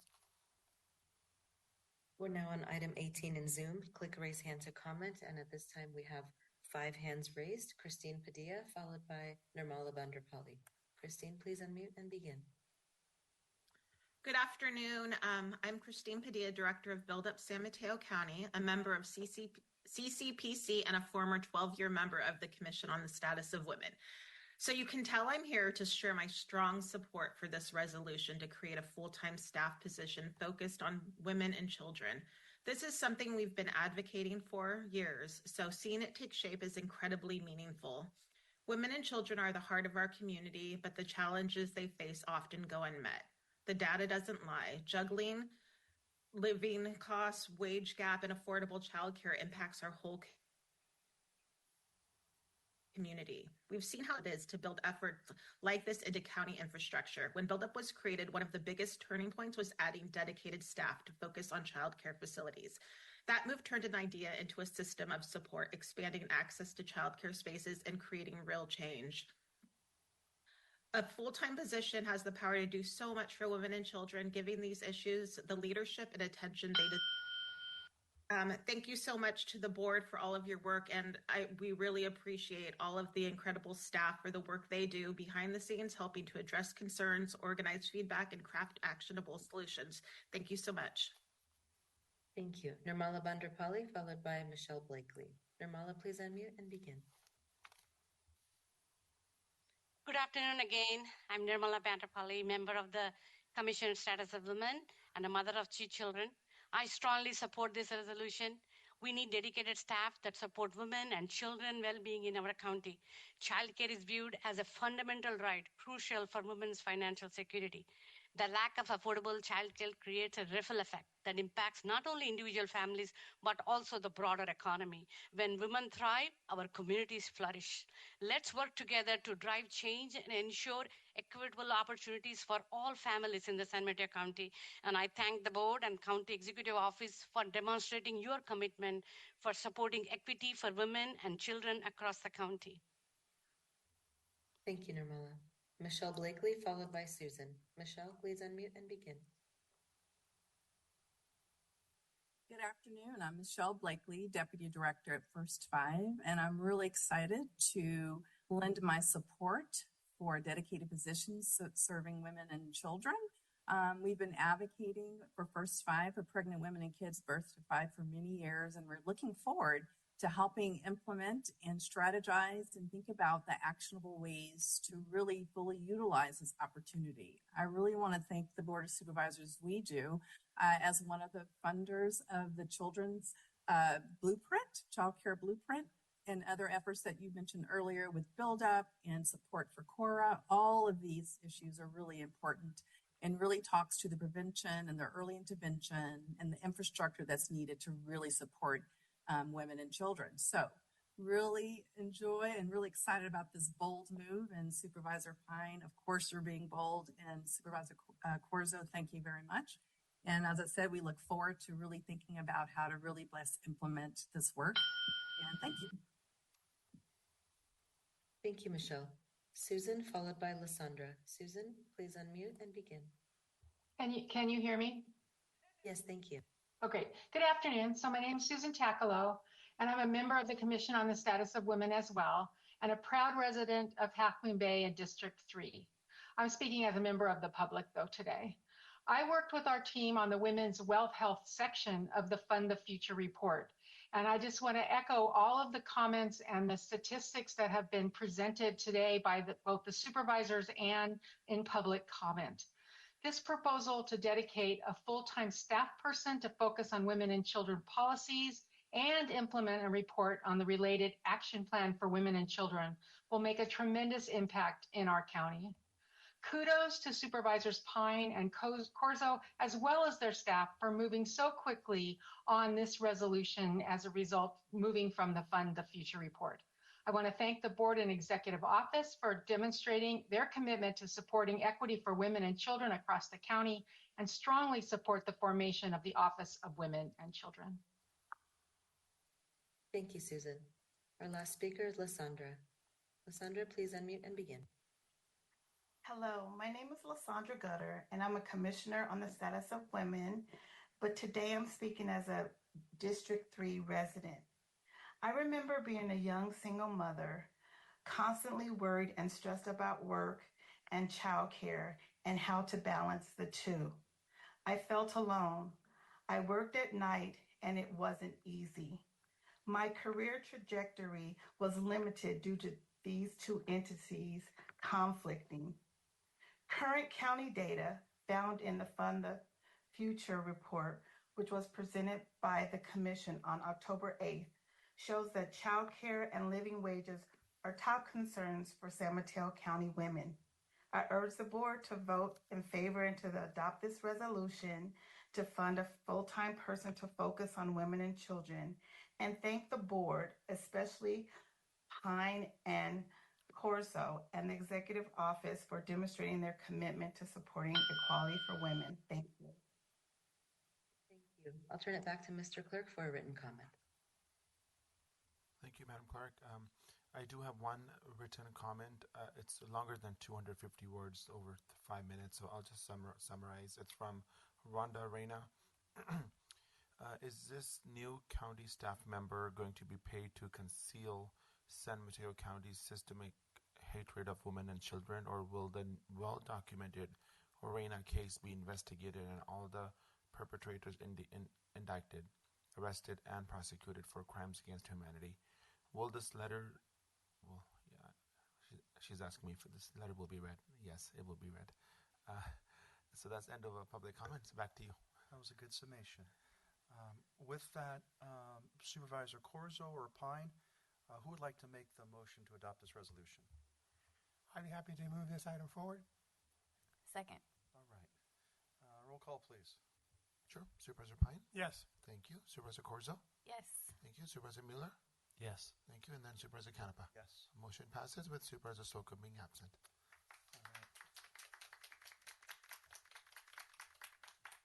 Just want to thank all of you for being here today, and Supervisor Pine and Slocum, this is your last meeting with us, but I hope you like the send-off and just appreciate everything you've done, Dave and Warren. So with that, we'll adjourn the meeting. Thank you all. The time is now 2:37 p.m. Meeting is adjourned.